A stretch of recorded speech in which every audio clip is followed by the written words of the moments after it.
Karl leapt up from the ground level to stand on the catwalk and inspect the new arrivals, who all waved happily at him. "I thought that there were 10 of you coming?" he asked. "Security rejected 5 of us because of family political connections." One of the girls, a tomboy with a crew cut, replied. Or perhaps that was a very effeminate boy. Karl checked the system interface for the truth. Name Marissa, prefers Mark. Well, that was easy enough. He should start just keeping the name overlays up over everyone. Oh, yes, that made his life so much easier. So, Mark, you're saying that they picked the 5 of you because nobody would miss you if you were stuck here for an indeterminate amount of time. The acolytes looked panicked for a moment, then shook their head. No, the other 5 had high-ranking ministers for parents. The royal security team was concerned that they might pass information back to their families that could be leveraged in Parliament. One of the other girls, Janet the system said her name was, held out a tome as a peace offering. We rescued the books they brought. All the acolytes sent back had a few with them. We were supposed to give them to you as a goodwill gesture, she explained. Other than Mark, everyone was short, dark-skinned, and had long black hair. Mark's was just cut differently, and Karl was beginning to wonder if the head librarian had chosen this group as a form of petty vengeance, knowing that Karl would find it nearly impossible to tell them all apart. Then he noticed something else, a twitch under the robes of the short-haired acolyte. Mark definitely had a tail. Karl tried not to make a show of scenting the air, and found that they didn't have a scent at all. They were definitely disguised. But Soul's sight showed pure and clear energy, no signs of the corruption that came with being a fake or terrible person. Do you want me to dispel them? Kara asked. No, I think I know what happened. They're using a human transformation spell to make beastkin clerics look like humans. The librarian must be trolling the royals with her choice of acolytes. Remy giggled in her space. I bet they annoyed her about something, so she sent them all demi-humans. Aren't the royals supposed to be like Rago humans? Karl laughed to himself at the description. He already knew it was just a front, as so many of the ranking members of the nation were dragons, but officially, Remy was right. The royal family promoted the Golden Dragon Nation as a human nation. That was about 95% true, but that last 5% had a unique knack for ending up in the same spot as Karl. Or perhaps it was the other way around. Karl took the book from Janet before the hesitation grew awkwardly long and admired the cover. Introduction to Inscription was the first book they had offered, and Remy was ready to come out and steal it from him if he didn't turn it over quickly. Thank you, Janet. That will be very useful in the future. One after another, they handed him books. They were all crafting-based, but Karl noticed that Janet had another one out, likely the book that one of the others was supposed to present to him as their welcoming gift. He returned to the start of the group and picked up the book from her hands. Learn skill, Smite. Skill learned. Karl patted her on the head and smiled as the acolyte's cheeks turned bright red. Thank you very much. He accepted the next book in the line, Poison Arrow from the acolyte named Mabel, and repeated the process. Only Mabel didn't have as much self-control, and when he patted her head, the disguise broke and her ears broke free, twitching happily. Unfair. You knew, didn't you? She pouted. They must have been wagering on who would be the first to fail. That you're all beastkin? Yeah. You forget that I am a monarch-ranked beastmaster. Karl agreed, before moving on to Renee, who handed him a book of Life Leech. Now this will come in useful. Imbuing this on a weapon will improve the survivability of our elites by a large margin. Karl thanked her. The acolyte known as Renee freed her ears before Karl even took the book, revealing fluffy black cat ears and the twitching of a tail under her robes. She passed him a book of Talisman, a shaman spell that was essentially a devolved form of runecrafting. But the knowledge that he gained from learning the skill added an incredible amount of useful practical information to his knowledge base. Finally, Mark handed him a book of Blessed Item, the skill that the clerics used to create holy weapons. Seriously? Karl asked. Mark nodded. The chief librarian herself wrote you that copy at the archbishop's request. Handing that skill to someone outside the high priesthood was unheard of. It was not an epic ranked skill, but it was the exclusive skill of the clergy, and it would never do to have someone passing out fake holy weapons that weren't aligned to one of their gods. I will use it well, and so will most of you. Karl replied with a smile. Sir, we don't know the skill. Mark reminded him. I will fix that later.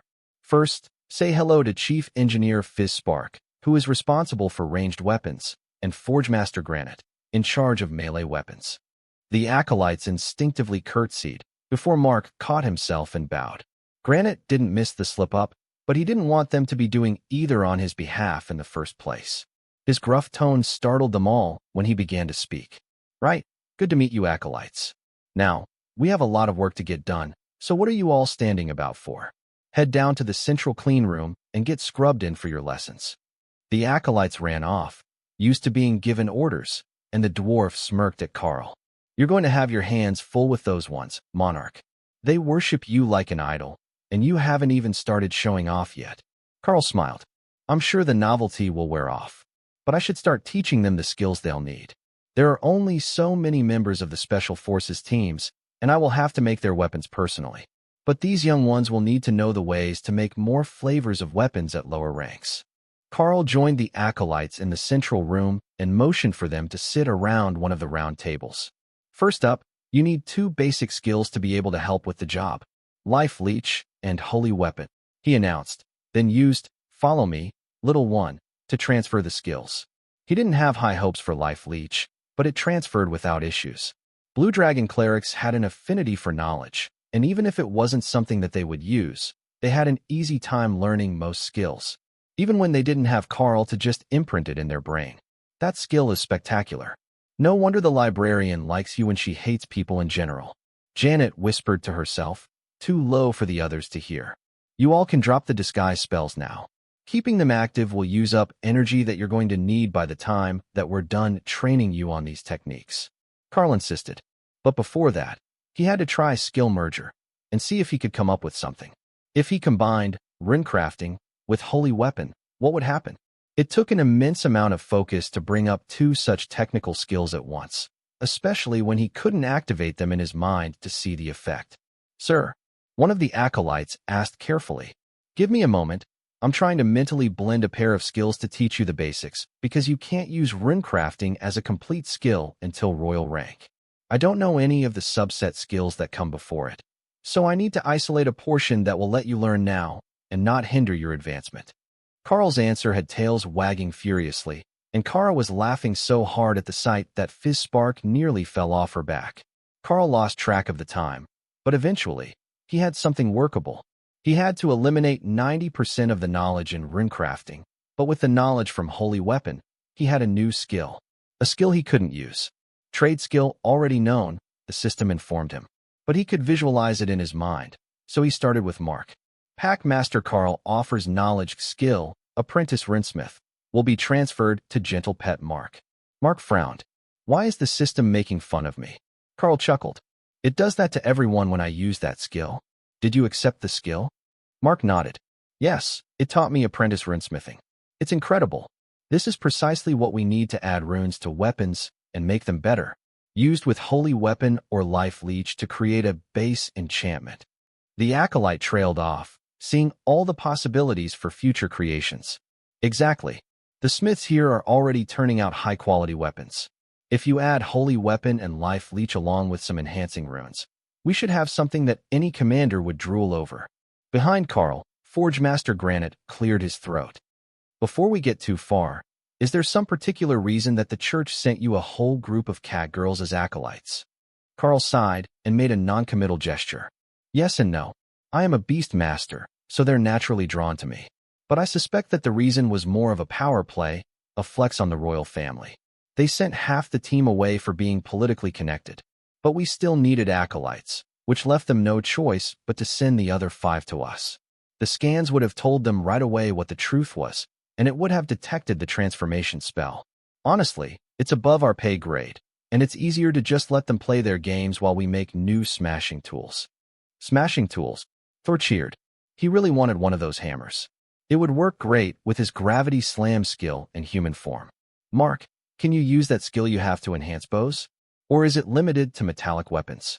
Karl asked, changing the topic. Mark thought about it for a bit, then nodded.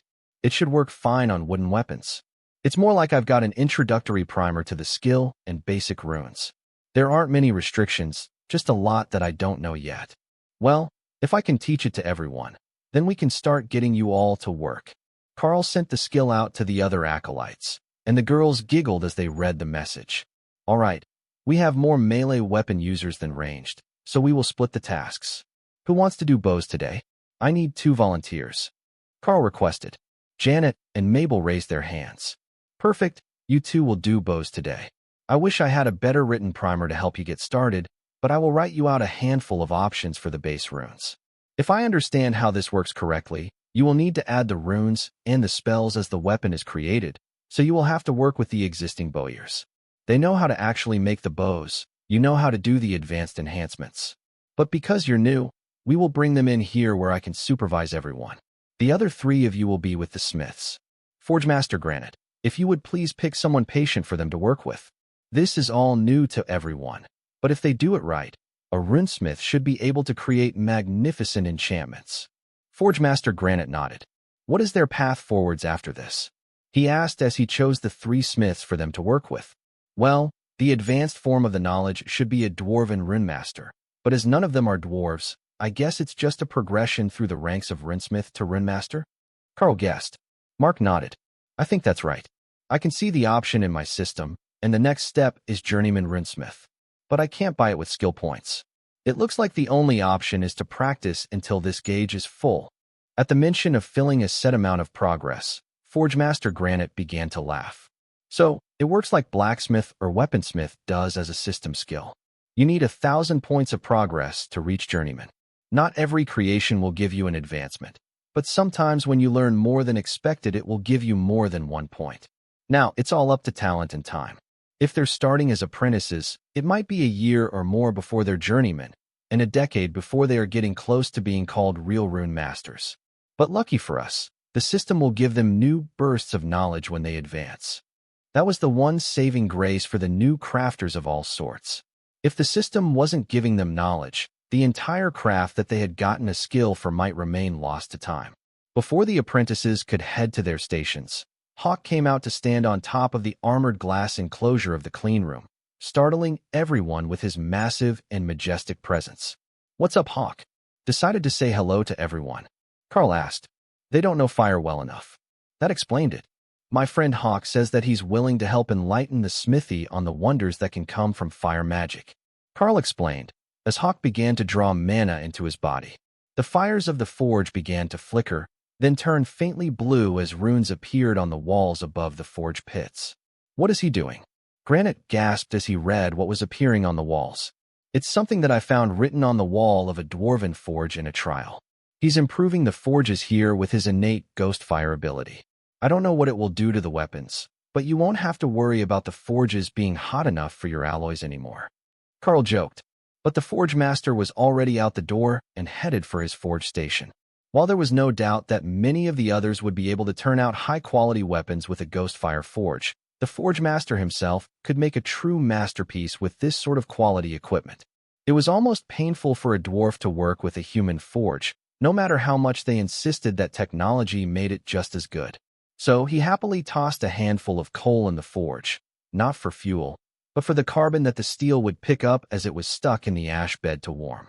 One way or another, it needed to make its way into the alloy, and this was still the best way, even in a magical forge. The blue light would take some getting used to, but the steel heated quickly, and the bellows kept the forge heat exactly where he wanted it to be. Monarch, how much of the dwarven forge did you record? Granite asked as he realized the bellows were linked to the enchantment as well as the airflow. All of it, I hope. The city was damaged and abandoned, so there might have been more that wasn't carved into the building itself, but we got everything that was written on the walls and the forge base. Is it working out all right? Karl asked curiously. We will know in 5 minutes, but it looks promising so far. As the forge master turned back to his work, Karl settled in to wait, and Hawk observed the smiths from the top of the clean room. They were so happy with his fire that the ghost fire Thunderbird was beginning to see some logic behind Thor's help people all the time for no particular reason logic. The forge master was making a mighty two-handed battle axe, so Karl began to plan the runic design to turn that weapon into a true masterpiece of their combined arts. One of the overlord rank berserkers would be over the moon with joy when they saw what Karl was turning out for them. Life steal would be the centerpiece of the effect, draining the enemy to restore their ally. Add to that some skill power enhancement, sharpness, and a combination of reduced weight with increased inertia that would let the overlord spin it like a toy, but the force behind the strikes would not be reduced the way that a lighter weapon would be. The only issue was that life steal was ugly, not the runes for the ability. It was one of what the Runemaster's book had called the third path, unlinked runes. So, unlike the rest of the weapon, it was just a cluster of runes with no coherence or intricate patterning. Why not carve it into a gemstone, then put the stone in the axe? You can hide all the ugly that way, Remy suggested. Oh, that was a wonderful idea. If he just added a few more sets of runes to link a gem setting to the rest of the inscription, it would be perfect. He just needed to warn the Forge Master. Master Granite, please put a setting for a half-fist-sized gem in the blade. I will need to set an enhanced stone to create one of the effects. Karl warned. Understood, Monarch. I know just how. Karl thought about his pattern for a second. Make that 2 gemstones, if possible. If he put Life Leech on one side and Brutality on the other side, it would balance out the design, and an Overlord would get a 70% strength and size increase from the second buff. Utterly terrifying. Hawk dropped a few stones out of his space, and Karl showed them to Granite before he started the carving. That part only took a few minutes of stone, as he wasn't trying to recreate the whole spell, only described the effect well enough that it would merge with the rest of the runes on the weapon. Runemaster, the axe is ready, Granite declared, half an hour after he had started to forge the axe. It glowed faintly blue, the same color as Hawk's flames, and there was a stone setting on either side, where he had embedded the 2 stones, ready for Karl's handiwork. Already, it would have 3 spell effects on it, from the forge and the stones. But they were just getting started. Karl decided not to use tools, but to use a careful application of rend on a pencil to carve the runes, in honor of Hawk's first skill. Somehow, it just felt right for Rend to make the first weapon that was imbued with Hawk's fire. Hawk had chosen deep red fire element stones for the 2 spells, which should go well with the runes when Karl was finished. The amount he wanted to add would stretch his skills to focus on all the effects at once. But with the gems completed separately, at least it lightened his load somewhat. This might actually be why so many ancient weapons had enchanted gems. Purely practical reasons for the enchanters. With one long stroke, Karl wrote the runes across the entirety of the axe head, never once lifting the pencil, while continuously imbuing power and intent into them. Then, with the last rune carved, he began to increase the energy level until he felt the 2 gems link at commander rank. After that, it was smooth progress as the runes turned purple, before becoming a deep and rich ruby red. The weapon gave off a sense of foreboding, as if simply looking at it threatened the life of the viewer. Most of the room was in hiding, only sneaking glances. But Blue Dragon clerics weren't afraid of new knowledge, even if it did get them killed, and the Forge Master was never going to be intimidated by his own weapon. Should we test this? Granite asked reverently. Karl shook his head. If I do, it will bond, and I don't think that I will be able to break the link to give it away again. We need to call a Berserker class overlord in here, or bring the weapon to them. Granite nodded decisively and walked to the stairs, where a phone was mounted on one of the railings. Base Commander, we urgently need a Berserker class asset here at the Overlord rank. We have a finalized product that needs to be bonded immediately, he declared. 3 minutes. The voice replied simply. Sure enough, 3 minutes later, a portal opened, revealing a massive overlord that Karl suspected might be part orc, with the strong jaw and the way that his lower teeth dented his upper lip, but didn't quite extend to tusks. The face was wrong to be part troll, but Karl supposed that he had only seen a small sample of trolls, so it might be one of them as well. Garrick here, the burly overlord announced as he stepped through the portal. Thank you for your prompt response. I want you to pick up that axe and bond with it. For testing. It will be yours if it survives the tests. Karl announced. The Berserker's eyes flashed green with magic as he smiled and stomped to the weapon. At first, it flared with fire when he tried to pick it up, but the Berserker simply growled at it and grabbed it by the handle to hold it up and smile at it. Oh, we will be good friends, you and me, Garrick insisted, talking to his new weapon. The portal was still open, and Karl gestured through it. Is there somewhere on the other side that we can test this? I don't think that the barriers in the room will hold up. Overlord Garrick laughed. Oh, you're that confident, are you? Karl and Granite both nodded silently. All right, there is an empty valley by my house. We can test it there. Karl motioned for the acolytes to follow them, and Kara brought Fizz Spark to watch the action from the back of the procession. Karl wasn't sure where it had dropped them, but there were 2 more Overlord-ranked warriors present, plus a mage Karl didn't know, and a royal-rank high priest that he vaguely remembered seeing around the capital. This is my team. We won the lottery to be first, apparently. Overlord Garrick explained. Karl smiled. Well, then I will make weapons for them all next. Just write down your wish list, and I will see what I can do. The mage chuckled. Oh, we all get custom, but poor gentle Garrick gets what he's given. The berserker laughed and held up the axe. Don't underestimate the power of random gifts. This one is feisty. Can you believe that it actually tried to resist being bonded? It wasn't a matter of free will. The spells were in balance as they were, so it took an exceptional amount of willpower or magic to force them to bend to the point that the weapon would bond with the system. The mage set up a series of barriers and target golems for Garrick to test on, but the Overlord immediately went all out, buffing himself, then pouring power into the weapon, which activated the brutality effect and increased his size. He swung the axe down hard into the ground using earth-splitting, an epic-grade version of Sunder that split the earth for 200 meters in front of him and sent out a shockwave that shattered Overlord-rank barriers and golems like crystal statues.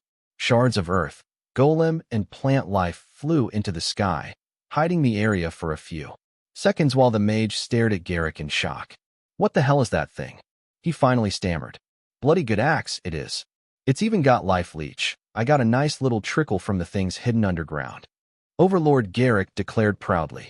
Karl and Granite stepped forward to examine the axe, ensuring that it didn't show any signs of damage, overload from being used by an overlord, or magical stress from an improper rune. Everything looked good, and the axe's power felt more stable now as it adjusted to its new owner. It looks like there are no flaws. You will have to test it in battle to be certain, so don't discard your old weapon. But I would say congratulations on your new weapon. Karl insisted. Garrick smiled as he returned to normal size, then tweaked his power a little and grew again, then shrunk. He had already learned to use the gems separately from the rest of the effects, and he was a very happy berserker, who could grow into a nearly 4-meter-tall, very, very happy berserker. Forgemaster Granite handed out notepads and pencils to the other team members, then went to survey the damage from the strike. Don't forget to write your direct phone number, so I can contact you when all your weapons are ready. They might be similar to this one, unstable until bonded. The dwarf reminded the group. Gladly.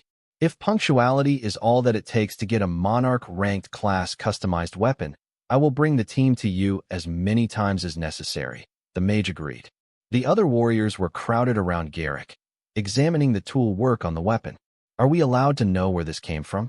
Is there a resource that might produce more like it? One of the warriors asked. Karl smiled. It's a newfound system skill and still under development. There are resources that can produce more of them, but they're extremely limited in quantity. Give it another few years, and we should be able to make dozens of commander-rank weapons a week.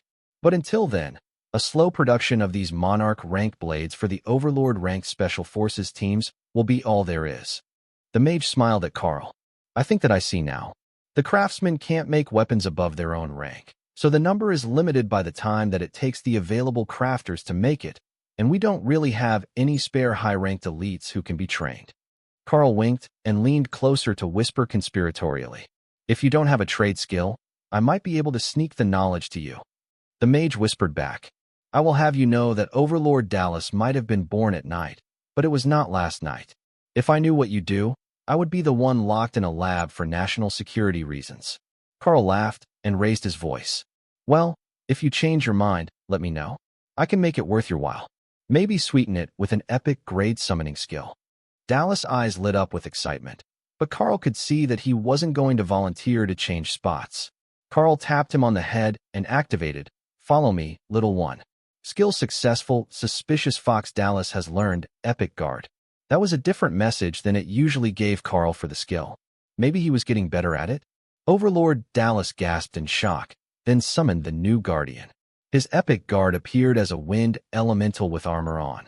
It was strange seeing a vortex with arms and a chest plate, but it was clearly an immensely powerful conjuration. Well, see you later, Karl declared. Oh no, you don't. You don't get to just teach him a new skill and run away without explanation. Who do you think you are, the Frost Fairy? One of the warriors demanded, referring to the children's tale about a fae who gave gifts to good kids on the winter solstice. Karl smiled. Just wait. We've got to make more weapons, so you'll see us again. That's 2 gifts in a day. I'm at my quota. Overlord Garrick laughed. You say that with such conviction that I almost believed it. But you should go. The others will need their weapons as soon as you can make them. This is too good to keep delaying you. Karl ushered everyone back through the portal to the lab, and once the portal was closed, Forge Master Granite turned to Karl with an accusatory look. When were you planning to tell them it would take about 4 hours to make the rest of their weapons? We already have base stock under production with the new forge fire to fill all these requests except the wand, the dwarf demanded. In about 4 hours. Wait, what time is it? It's got to be getting late by now. Maybe we should do them in the morning, Karl suggested. Then he snapped his fingers and wrote another series of notes. These are for another Special Forces team that I've worked with in the past. We will add their gear to the list and pass them all out tomorrow when the batches are done. Ladies and gentlemen of the archery team, Overlord Joram is an archer, and he will need the best bow that you can produce. According to Karl's watch, it was getting later in the afternoon, but not quite late enough to be headed back to the palace yet, no matter how productive the day was. The other smiths were making great progress on their weapons with the new forges, though it was taking some adjustment for them. Forge Master Granite had managed to adapt instantly to the new forge, but the others had repeated stages multiple times, trying to get things just right. Once they finished, things would be greatly improved, though. The addition of Ghost Fire Flames to the forge only granted the Ghost Fire skill to the highest quality of weapons, but the level of refinement made the alloys subtly different and more mana-compatible. The only issue Karl could see was that nothing created here would be particularly amenable to being enchanted with the ice or water element.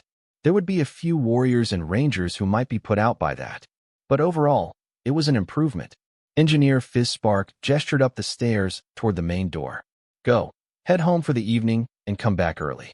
We will have something suitable by then, and the workers will be less stressed without the extra supervisor. She demanded. Should the acolytes stay? Karl asked. We have rooms ready for them here. They're assigned here as long as you are, but they don't have rooms in the palace. Granite interjected. Karl nodded. All right. Make sure that they sleep so that they're not nodding off when I get back in the morning. That made the dwarf laugh. Getting blue clerics to sleep when there was not only new knowledge, but a new skill worth of knowledge that they could practice, making them stop might actually involve drugging them to sleep. Locking them in their rooms for the night would only change the location of their research. Karl buzzed the security at the main door and informed them that he was headed back to the palace for the evening. The guards opened the door to let him out, then motioned for him to wait while they called for a security detail to escort him back out of the complex. Nobody moved alone around the complex, not even the guards, and Karl was the only real threat to the structure of the building. Not that anyone thought he would be attacking anything. The guards didn't get any news about what was going on inside the labs, but when a portal had been opened from the outside, they had been scrambled and had gotten some information that there had already been progress and that an item was being passed to an overlord. There were no security checks on the way out, only an escort until Karl was back in the main hallways and passed the first security guard at the elevator that took them down from the standard levels of the university's underground labs. From there, it was a short walk and a train ride back to the palace after a half-hour wait. But by then, it was getting close to the formal dinner time at the palace. Unlike most homes, the palace served meals on a rigid schedule, unless you were eating in your suite, and as new arrivals, it was considered courteous to socialize to some extent. The ladies might have done that for him while he was at work, but after weeks of daily training, he wouldn't blame them for simply resting in the suite, watching movies and snacking for a few days. So when Karl got off the train and found the guards at high alert, weapons drawn and in defensive formation, it took him a moment to understand what was going on. Ray, did something big happen while I was gone? He asked, suddenly concerned by her silence. Not to us. The guards are all running about like someone stepped on an anthill, though. Karl could sense that she was incorporeal and enjoying the comfort of a web set in the main room's upper corner. The guard captain on duty nodded to Karl as he entered the palace from the underground train station. Sir, there has been an incident. We have placed guards on your team, but we ask that none of you move about without a guard detail. The captain announced. That bad? Can you give me details? I am quite capable of dealing with most threats. Karl asked. There were 2 attempts today to infiltrate the palace with modified portal skills. We don't know who the target is, but the rest of the guests have been relocated out of the palace, and the second attempt occurred after that time. Karl nodded in understanding. So it's either us or the royal family. I was hoping that it was something as simple as spies. I have an assassin on staff that would delight in ferreting them out. The captain smiled faintly. Yes, we were made aware of that.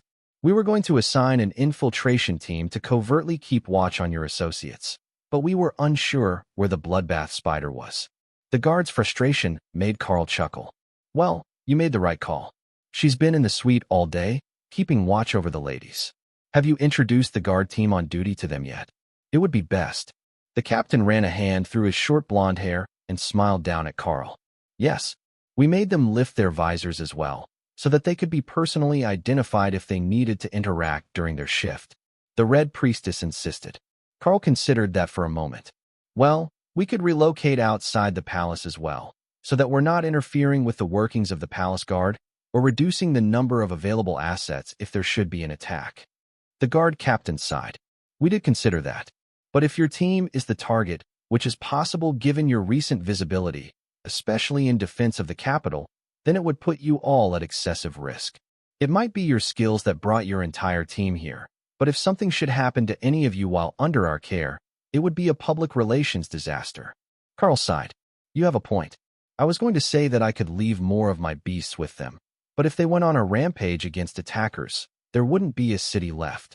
The guard general laughed. I don't think that it would be that bad, but I get where you're going. You have less to worry about than most. We're in a tough spot, but we can't afford not to have you at the research facility. Or so I'm told. How did things go today? Are they close to making anything? Karl patted him on the shoulder.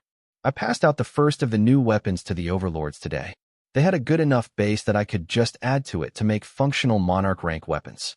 It will be a long time before the supply is more than a trickle, but we should be able to get a few dozen out to the overlords in the next few weeks. The guard captain smiled. Well, once they're done with the overlords, us monarchs are next on the list, I would assume.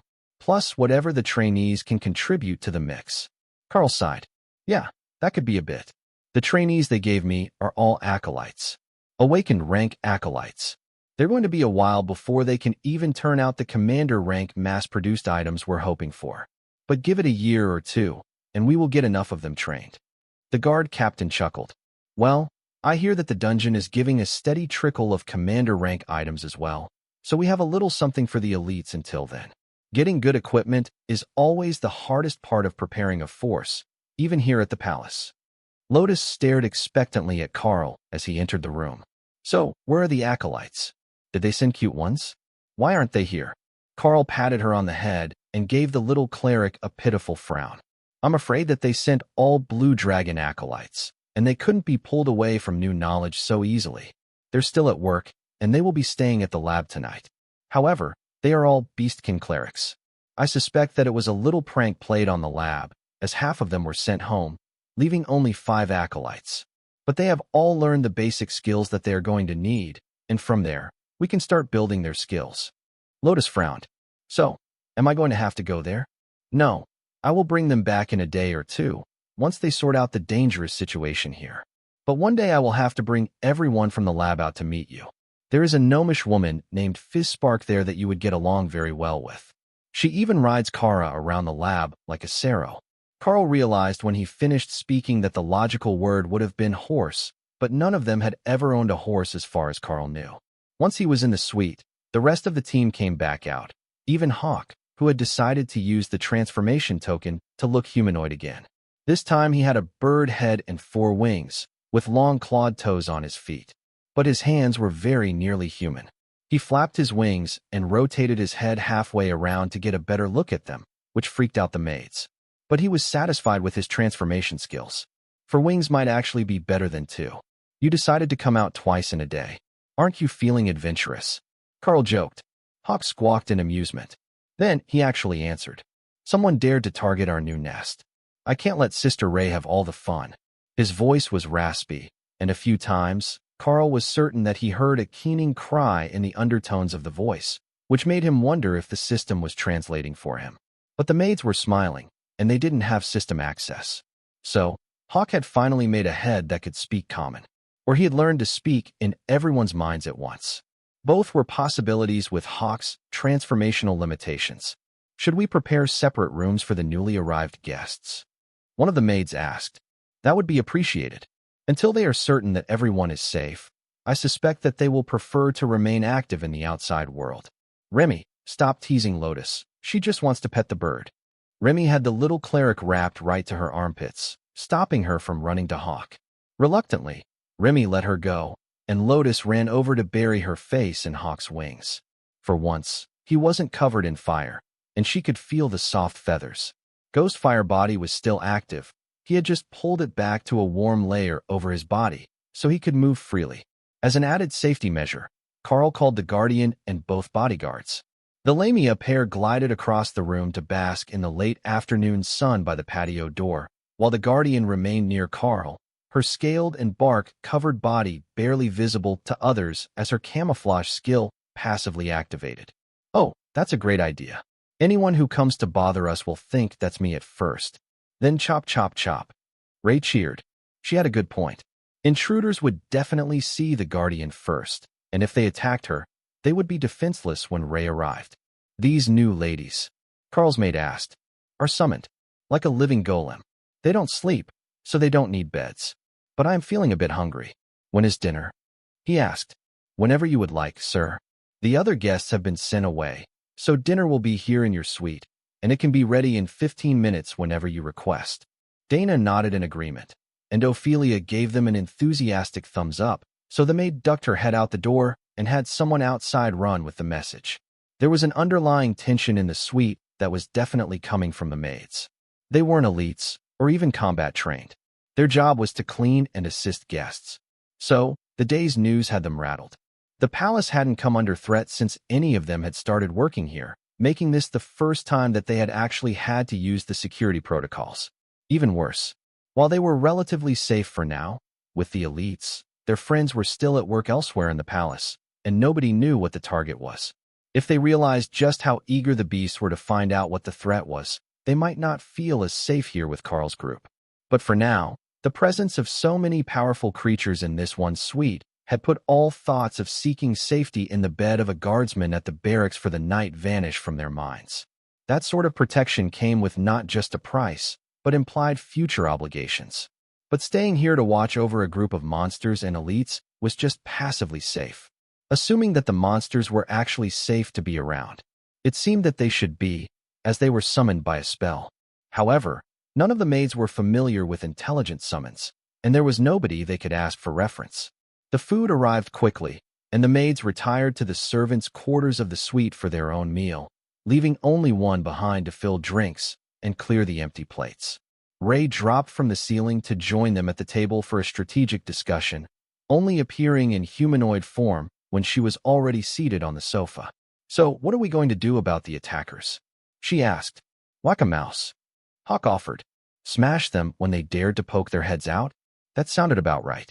There was a rather low chance that the enemy would actually attack during the daytime under normal circumstances, but what really got to Karl was that not only had they done it twice after he had left for work. Was it because they were waiting for the increased guard detail at night to relax and fall asleep? Or were they really targeting his friends when they thought he had left them unprotected? The dishes were efficiently cleared once they had all finished eating, and Thor immediately began to redecorate the main room. What are you planning, big guy? Tessa joked as Thor slid the sofa she was sitting on. Not all the spots can see the TV for movies. The last time got interrupted. Lotus jumped at the chance, and Karl laughed as she immediately put on a nature documentary, where two clerics were exploring a forest looking for a new species of magical fruit. That wasn't quite what Karl had in mind for movie night the last time, but the plan brought the maids with a tray of snacks and drinks, while Tessa settled in next to Thor and Lotus used Kara as a pillow on the floor. Dana pulled a blanket over her and Karl, then settled her head on his chest to watch the documentary, which was turning out to be a tragic comedy of sorts. Not intentionally, of course. But the duo seemed to be a magnet for all sorts of monsters and wildlife, and they had kept all the mishaps in the film as a warning to anyone who tried to emulate them. After a few minutes, everyone had changed into their pajamas, settling in for the night while wondering just how long this documentary was. The answer turned out to be 4 hours, though everyone but Karl, Ray, and Thor were asleep long before that. Karl didn't bother to move anyone, except to put Hawk back in his space, as the transformation spell was beginning to fade off without him awake to refresh it. Thor had already stopped using his amulet and had managed to emulate the skill on his own, following the same learning pattern that Ray had. As it was, they both found it easier to look just vaguely human, instead of trying to get all the features right. Ray looked scary, but the more that Thor practiced, the more like an affable young giant elf he appeared.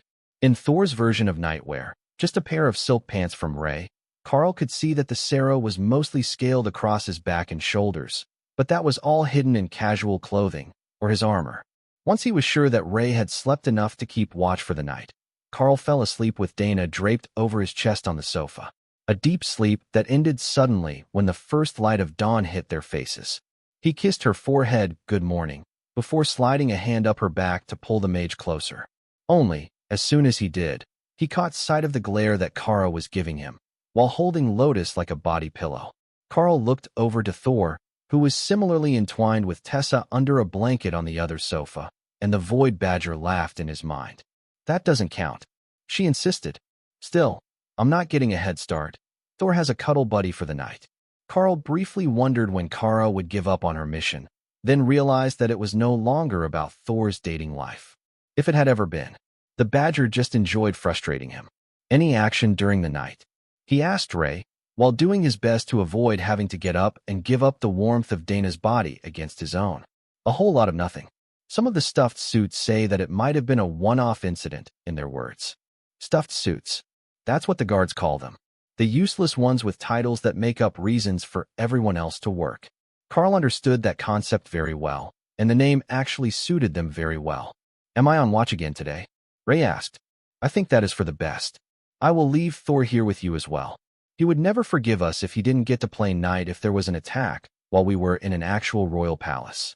Thor rumbled with amusement, waking up Tessa, who simply looked around for a second, then closed her eyes again when she realized there was no danger. No better place for it.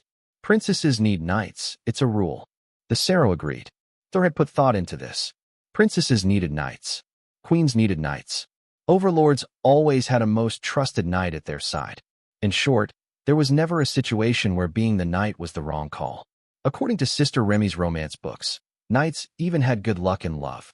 Karl extended his senses outward and found that none of the maids had returned to their rooms last night. They were all uncomfortably sharing the 2 small beds in the servant quarters of the suite. They had already heard the talking and were beginning to get ready for the day, if his hearing were right, so there would be food soon without having to make a request. There was a soft knock at the door, which brought a maid running to answer, then hand the letter to Ray with a confused look. Karl looked at the elaborate penmanship on the simple folded parchment letter, which had an old-fashioned wax seal. Oh, Our Lady Bloodbath is getting love letters so early in the morning.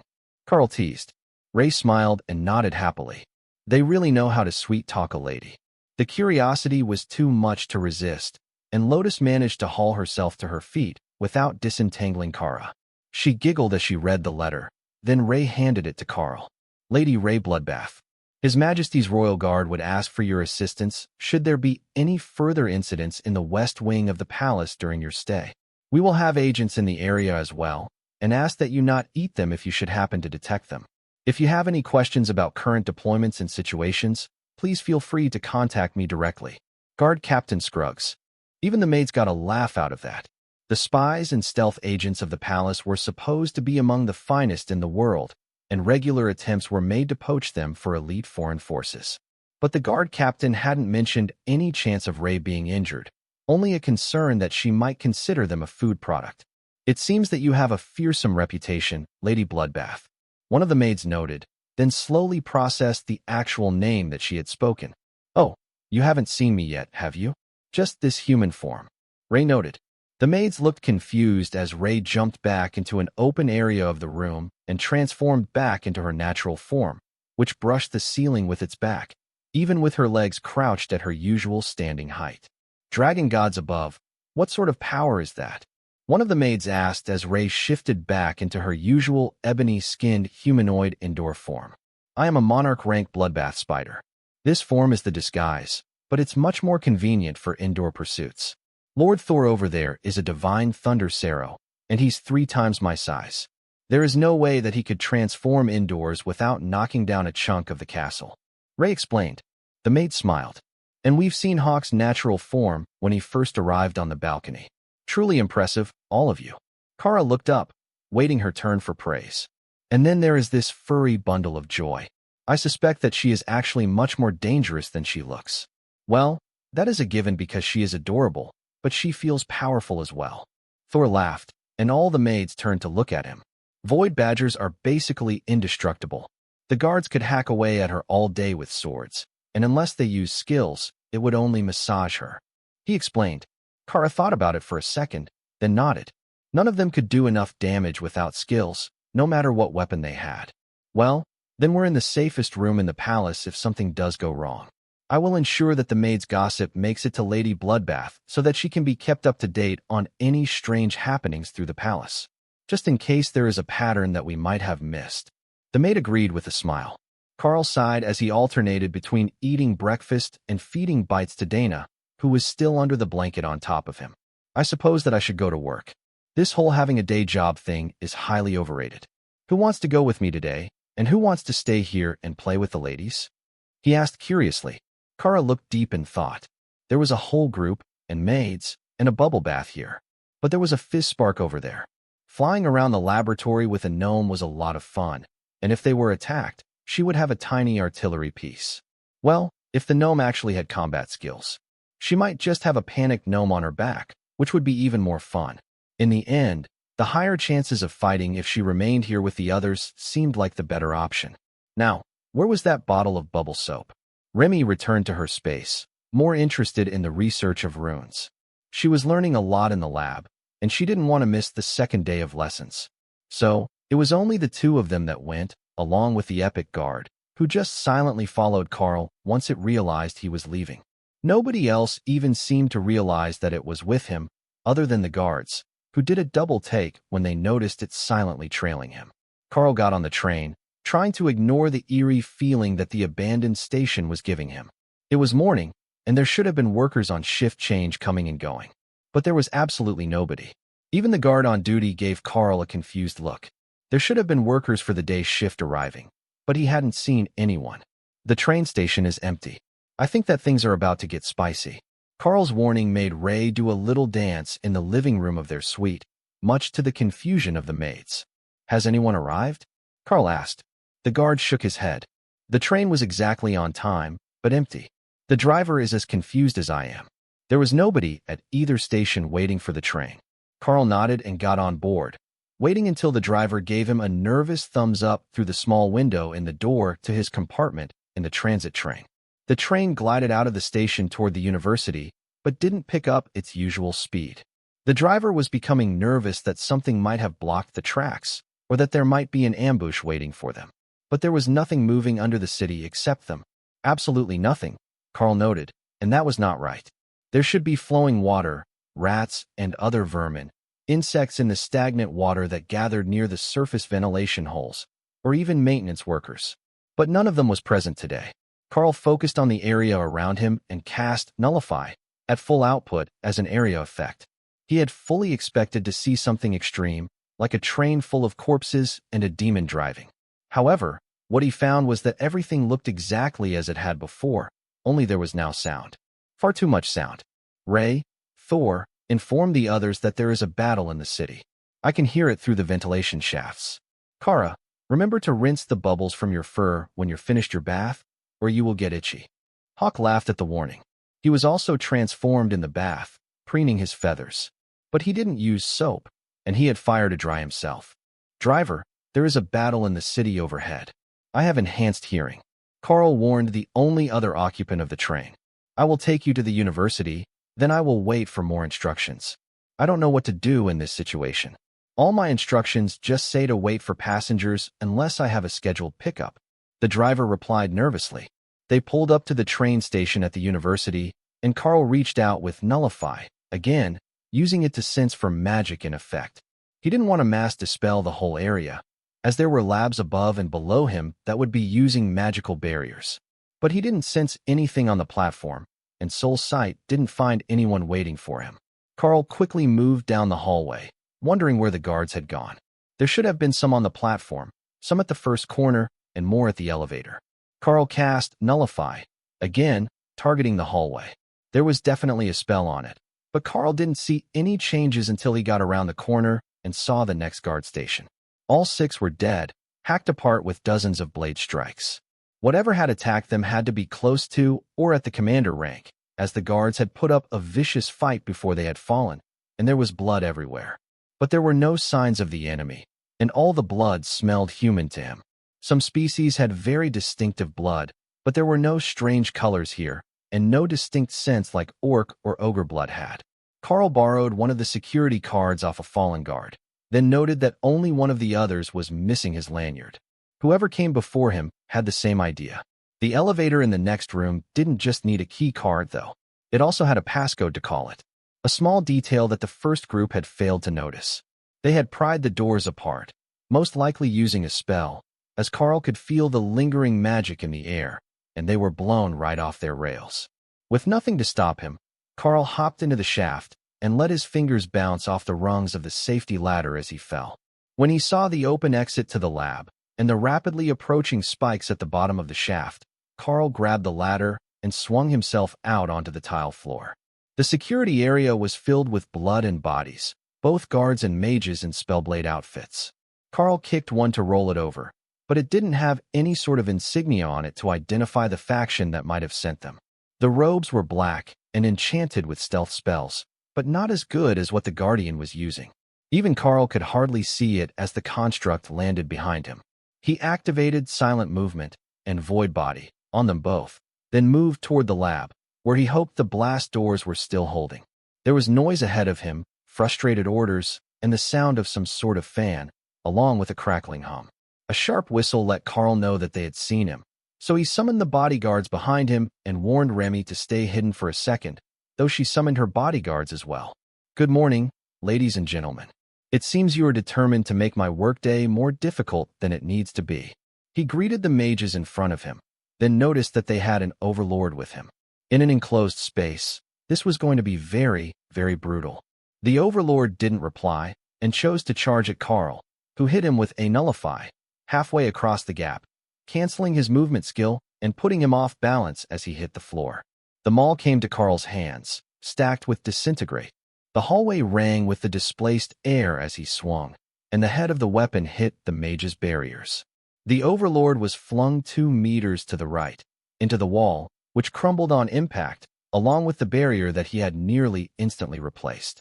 A flurry of blade skills flew in both directions as the bodyguards engaged with the spell blades, and the Epic Guard launched herself into combat. Karl equipped the Haint Claw on the Epic Guard in preparation for the final ambush, and charged at the Overlord again, but the mage used a blink-type spell to appear halfway down the hall behind him, putting their fight away from the others. All of the other mages were at the low royal rank, and they wouldn't last long against the bodyguards, but they wouldn't last a single attack around Karl or the Overlord.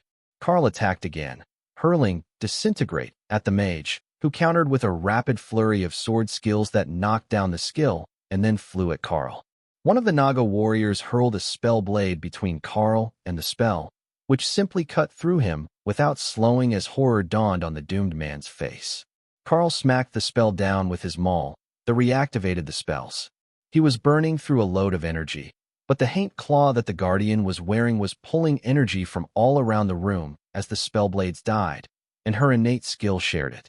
The Overlord was obviously looking to run, but a portal wouldn't be fast enough to open, so he would have to make it up the elevator or into a secure room. Karl charged, and the spellblade attacked again. He was slower than Karl, in a purely physical sense, but his spell activations were nearly instant, and he had more stored energy.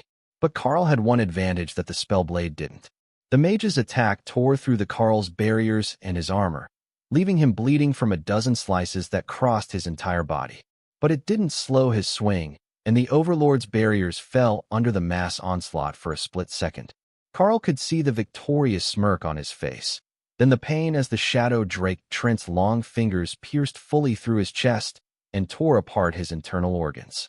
The Guardian seemed to absorb the blood from the body, while the haint claw tore the soul free of the corpse with a keening shriek. As if in his last moments, the mage realized the horror that awaited him. His corpse fell to the ground, flesh shredded, with a look of disbelief permanently etched on its features. Remy snatched it up before it could be further mutilated. Ray would want whatever blood was left in there, as she was short on human varieties. Then the Naga shaman picked up the rest of the bodies, guards and spell blades alike, and placed them in her swamp to keep until they could be sorted. "Master, the job is done," one of the Lamia bodyguards announced from behind him as Karl dismissed his armor and stood nude, watching Void Body regenerate the torn sections of his flesh. That process was exhausting, but he was as good as new in half a minute, just in time to refresh his armor and smile at the Lamia before the tunnel began to collapse. The Guardian grabbed him and the world went blue for an instant. Then Karl found himself standing inside the lab, and the haint claw on the Guardian, rumbling outside the blast door, and a sense of loss told him that the area had collapsed, crushing the bodyguards, which he immediately summoned to his side. "Monarch, thank the dragon gods, you're all right. Have the security teams rescued us from the intruders?" "Wait, how did you get in without opening the door?" Fispark demanded. Karl patted the Guardian on the head and felt the pulse of energy from the haint claw. It wasn't awareness, more like a preset safety mechanism. The haint claw could inhabit the Guardian, and in that body, it could use its ethereal form to move between targets, the way that it had in combat against Overlord Ahmed's golems. "Secret skill. Is everyone in here all right?" Karl asked. The gnome smiled. "Yes. As soon as the alarm was sounded, we activated the full lockdown barriers, preventing portal openings and reinforcing the lab. I can still feel the shaking. What did you do out there?" Karl sighed. "I got into a fight with a foreign overlord. We might have caused the tunnels to collapse." Fispark gave Karl a confused look. "Tunnels? There are no tunnels, at least not in the conventional sense. The whole area is one huge underground building, and the part by the university is constructed for 50 floors before it reaches ground level. If it collapsed, if more than just the last section collapsed, then the entire research wing of the university lab complex collapsed in on itself." "Ray, what is happening at your end?" "I broke the university," Karl asked, while motioning for the gnome to wait a moment. "Nobody is in the palace yet, but we can see the fight in the city. For portals and a lot of combat. No, 5 portals now. I think that 3 of them are our team. It's hard to tell from here, the buildings are in the way. But I promised that guard Captain Jerk that I would wait and help him defend the palace." Ray complained. The barriers over the lab shook, and Karl instinctively traced the attack to the surface. Someone was trying to blast their way in. "It looks like the enemy isn't contained yet. Only the ones that were in the hallway outside the main entrance." Karl reminded the others. "Right. Everyone, breach protocol priority 1. Destroy everything." Fispark shouted, followed by Forgemaster Granite. There were pained wails from somewhere in the back, and Karl recognized them as coming from Duke Ambrose. "No, you idiots.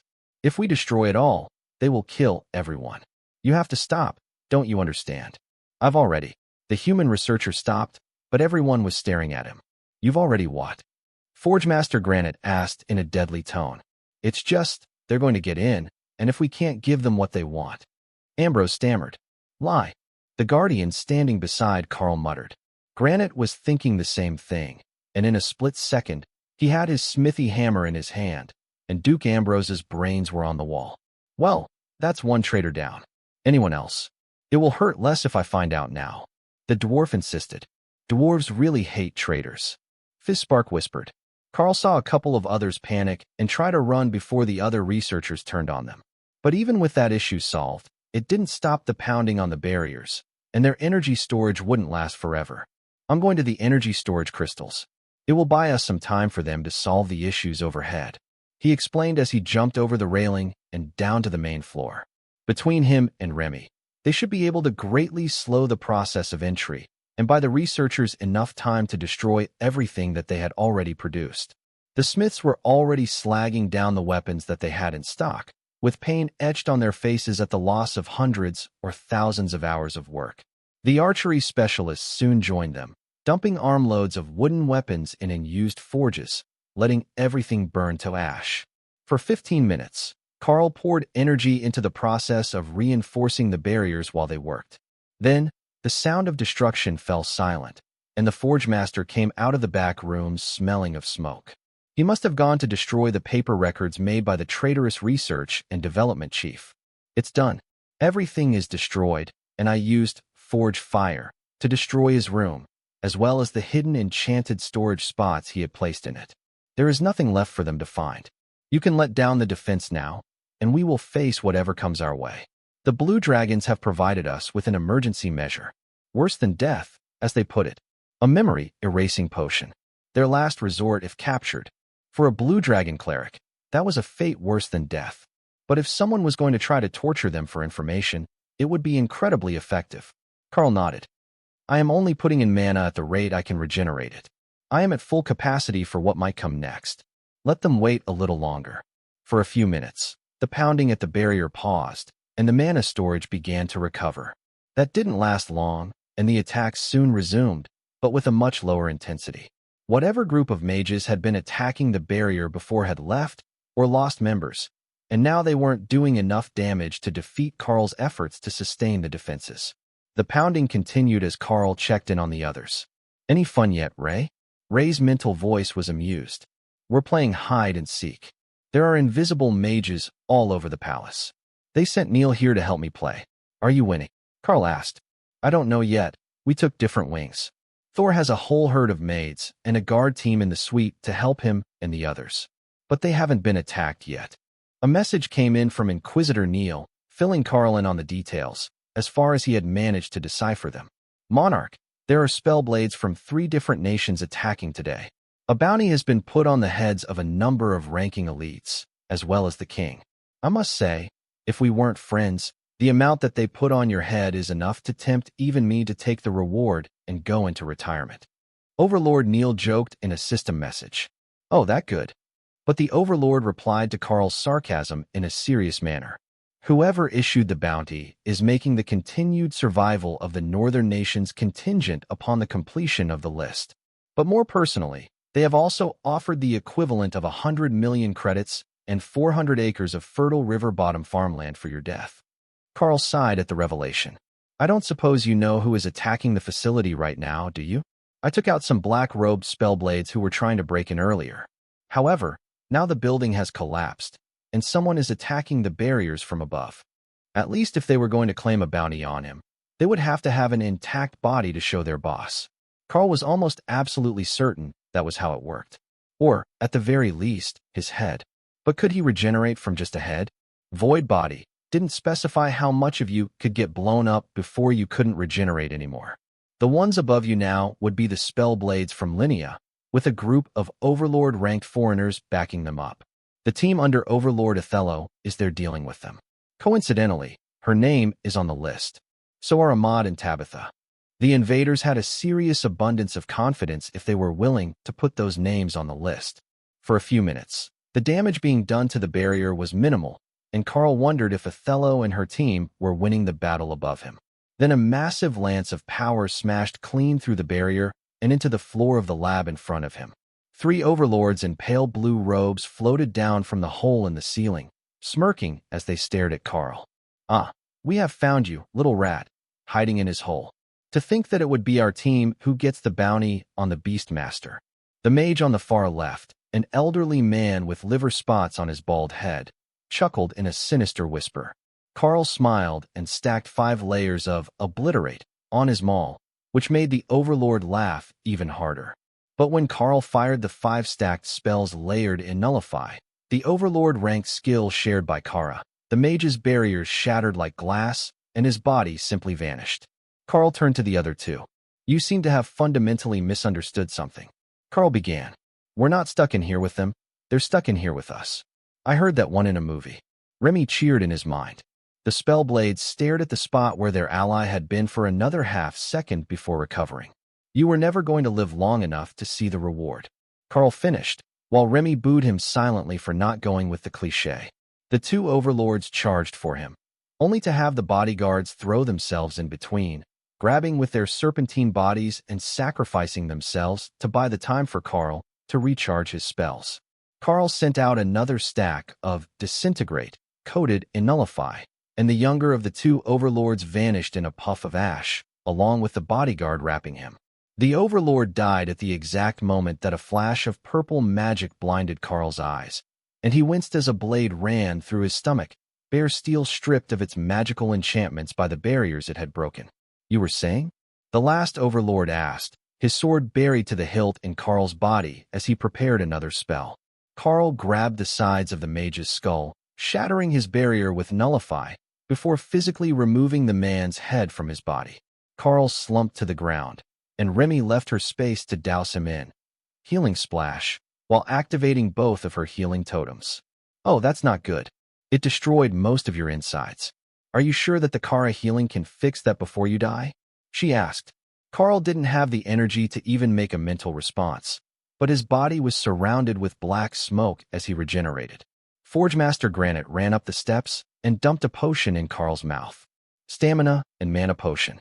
It helps with regeneration-type spells, he explained to the confused Naga Queen. Remy made a mental note that she would have to add that step next time, but Karl was still in rough shape even after his body had healed. Then power began to flow from the Haint Claw to him, restoring the metaphysical damage that healing his body could not repair. Karl gave the dwarf a weak fist bump and carefully sat up to inspect himself. "Well, that sucked about as much as expected. But aren't they too weak for overlords?" he whispered. The old dwarf laughed. "They're researchers from a tower somewhere, not trained assassins. They've likely never cast a spell with intent to kill in their lives. See the talisman that was on this one's neck? It's a translation amulet, the sort that the Blue Dragon clerics use to help with books they can't read." Above them, Karl saw a familiar face. Overlord Othello's polished silver armor was shining in the sun as she looked down into the labs. Karl called up to the Overlord. "We're all right down here. How is your team doing? I have limited healing here, and a resurrection-capable cleric in my suite at the palace. We're not dead yet, but I don't think that we can get you out of there. I can't fly, and the university is rubble. The entire complex is gone." She shouted back. "I can get out with Earth Barrier. Do you want to retreat and rest?" The paladin nodded and gestured to someone near her on the surface. Karl began building a stone stairwell to the surface, a narrow spike of stone with thin runners in a circle around it, made using the stone that had tumbled down as the barrier was breached. Othello, along with 4 monarchs, made their way down the stairs, then slumped down in the chairs of the ruined clean room. What a mess. There are hundreds of attackers in the city. Half of them are invisible, and they brought overlords with them. "How much do you know?" Othello asked. "Overlord Neil gave me the rundown. What do you need?" "I've got a whole group of researchers here to protect. Though, it sounds like they're not a primary target, and we've already destroyed all the research material here." Othello blinked in shock. "You did what?" "Standard practice. Nothing for the enemy to steal." Karl replied with a shrug. "Right? You didn't know that they weren't here for it. Or perhaps they are? They are after you, and we can't say for certain that they're not under orders to take certain targets alive." The Inquisition had a friendly chat with a spy, and that's where the little information and the target names we have come from. The mage with Othello sealed the ceiling with a barrier, and Karl closed it completely with the stone barrier spell, locking them all back inside. Then the mage cast a spell that brought the main barrier back online, though it was nearly out of mana storage. "We can open the barriers again when it's time to leave. But for now, we all need to rest and recover before we make ourselves a vulnerable target," he explained. Karl shrugged. "That's fine by me.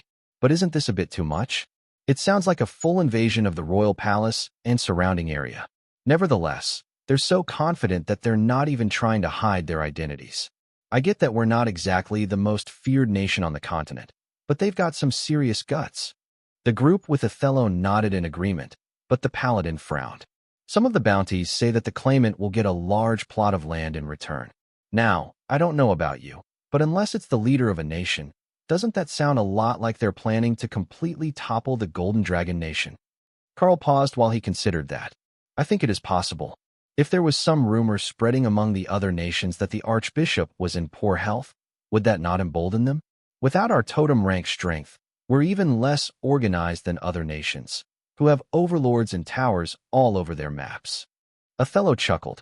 Karl might have slightly misunderstood the actual politics of the other human nations, but it was true that most of the towers were headed by overlords, and they were spread fairly evenly over the nations, with each of them controlling a section of farmland and surrounding villages as their own semi-autonomous region. Speaking of which, where are the other two? Did they get away? Othello asked. Karl shook his head, and Remy hissed an answer. We didn't permit them to leave. There just weren't any bodies left. That reminded her. She was getting sloppy, and she needed to clean up the last one for Sister Ray's bath. The monarchs gave her a strange look as she used a tiny cyclone to wash the floor and made the body vanish. But when she was done, it was like no battle had ever happened. Karl passed out fruits and roast meats from Remy and Hawk's spaces, so everyone could recharge as they waited, and Othello began to draw a map. The communications are out again. There is a mana storm forming over the city, and it's interfering with all sorts of electronic signals. We can talk to others in the city still, but even contacting the capital was sketchy. They had to try 3 times before we could understand that they needed us to send teams here. The storm is getting stronger as well, so we should try to either regroup or clear an area of the surface before the actual storm part of the mana storm begins. Too late. I can hear the drops falling on the barrier above us. It looks like we will be fighting in the rain. Karl sighed. Othello shrugged. Better than fighting in a basement. On the other side of the city, back at the apartments in the palace, Dana slowly removed a dagger from her arm as she stared down at the body of a palace guard. The man had suddenly attacked her, and he had died just as quickly. Dana's spell had hit after he was already dead, executed by his former comrades for his apparent treason. But she wasn't bleeding. A waft of black mist extended from her arm as the dagger was removed, and it healed before Lotus even had a chance to see if it was poisoned. What was that? She asked, shocked at the sudden assassination attempt. Kara knew it instantly. Thor, tell her that she's got void body active. Remember how Karl said that the new scaly Leafa golem heals the whole team?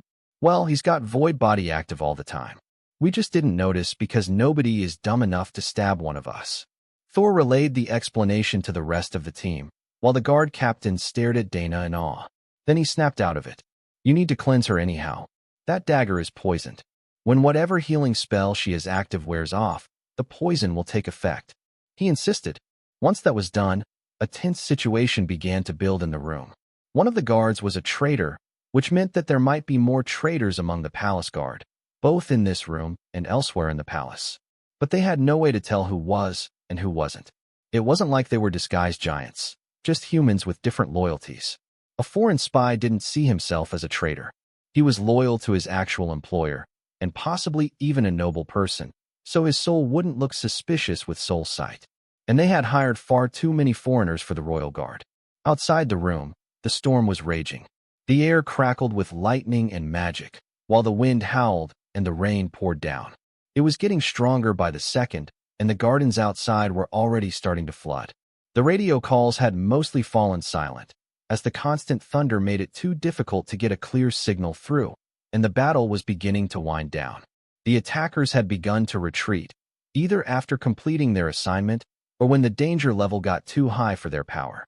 The declining battle hadn't reduced the fury of the mana storm building over the city, and Tessa could feel the power crackling on her skin as the events in the region drew the attention of her patron deity. In contrast, Lotus was nervous, as the storm was not a natural phenomenon.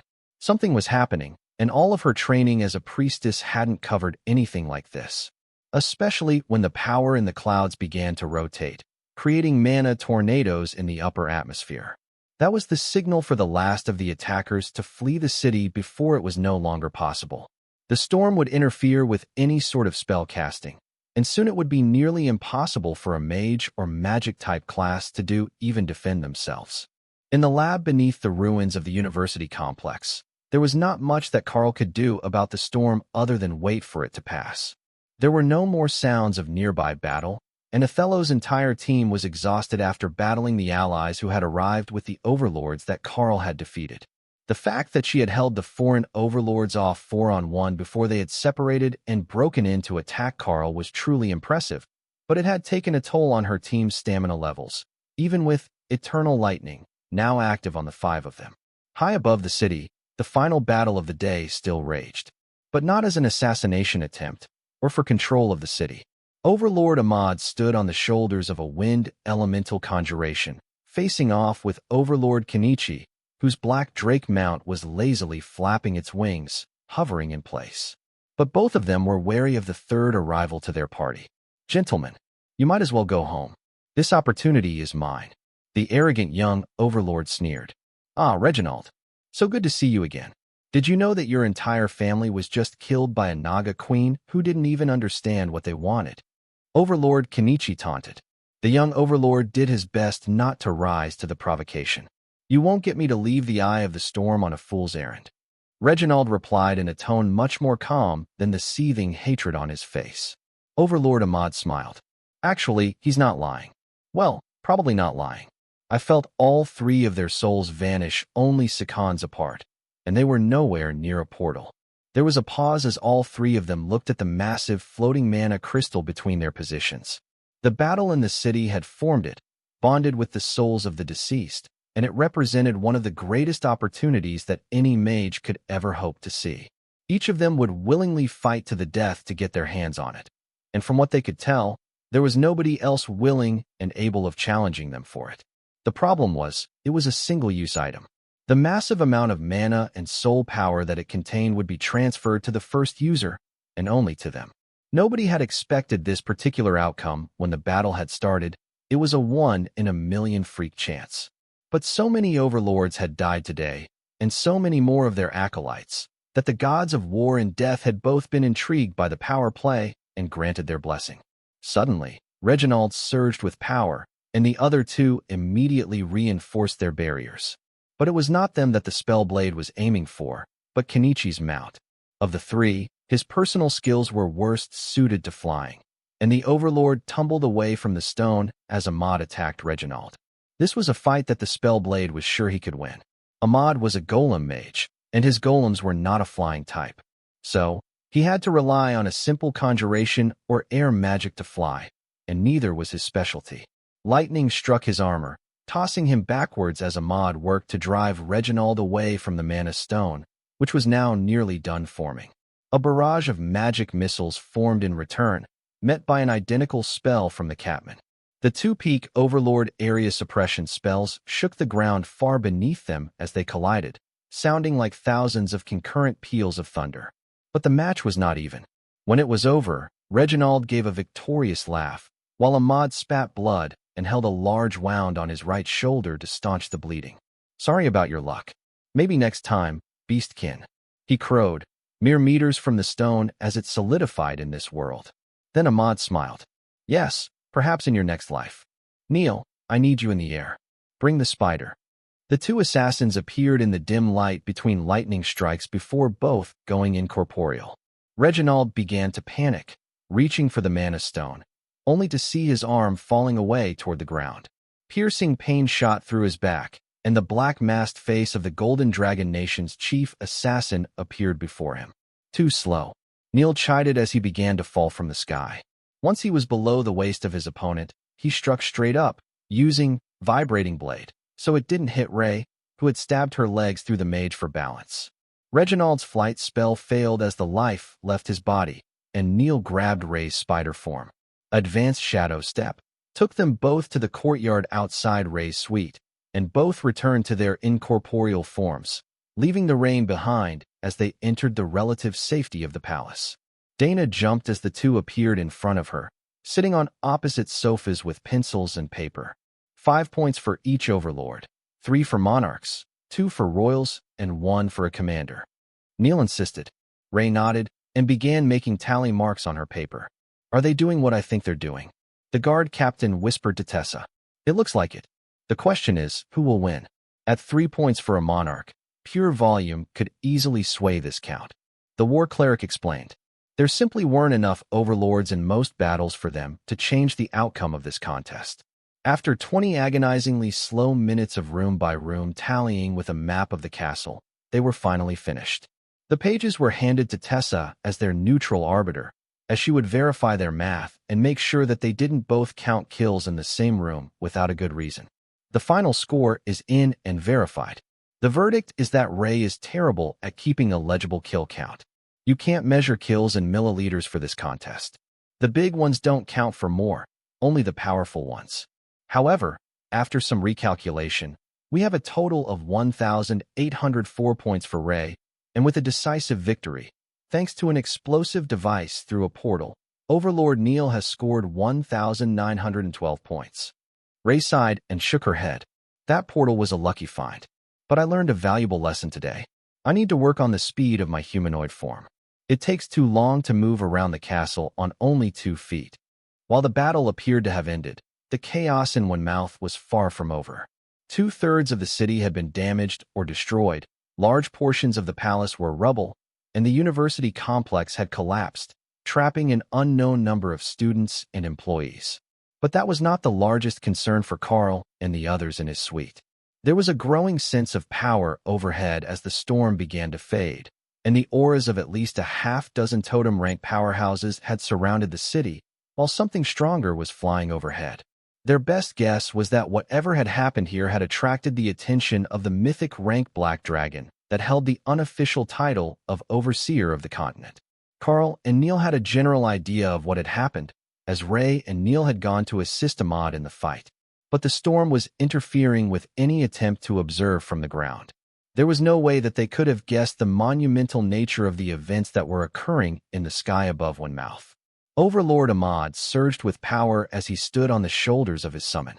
His back was bent in a deep bow, welcoming the mythic dragon, but his attention was entirely on the process happening inside his body.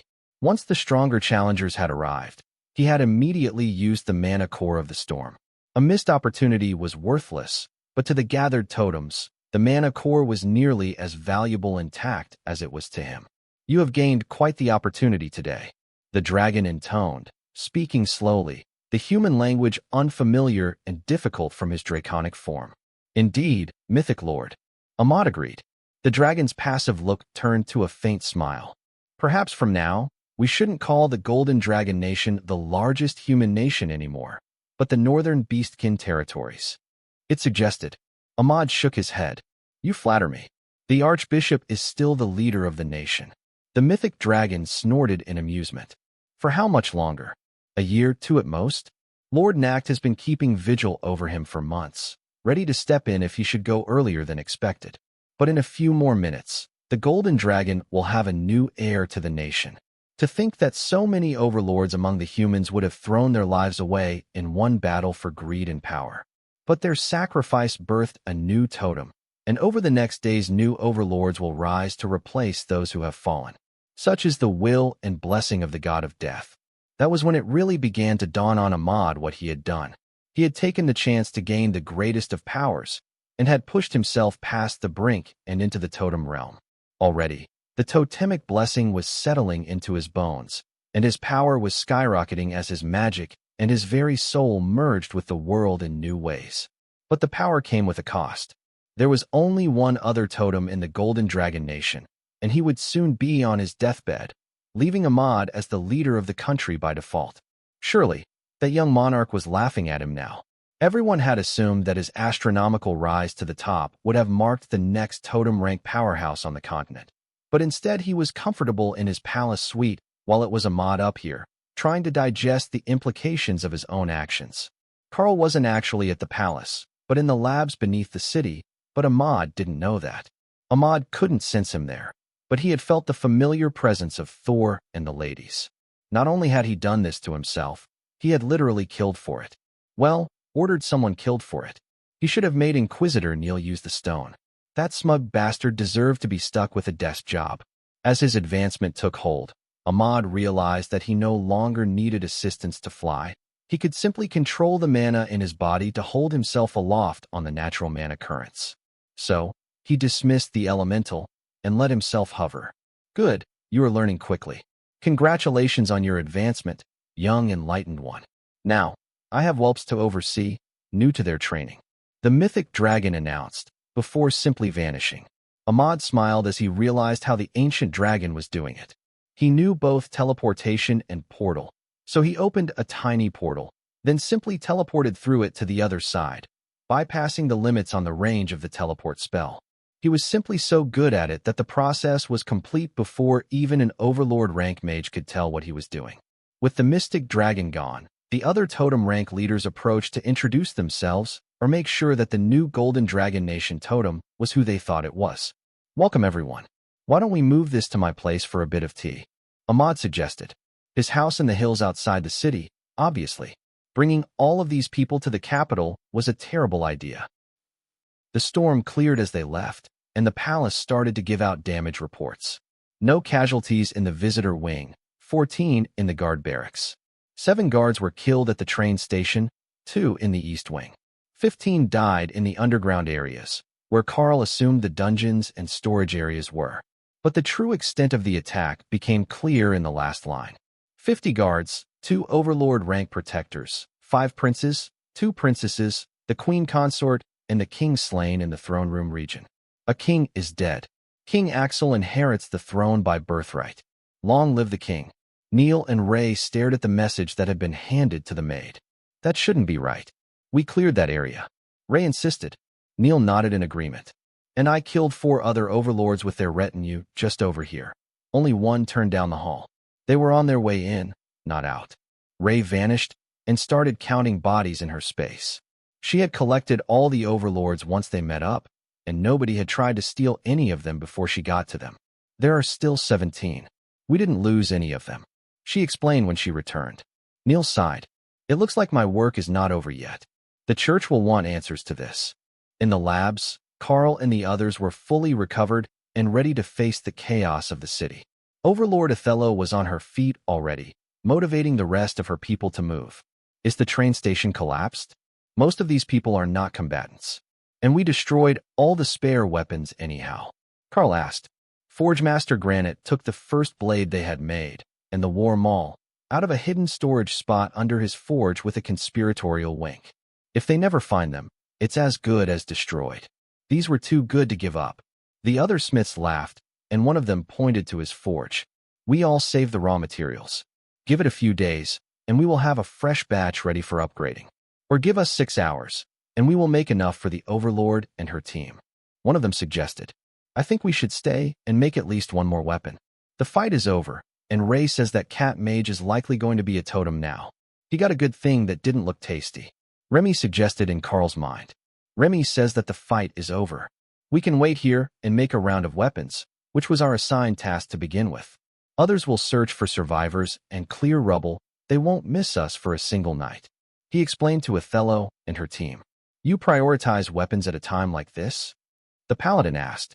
I know, it's a strange response. But we're on a project to make monarch-ranked weapons for the Overlord Special Forces members. I will make one for you tonight, and a few more as gifts, as well as for the Special Forces members. My source says we might have a new totem and a new king. Both of them will need gifts. Othello had a good idea who his source was, as only the Naga Queen was here with him today. Forge Master Thorin smiled. Well, you heard the man. Forget the scrap of the past. We need a fresh batch of the most mana-compatible weapons we can get. Does the lady have a preference? I will make the weapon for you and the VIP gifts. Othello silently held up her current broadsword, and Granite looked at the one that was currently in his possession. It was a most excellent blade, and monarch rank, but they could do better, he was sure. Plus, it could be precisely designed for a paladin. Surely, the lady would want a more elegant blade. Othello turned to Karl. Are you sure that you can turn out a weapon suitable for royalty with this team? Normally, you would need multiple monarch-ranked craftsmen for that sort of work. Karl patted her on the shoulder. You will see. What really matters is the alloy and the craftsmanship. I have rune crafting as a trade skill, and it is designed to upgrade compatible weapons to my level. These 5 lovely young acolytes are learning the ways, and they have gained a runesmith trade skill. Have some faith, they're Blue Dragon clerics, they learn fast. The clerics looked dubious about his assertion, but with Karl here, they only needed to get the job 90% done, then he could take over the end to activate their perfectly carved runes. It wasn't a perfect system, but even with the transfer in intent between creators, Karl was fairly certain that he could still get the weapons up to a decent standard. If nothing else, it would be a good training lesson. All the crafters scattered, getting to work so that there would be a weapon of every type available. But it was a very smug nature cleric that finished first. I left a spot for an elemental gem. I think that any mage would be proud to have that gnarled black ironwood walking staff. It's incredibly mana compliant and as hard as steel even without upgrading, he declared proudly. Remy reached into her space and handed Karl a large stone. Not a gemstone, a rounded chunk of meteoric iron rock that she had extensively carved with runes. Karl turned the rock until he found the start of the inscription and read it as it wound around the rock. She had inscribed the meteor storm spell effects description on the practice piece a few days ago, and it seemed ironically perfect for this purpose. Thank you, Remy. Now, let's see what we can do with this lovely staff. It would be a nightmare trying to get the runes placed properly for such an oddly shaped weapon, but that was part of the appeal of a true work of functional art. Karl made plans to increase the spell power, but split the effect into 8 times as many smaller stones, with increased coverage area. The damage per meteor would end up being less than half of the original, but the meteors would fall like a hailstorm of head-sized boulders. An enchantment to trigger more mana flow through the weapon from the outside would go well with that, and naturally an increase in the durability of the staff, just in case the mage had to resort to beating someone with it. It took Karl nearly 2 hours to complete after the nature priest had set the engraved stone, which was now glowing with deep red runes, and looked like a small ball of magma from a distance. That is incredible. Do you do that for every weapon you make? Othello asked. Well, I usually add a spell stone to weapons for overlords, but this was overkill. It should only take me half an hour at most to do a blade or axe. The nature cleric looked sheepish as he realized that his beautiful staff had actually made a lot more work for someone else. But it just looked so spectacular that he couldn't bring himself to grow out the base and cut it into a staff or bow. Fortunately, that had given the Forge Master time to make a blade that he thought was suited to Overlord Othello. It matched the theme of her armor and shield, and when Karl was finished with it, it would definitely be superior as a combat weapon. Karl smiled as he made up a poem to inscribe on the weapon, which didn't actually need a highly detailed buff for a paladin. First, he would put on runes for increased skill effect, physical strength, and radiance. That part was mandatory because a paladin should be a shining beacon of holiness in combat. Thor definitely approved of that message. Then he borrowed one of Thor's holy stones and enchanted it with the blessed item, spell before having Forge Master granite mounted in the hilt. Linking that to the main inscription would make the whole sword a holy relic, continually blessed by the holy stone. Then he added the masterpiece. In polished armor, shining so bright, a paladin stands, a beacon of light. With a sword in her hand, she fights for what is right. Never will others wish her to leave, but watching her go will make their night. Remy and Granite both laughed quietly as Karl finished engraving the blade, then began to pour power into it. For some reason, this one enchanted much more easily than the attempts that Karl had made before, like it was actually eager to reach maximum power. But when Karl touched the blade, it burnt his fingers. Not that it did actual damage with Void Body active, but he could still feel it burning his hand. All right, it is ready. Once you bond it, you should be able to see the system status of the weapon, Karl announced as he finished. Othello stared down at the glimmering silver blade, with its blood-red runes and golden hilt. It was beautiful, and the runic inscription scrolled down the blade like a Gordian knot of power. The moment her hand touched the blade, Karl could see it bond with her, and a smile slowly spread across her face.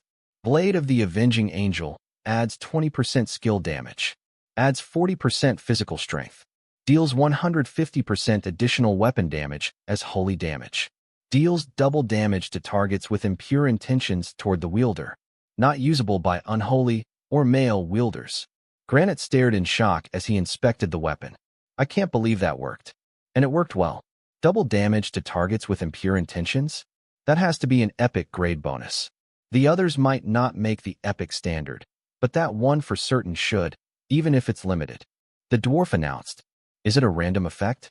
Or did you specifically try for an effect that would keep a female paladin safe from unwanted attention? Othello asked Karl, who put on his best innocent expression while Granite sat down on the floor, holding his belly as he laughed, and tears rolled into his beard. Alas, a very specific inscription. The bottom half of the inscription is a poem about how nice your arse is. The dwarf crowed. You didn't, Othello gasped. Karl shrugged. It is the outcomes that matter, right? Besides, there are fewer than 10 people in the country who can read those runes, and even fewer who will have the chance. The holy damage should stack on all of your attacks, the same as Ghostfire does when I use the Haint Claw. So, that's a significant damage increase, or the equivalent of a moderate-powered Overlord rank skill without expending any of your own energy. When it is endurance that matters, that much extra damage will make a real difference in your expenditure. Mabel, one of the Blue Dragon acolytes, raised her hand. Overlord, might we ask for a favor? She inquired politely. Othello nodded, and the cleric smiled. Can you turn around? It would seem that the shape of your posterior is relevant to our notes on the effectiveness of targeted poetry and inscriptions. Othello turned to face Karl, inadvertently doing what the cleric asked. See what you have started? You have a whole team of ladies at the palace. Are you so affection-starved that you need to be fantasizing about other women? She demanded. See what you have started? You have a whole team of ladies at the palace. Are you so affection-starved that you need to be fantasizing about other women? She demanded. Karl held up his hands defensively. It's not like that. You see, if you put a rant about how bad human craftsmanship is on a human-made weapon, with a rune to strengthen it, the effect is amplified. So my logic was that if I put a cheeky poem about the virtues of a female paladin on a weapon specifically for you, it should increase the other effects. I didn't know that it was going to add a whole other spell effect. The intent was to increase the other 3 effects. Then Karl gestured at her shield. Can you hand me that for a moment? I can see that it's just a commander rank holy item, but I think that it can be improved if you're fond of it. I promise, no weird inscriptions on this one. Overlord Othello's trust in Karl's runecrafting, not in his skill but in his intentions, was evidently low. But she handed over the shield, and Karl quickly sketched a set of runes on the back, not going for a full coverage runic inscription. There you go. More durable and better at channeling skills like Shield Bash. Othello smiled as she picked up the shield, then giggled when she saw that Karl had added property of Othello in at the top. It was all in runic, but the translation for the name tag appeared before her eyes, thanks to the system. Forgemaster Granite came over to inspect the shield, now that he had mostly stopped laughing, and grunted in approval. That's a fine piece of armor. It should be able to take a proper hit, even if you don't have a skill on it. That will save you some energy in battle. I don't recommend that you just let the shield take everything, but if you can't get a skill up in time, one hit shouldn't destroy it. The dwarf decided. Unfortunately for Karl, he didn't know a rune combination that would actually lead to a self-repairing piece of armor, which would limit the value and longevity of defensive items much more than a magical weapon was limited. Returning them to storage in your inventory often repaired small damages on items, though. So, there was some hope that stronger magical items would be able to ignore small amounts of wear and tear without needing to go to a forge regularly. The rest of Ophelia's group stared at the weapon in envy. If she gets something that excessive, I can only imagine what the consolation prizes are going to look like. One of the warriors joked. Karl chuckled and gestured to the weapons that the other smiths had been making. Pick your favorite style, and I will enchant it for you. Those blades will all handle royal rank power, and with a standard inscription on them, they will be quick to upgrade. It might not be as glamorous as what the overlords get, but I can do the work for all 4 of you in under an hour. The mage looked concerned for a moment, but the nature cleric had him covered, and there were freshly made compound bows assembled from spare parts that the ranged weapons team was now working to upgrade. The ranger in the team looked torn. His class often needed both, but asking for 2 weapons to everyone else's single gift seemed like it would be pushing his luck. His blade was a strong commander rank 1 with lifesteal on it, so he kept that one and went for a new bow. He had no idea what Karl could do for archers, but a royal rank bow could be enough to swing many battles. Karl looked at the bow that was brought to him, and the simple staff that the mage had chosen. All right, I know what to put on both of these. Give me a few minutes, then I will do the blades for the warriors. He explained. He would have to do a few for his own team as well. They had yet to reap the benefits of having a craftsman in their group. Karl kept the staff simple, with skill enhancement percentage increase, blessed item for bonus damage, and strengthening abilities for the staff itself. At royal rank, that was already enough to make it an exceptional weapon, and it had the advantage of only taking 10 minutes to write the runes and cast the blessed item spell. The bow got a short poem about unerring aim and swift arrows, along with a blessed item spell, but it also got a small stone inscribed with the poisoned arrow skill. Since Karl had gotten new spells from the clergy, he might as well use them all when he had the chance. Plus, adding poison arrow removed the need to have an arrow creating skill or carry physical arrows. That was the best part about his own bow, other than the fact that it helped target. He was tempted to do more, but if he tried to overload the less capable alloy with too many runes, it would either shatter or simply fail. They didn't have the time to be wasting weapons today, so this would have to do for the royal rank weapons. The mage smiled as he held the staff.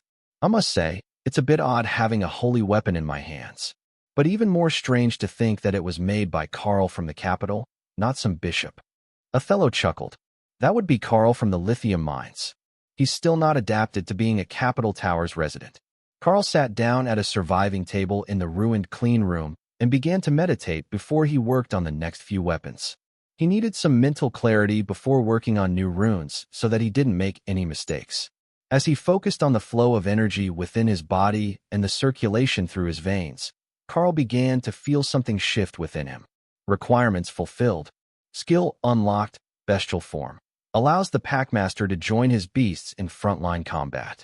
Karl maintained his focus on the process of clearing his mind and recovering his energy, but the collective gasps of the people in the room, as well as Remy's clapping, brought him out of his meditative trance. I unlocked a new skill. Did it do something visual? He asked. Remy nodded happily, and one of the acolytes cast a spell that created a large mirror out of water magic. The Dana mage is going to love you, Remy insisted as Karl stared in shock at the mirror. His body looked similar to the way that it had for the last month or so, massively muscular in a way that would make the most avid steroid enthusiast blush. But now it looked more balanced, as he was close to 220 centimeters tall and completely covered in white fur with black stripes.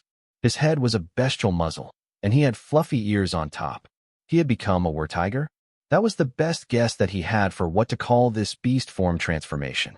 His hands were still functional as human hands, but he had retractable claws of black metal that leaked magic, as if always covered in disintegrate.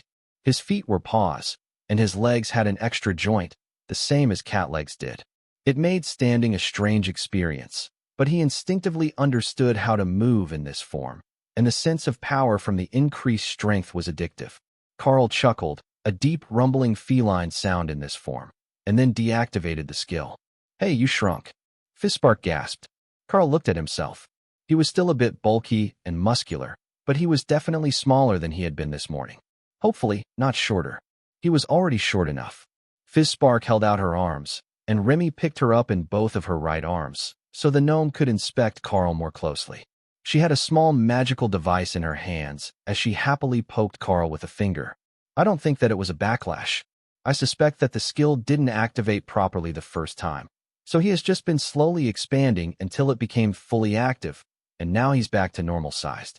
Well, I think that he's normal-sized. He's still kind of muscly. Gnome men are sort of pudgy and squishy, much more pleasant. Ray's voice filled Karl's mind with enthusiasm. Kara and Dana both approve of this change. They say that you were taking up too much bed. Tell Kara that Remy can carry her gnome like a baby in just her 2 right arms, and it's adorable. If they were going to joke about his size, he could at least taunt the badger back. Ray laughed at Kara's response to Karl's words, but the badger had an idea. If we're both furry, we can turn the heat all the way down in the room, and Dana will never want to get out of bed. So we can just sleep all day. It was brilliant in a way. Nobody wanted to get out of a warm bed into a freezing room. But they might need Remy to use ice magic to make the room that cold until next winter. Karl sighed and waved Remy back a step so that he could get started on the blades. 2 more for the team that was here, then weapons for his own team, and finally, he could make something for the new king. The fancy staff for a mod might not be as cool as some of the other things he would get, but it was as good as Karl could do. Unless runes didn't have to go on weapons to be useful. He could make the new totem some jewelry. Surely, Forge Master Granite knew how to make more than weapons. That would be an exceptional gift for him, as Monarch-ranked accessories were even more rare than Monarch-ranked weapons, especially ones that were tailored to the user. Karl quickly finished the blades for the monarchs in Othello's team and turned to Forgemaster Granite. I have an idea if you're up for it. Weapons are fairly common, and everyone looks for one, so our new leaders will already have something. But what they might not have is some quality jewelry. How are your skills as an artist? He asked. The Forge Master smirked and looked at his forge, which was currently glowing bright with Hawk's ghost fire. Oh, I think that I can come up with something. I didn't get the title of Forge Master for nothing, and dwarves are well known for their artistry. Granite nodded to himself and went to his forge, where he pulled out a sheet of alloy from a side storage cabinet, while Karl got to work on the weapons for the warriors in Othello's team, plus a pair of axes for Ophelia, which would get life steel stones in them, though they were only royal rank-capable materials. Fistspark laughed as Remy turned her to watch Granite's work. Oh, he's serious this time. He's using the rare materials. There are some very suitable materials for mana transfer, but they're so rare and expensive that we don't have much to work with and can't use it to make weapons. How much room do you need for runes? Granite asked as he heated the metal. That depends on the material. But my eyesight is good, and my hands are steady. If the material is up to it, I could make a proper enchanted item out of a hoop earring. Karl's joke made the dwarf laugh, but inwardly he was sighing in relief. He only had the one small sheet of this material, and if he was going to make 2 masterpiece quality items from it, he would have to conserve. But if he could just make a pair of small bracelets, he would have enough for a dozen or more additional items. So, that was what he did. Wide dwarven bangles, with a flat rear surface to give Karl more room to work without interruption. It would also give him more than enough spare material to replace mistakes, and an excuse to add a decent-sized gem for a spell ability.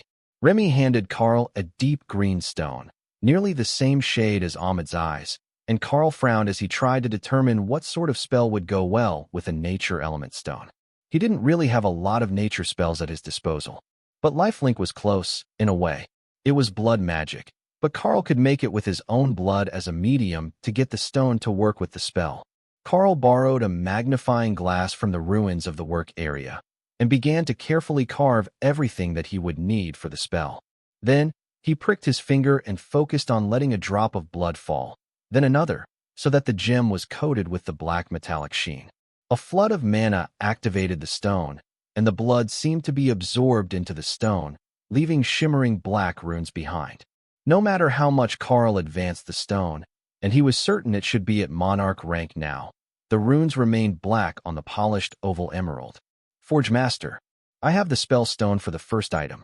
Granite mounted the stone, and then used a system skill to finish his carving, creating what looked like the skyline of the eastern border mountains around the outside of the bracelet. Karl couldn't be sure, but it certainly looked similar to the view southeast of where he was stationed along the frost giant border.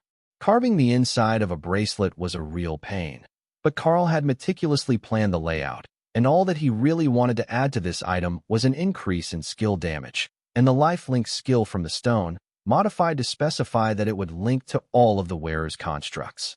Ahmad was a golem mage, and the golems were much more durable than he was. But Karl was also careful to specify that the link only went one way, from the golems to him, never from him to the golems. It seemed a bit simple, but as far as jewelry went, he didn't think that there was likely to be a better replacement. The second one that Granite created was a city skyline of the royal palace from the university, or so Fistspark insisted. That should be a proper heirloom item for the royal family. Does anyone remember what class Prince Axel was? He asked the others. Warrior. Granite replied with a shrug. Well, then that is easy. Warriors are easy to please. Karl smiled, and the Forge Master chuckled. Remy handed Karl another green stone, deliberately choosing ones that only one person would want in their team, and not elements that were more versatile. Karl began to inscribe trollish regeneration on the stone, and Remy suddenly realized that green stones were actually quite useful. They needed to give one to the bear and the lotus, and maybe even Tessa. Karl put the same basic inscription for skill damage increase, but trollish regeneration was easier to link, so Karl used some extra space to add a physical strength buff before boosting the power level. The material appeared to be somewhat translucent, and when Karl inscribed it, the whole bracelet glowed with red light in the background, highlighting the outline of the royal palace like early morning dawn. Excellent work. Now those are proper gifts. Even if they never wear them, We don't have to be ashamed of our present. Forge Master Granite insisted. Karl nodded in agreement. What do you say we all go to the palace now? The guest area is nearly empty, so we can find spots for everyone before the other visitors start to show up. There will be all sorts of chaos with a new king's coronation and with whatever advancement party that they're going to have for Totem Lord Ahmad. Othello looked up at the ceiling. Well, it should be safe enough to go out there now. It's a shame we can't use the train, but everything collapsed, so we can't get to it, and we will have to walk across the city. Once they had everyone to the surface, Karl realized that making it all the way across the city was going to be easier said than done. Everything was destroyed, and while they were in the middle of a park, Karl could already smell the death mixed with the fresh rain. Most of the city was leveled, and the civilian casualty rates must have been horrific. Othello noticed his unease and patted his shoulder. There was an emergency alarm at the start of the fight. Casualties won't be too bad. I don't see any smoke signals from breached civilian emergency shelters. Karl didn't even know that was a thing. But in a city that expected disasters or attacks, it did make sense to get everyone who couldn't take a hit out of the way. The buildings could, eventually, be replaced. Well, most of them. Rebuilding the university and its labs was not going to be an easy feat, even after they had dug through all of the hazardous materials and damaged experiments to remove the rubble. Fortunately for them, there were no major injuries, and everyone was in good shape for a long walk. Well, Remy was carrying Fizz Spark, as the gnome's legs were very short, but the others were capable of a brisk walk. The bodyguards surrounded the convoy of researchers, with Othello and her team in the lead, followed by Remy, and Karl in the rear with the Guardian. The dust had mostly settled after the rainfall, and an eerie silence had fallen over the city after the enemy had retreated. Karl could sense, and sometimes see, elites in the distance. But with Othello leading their group, the others recognized them as friendly right away. Even with a decent walking pace and minimal damage to the road they were walking down, it still took them 3/4 of an hour to walk from the lab to the palace's servants' entrance. The palace itself was on a hill, and the servants entered from the bottom levels after passing through the gates in the outer walls. The entrance was heavily guarded, and Karl waved as he recognized Guard Captain Scruggs among the soldiers on duty. Guard Captain, this is Overlord Othello and her team, as well as the researchers from my lab at the university. It appears that our facility was one of the targets today, and the university has been destroyed. Would it be possible to get suites for everyone? Karl asked, raising his voice from the rear of the group. The captain sighed. We're already being flooded with requests, thanks to the damage in the city. But if you're willing to share space with the Overlord and her friends, we can find room for the others in the lower visitor quarters. Othello nodded. That works well enough for me. We will sort out sleeping quarters when we arrive. Karl, bring the whole team with us until we can get rooms sorted out for everyone. They will need to be kept abreast of developments. Guard Captain Scruggs, if possible, do not put the others too far away. If you do, the acolytes will drive you crazy trying to get to the leaders. The guards brought out a haggard-looking maid and gave her some quiet instructions. She nodded, then gestured for Karl and the others to follow her. I will deliver Monarch Karl and the Overlord's team to their suite first. Then we will find quarters for everyone else nearby. Unfortunately, all of the noble suites are booked, but we have some other quarters available that are nicer than bunking you all in a room in the servants' quarters. She explained in a dry tone. One of the Blue Dragon acolytes laughed at the thought. The servants' quarters in the palace were likely more luxurious than their rooms in the cathedral library's residences.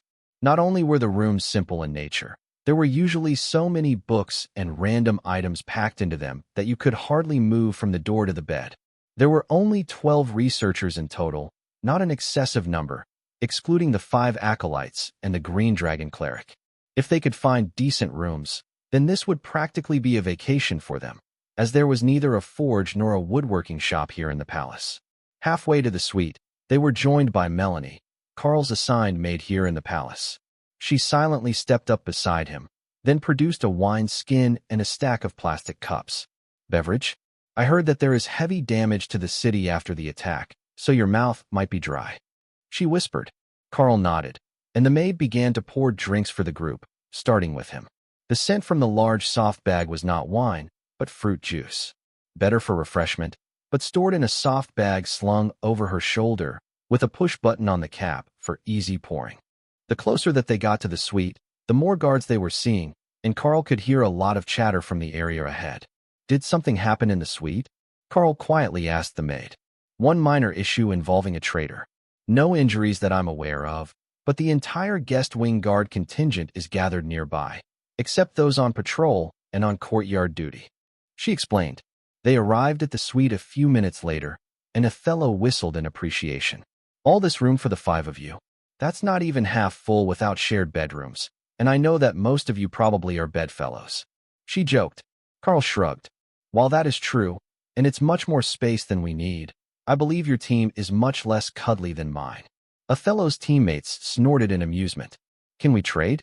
We will share rooms with your team. One of the warriors joked. Ophelia gave him a dangerous smile. I don't think that you thought this one through. I sleep in werebear form.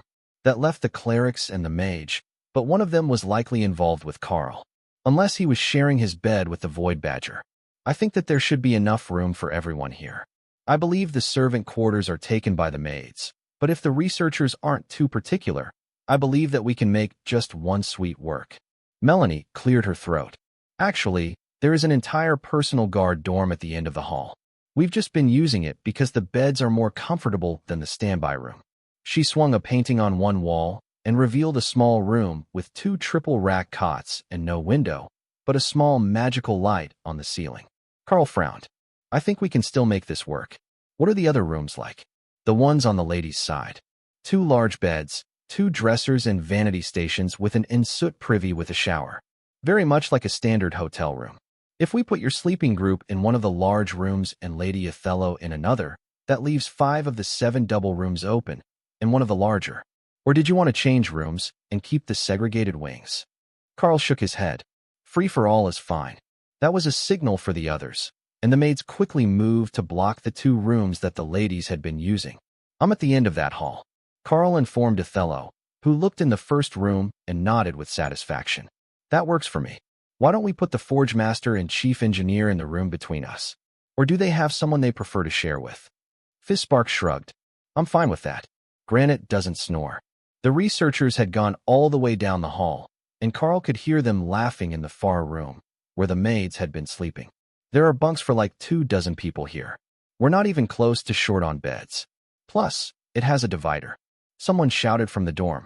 Karl shrugged. Well, if they are happy, it's good. The maids can share one of the other bedrooms if they're not returning to their own beds. I won't blame them if they don't want to be alone for a few days after all this chaos. The maids silently cheered at the upgrade, as the standby rooms were awful. Even if the 4 sleeping shared double beds, they had more space in a real room. It took a few minutes of shuffling, but eventually all the rooms were filled, with the male researchers taking the dorm and the ladies of the research team sharing a pair of rooms. It took a few minutes for the changes to sink in, but once Dana finally got a good look at Karl, she was stuck staring at him in shock. You changed. Did something weird happen? Not that I mind. This is a much better look than super muscled. But it's a rapid change. She asked. Thor and Ray already knew, but they hadn't warned anyone. Or, at the very least, they hadn't warned Dana. The extra bulk was from a new skill that hadn't properly activated. Bestial form. Is that same sort of massively muscled? Karl explained. Dana smiled, and Lotus ran over with an expectant look. She was not missing the grand reveal. Karl activated the skill, and Dana gave him a secret smile while Lotus clapped and cheered. Now we have a tiger and a bear. Nap time will be spectacular. The nature priestess cheered. The others had more subdued reactions, but some of the guards had conflicted expressions. Built so wide that your shoulders brushed both sides of a door frame was a life goal for a few of the more muscular ones. Nobody got past you in a hallway if you took up the whole hallway. Being massive was the ultimate passive defensive build. Karl was going to settle in and watch a movie, but the excitement level in the suites was too high, and even Overlord Othello was eager to see him keep working on the project that had been disrupted with the destruction of the labs. But that reminded Granite of one important oversight. Should we have destroyed the Ghostfire forges before we left? He asked. Karl shook his head. No, I think that they will make a new entrance to the labs soon, and then you will want to have your forges intact. We sealed the roof with earth magic when we left, so it's not going to fill with water or anything, and most of the spells are still online. That was enough to assure the workers that they weren't permanently unemployed, and with heavy encouragement, Karl sat and brainstormed runic inscription ideas with the acolytes and the workers from the lab all through the afternoon. They only stopped long enough for dinner, and then called it a night when it got dark outside. The acolytes had all been taught the talisman spell, which would let them create a paper version of a spell that they knew. But it could also be used for more creative magical effects, such as a custom rune string. They had quickly mastered the basics, such as locking a door shut with the talisman when it had no lock, and creating a barrier of silence to prevent eavesdropping. But a talisman didn't have to be paper. They could also create a single-use wooden or other type of talisman. It was only the temporary nature of the spell that made paper the best idea. For the acolytes, it only lasted a few hours after activation. For Karl, the spell had lasted half the day. However, that meant neither was suitable for engraving on a permanent object, and none of them had mastered the art of simplifying runes to make rune crafting as easy as creating a talisman. Karl suspected that the simplified nature and reliance on the caster's will was the reason they were temporary, and that it wouldn't be possible to make them permanent. But they had already been able to get a good grasp of the spell's possibilities, and using the runic language was much more compact than writing in common. Just after dark, a messenger came from the royal family, elites, nobles, and gathered employees of the crown. The coronation ceremony has been moved up. King Axel will be crowned by the Queen Dowager tomorrow at noon. Please be in attendance. Also, attendance at breakfast has been requested for the elites. Not for the king, but for Totem Ahmad, who will be arriving in the morning. The messenger announced. Then he handed them a formal announcement card, addressed to the residents of their suite as a group. That was a change. From what Karl had heard during his brainstorming session today, the ceremony was normally exclusive to the ones closest to the king, and then there would be 7 days of public parties which he would attend, so the people could see him. Or her, if the new leader was a queen. This was incredibly quick, though, especially with the city mostly destroyed and heavy damage to some portions of the royal palace. But perhaps they wanted to get it out of the way so that the new king could focus on fixing things. Bright and early the next morning, Melanie tapped at the door to wake Karl up. Not that it was necessary. Lotus and the other nature cleric had been experimenting with new coffee blends since before dawn, and they had enlisted the Blue Dragon acolytes as their taste testers. Few beings could sleep through that. Karl put on a casual outfit of slacks and polo shirt made by Ray, then gathered both teams of elites and headed for the dining room, where Ahmad was waiting for them. Being a new totem rank mage, it wouldn't do to keep him waiting. Plus, Karl had a gift for him. The Catman's ears perked up when they entered, and Karl smiled at his excitement. Lord Ahmad, it's an honor to get a breakfast invite. Othello greeted him with a slight bow, which Karl copied with a wink that made the mage laugh. I've known the two of you for how long now? No need to stand on ceremony. Welcome everyone. I wanted to see you all before the ceremony, and I have some news for you after. He explained. Karl nodded and patted him on the shoulder to transfer Meteor Swarm, the combination spell that he had modified for the staff originally intended to be his gift. Then he held out the bracelet with the life link gem on it. A combined effort between myself and the research team. Congratulations on your advancement. Ahmad slid a magical bracelet off one wrist and put the new one on with a surprised smile as it bonded, allowing him to see the stats on it. This is amazing. Life linked to my golems? All of them, it seems. Now that's a cheat code for a mage. And the extra skill power as well. I have never seen a monarch-ranked created item before, but if they're all at this level, I can understand the context behind the news I have for you much more clearly. But that's for after the ceremony. First, let's eat. Breakfast took nearly to lunch with all the interruptions and people showing up to talk to the ranking elites. After the first hour, everyone but Karl, Othello, and Ahmad managed to excuse themselves. The monarchs with Othello's team didn't make it far before they were caught by someone with propositions or a history with them. But at least they got to try. The coronation was exactly at noon, so Ahmad ended up leading them directly to a VIP box in the throne room, above floor level. The rest of the teams would be in the crowd below, and Karl spared a moment of sympathy for the guards who had to maintain security with so many active skills in one room. After the recent events, nobody who had the power would agree to go without defensive spells, especially not here in the throne room, where the resident members of the royal family were killed. The cause hadn't been officially announced, but both Ray and Neil were certain nobody went in or out. Even the guards outside the door survived the battle. Neil had questioned them, but the door remained barred from the inside, and they hadn't heard anything thanks to the silencing spells on the throne room. Ahmad smiled as Karl extended eternal lightning over him. A totem was nearly impervious to the attacks of those below his rank, but activating a totem rank barrier would be an incredibly oppressive force for the unawakened humans in attendance, as well as most of the elites. Trumpets began to play a marching tune, and the room fell silent. King Axel looked exhausted, but his back was straight, and his expression was grim as he entered the room with a pair of familiar overlords walking behind him.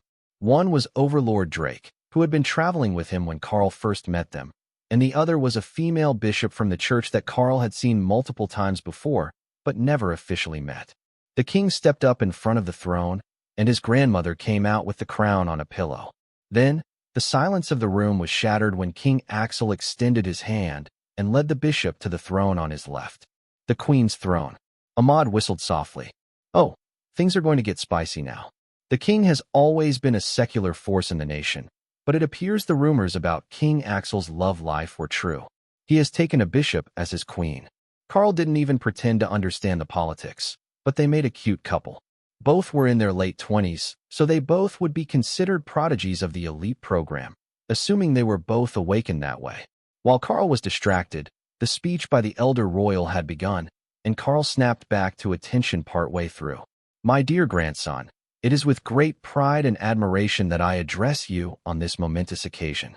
You have shown extraordinary courage, wisdom, and compassion in your ascension to the throne. Your father would be proud of the man you have become, a leader who understands the importance of serving others, a monarch who recognizes the weight of his responsibilities.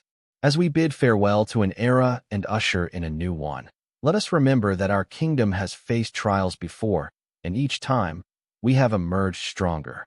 The loss of your father was a devastating blow, but it is now up to you, King Axel, to lead us through these dark times and into a brighter future. You, King Axel, beloved of the gods, with the admiration of the entire nation, from every region, every caste of society, and every rank of elites who defend our sovereignty. It is that unwavering spirit that makes you the most suited to stand here in this hallowed chamber today. Karl wondered if there was some form of contest for the throne that he wasn't aware of, but then realized he really should be paying attention to the old royal speech. As we bid farewell to an era and usher in the age of the elites, let us remember that our kingdom has faced trials and betrayals before. Each time, we have emerged victorious and stronger than ever. So shall it be again in these trying times. The loss of the king was a blow that devastated the hearts of the nation, but there is no doubt in my heart that the king will once again lead us through these dark times to a brighter future than any could have foreseen. In this time of sorrow and change, let us be reminded of the words of our ancestors. The strength of a nation lies in its unity. The power of a king is measured by his ability to serve his subjects. May you, King Axel, embody these principles as you lead us forward. As we move forward toward vengeance and retribution, the nation stands behind the king and supports him with all our might. The path will not be easy, but with faith and determination, the Golden Dragon Nation will overcome any challenge put in our path. King Axel knelt, and the Queen Dowager placed the crown upon his head. From beside him, the new queen raised her voice. To King Axel, may he reign forever. The room burst into shouts and cheers, accompanied by a stomping that shook the stone of the throne room. The entire coronation ceremony had taken less than 15 minutes. There was nearly no pageantry, and while the throne room was decorated, it was no more than would have been done for a royal banquet. There simply hadn't been time. But to the new king and the elites in attendance, it didn't matter. The old queen had been right. What was coming was vengeance and retribution on those who would dare to launch such an audacious attack on the nation.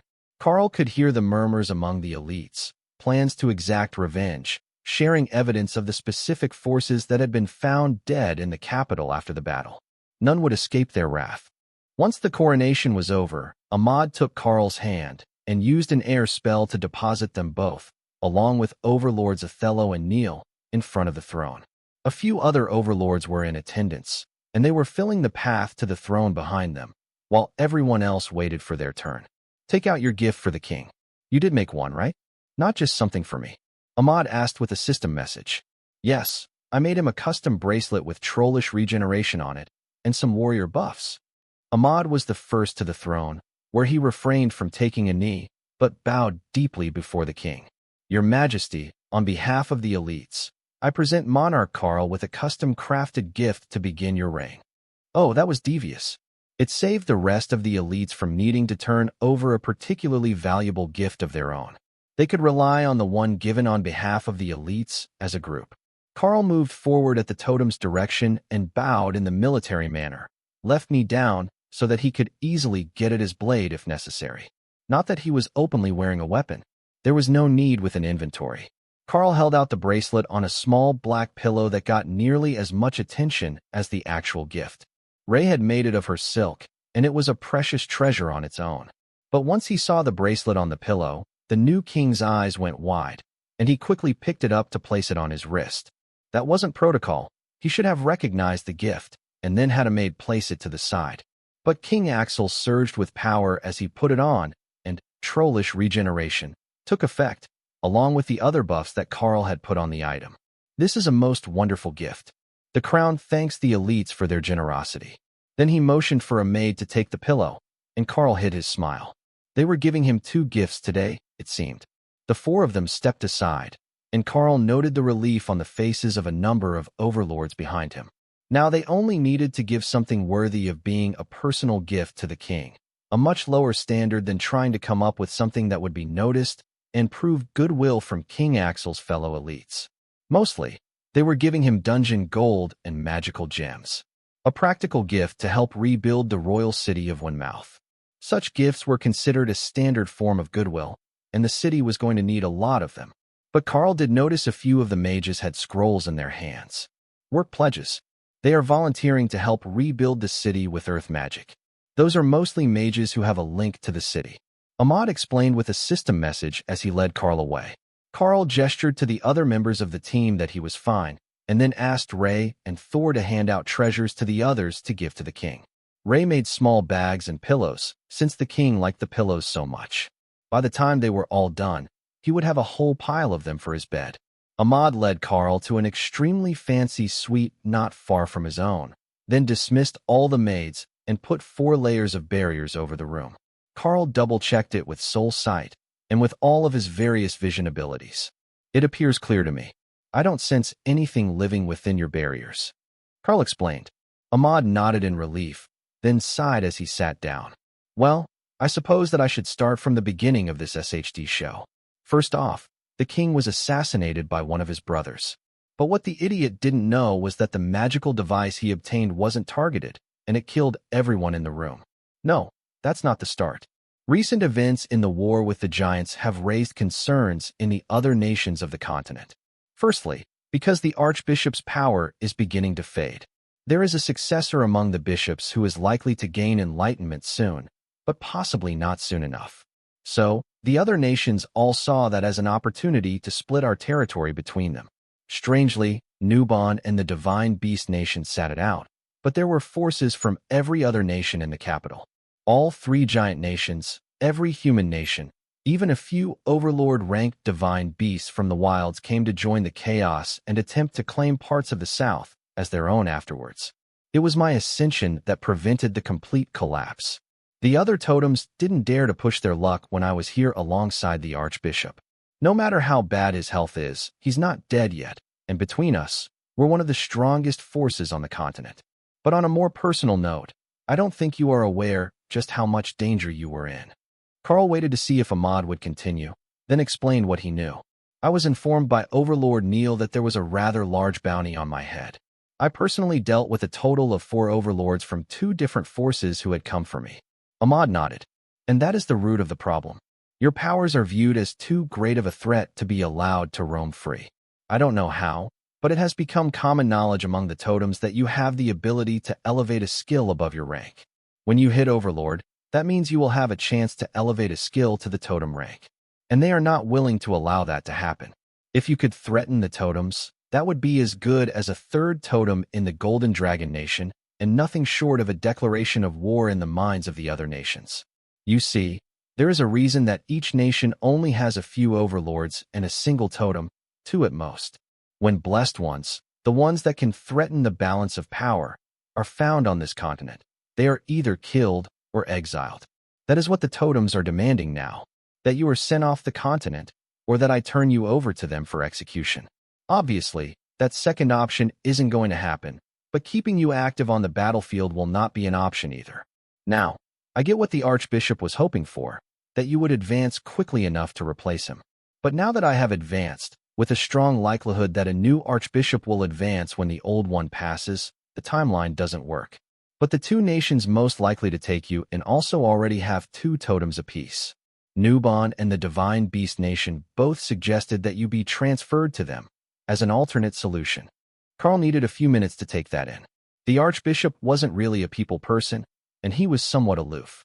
But the church had always sent Karl to wherever the greatest opportunity was, and now the reasoning began to make sense. The church knew there was a chance that every other nation would team up to try to kill him, but if he gained power fast enough, he could be protected until he was the Golden Dragon Nation's next totem. But that had relied on the Archbishop being the only totem in the nation. Now that there was a 30-year-old mage at the totem rank, with a century of likely good health in front of him, things were different. Nobody was willing to risk the Golden Dragon Nation gaining an expansionist mindset with the power to back it up. Karl was slowly accepting that things were getting bad for his personal situation, but there were other concerns as well. So what will we do? I know that you have the ability to portal, and that should be enough for our purposes. If I'm sent away somewhere like the Nia continent, what happens to the rest of my teammates? Are they going to become a target of the other nations thanks to all the damage that we did as a group? He asked. Ahmad sighed. I can't guarantee that. I can put them under my protection, but I know that the giants have a vendetta against them. The other nations don't view them as nearly as high of a threat level as they do you, but that might only be because you're there to dim their light. If you weren't around, then Dana, and likely both the clerics, would be viewed as shocking prodigies for the speed that they are growing. But if I'm right, they probably wouldn't be growing as quickly if you weren't there, so it might be a moot point. Karl nodded. That made sense, as a lot of their combat power was the beasts, and the system seemed to reward acts of massive excess to a greater extent than the average soldiers. If I asked, and they agreed, would it be possible for us all to go into exile together? I know it would be a lot to ask of them, but we do work very well as a team. Ahmad frowned. It might be possible, but asking an entire team to give up their lives to join you in an indeterminate exile is big. It's not a year or two. You may never be able to return, and the only likely scenario that involves you coming back is one of the nations losing their totem rank guardian, and you being the first one back with the ability to claim it. Now, those odds aren't zero, as you would have me on your side supporting you. But there are likely to be other exiled geniuses who might have reached totem rank, with the desire to return. I don't really know. There are countless details that I haven't caught up on yet since I advanced. But there is also the matter of where you will be sent. Nia is a possibility. There are more than enough overlords and totems there to not cause a major disturbance when you advance. However, there is also a push to have you sent to the Dragon Isles. It's actually 4 subcontinents grouped together, but the danger level there is immense, to put it kindly. The Dragon Isles have the highest mana concentration of anywhere on the planet, and I am not aware of any human nations at all. It's all monsters, dragons and subdragons. There will likely be humans, but as slaves. I don't know how your team will handle that, or if they will be in danger of slavers during their stay. In fact, we don't really know much about the Dragon Isles at all. They're not particularly welcoming to outsiders of the power level to safely travel around them. The dragon clerics might be all right, as they are slowly becoming dragonkin. But you do have 2 humans in your team. That could definitely change the plans. You wouldn't want to put them in that sort of danger, and needing to rescue the princess from slave caravans was a bit too cliché. On the other hand, Karl felt like he had always been with his group, and he was reluctant to leave them behind, even if he knew that he should, and that his selfish desire for companionship was likely to ruin everyone's life. Would you have time to explain the dangers to them for me? I have never even heard of the Dragon Isles before, and I know precisely 0 about them. If it is Nia, I do know a bit about how it was 10,000 years ago, but nothing current. Karl asked. Ahmad nodded. I don't have a problem with that. After all, you did give me that most wonderful meteor swarm skill plus the bracelet. That skill might seem like a trivial thing to you, just a modified meteor spell. But when it's used by a totem rank mage, it can wipe an entire city off the map in a matter of seconds.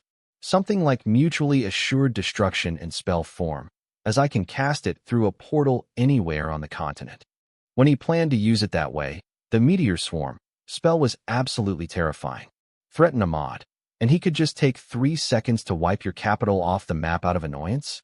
That should keep anyone from seriously challenging his leadership of the Golden Dragon Nation. But that sort of thinking was probably a large part of the reason that Karl was being exiled in the first place. There was a disturbance in the energy of the area, and Karl preventatively prepared Nullify, while Ahmad frowned at the attempt to intrude through his barriers. It seems that the other leaders are impatient. I will call your teammates to us, and you can decide as a group. But you might have to do it quickly if we're going to avoid a fight. Karl nodded. Let them in. Unless they're willing to go all out in an enclosed space, I'm not particularly concerned about a few eavesdroppers. In his mind, Karl laughed. Between the two of them, they could just spam Nullify, while the golem cat slapped the intruders around like disobedient children. The thought made Remy laugh, but Thor agreed with Ahmad. They enjoyed causing trouble far too much. Letting them be humbled a bit might be good for his sisters. Ahmad let down his barriers, and a group of 6 spellblades in different colored robes, plus the general from Nubon, appeared through a portal. Karl waved to the one totem that he knew, and the Naga general smiled back before shaking Ahmad's hand. Totem Lord Ahmad, have you made your nation's prodigy aware of the situation? One of the spellblades asked. Indeed I have. We are just waiting for a few others to arrive. They may wish to enter exile together. The foreign mage gave a vicious chuckle. Oh, I don't think that they will be so enthusiastic when they hear the verdict. Ahmad nodded at Karl. That was what he had expected. It would have been better if there was time for them to discuss in more detail, but the others appeared impatient to send the young prodigy away. The rest of Karl's team entered, then stopped at the door when they felt the power of the gathered visitors. One of the mages turned to them, and his evil smirk turned to an honest smile. Well, this is unexpected. Yes, this works very well. I approve of sending them all together, he announced. Dana turned to Karl, who motioned for them to move to a side room. I will keep it short because they're getting impatient. I am being exiled as a threat to the power balance. They haven't said where to yet, but it's unlikely to be somewhere nice, and the danger level will be high enough that if I do reach totem rank, it won't even make a ripple in their local power balance. The problem is that it's almost certainly not going to be somewhere human-friendly. You all have the choice if you want to go with me, and possibly never come back, or remain here under the protection of Totem Lord Ahmad. Karl couldn't remember if that part had been explicitly stated, but he was certain that the mage could be counted on for at least that much. Dana understood right away what the danger was, and Ophelia wasn't far behind her. Both looked vaguely horrified, but Tessa had a placid look, as if she had made peace with her decision, whatever it was. In contrast, Lotus looked outraged. You're not taking all the beasts and leaving. Nope, no way. If you go, I go. Yeah, that was about what he should have expected. Ophelia sighed. You know it's impossible for me to say no now. If you had left without saying anything, I would have made peace with your choice. But given the option, I can't just abandon my friends. Karl patted her on the shoulder. I know, and I apologize for putting this sort of pressure on you all. I also understand if you all want to wait here for me to return one day. It's not like I will be alone, and Lotus will still have a cuddle bear even if you all stay here. Lotus calmed down a bit when she realized that. One cuddle bear wasn't a total loss. Plus, Ophelia was probably the most risk-averse one in the group when she wasn't raging. Not that it was a high standard. Dana straightened a bit and nodded to herself. If it's not human-friendly, we can use disguise spells. I'm coming with you. Tessa nodded, as did Ophelia, which left Lotus to shrug. I guess we're going on an adventure, then. The nature priestess agreed.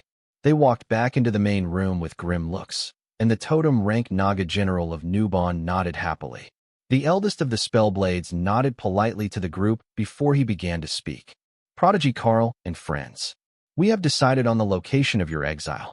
We have signed a magical contract not to interfere with your lives after you arrive, and to keep your location secret from anyone not involved in this negotiation.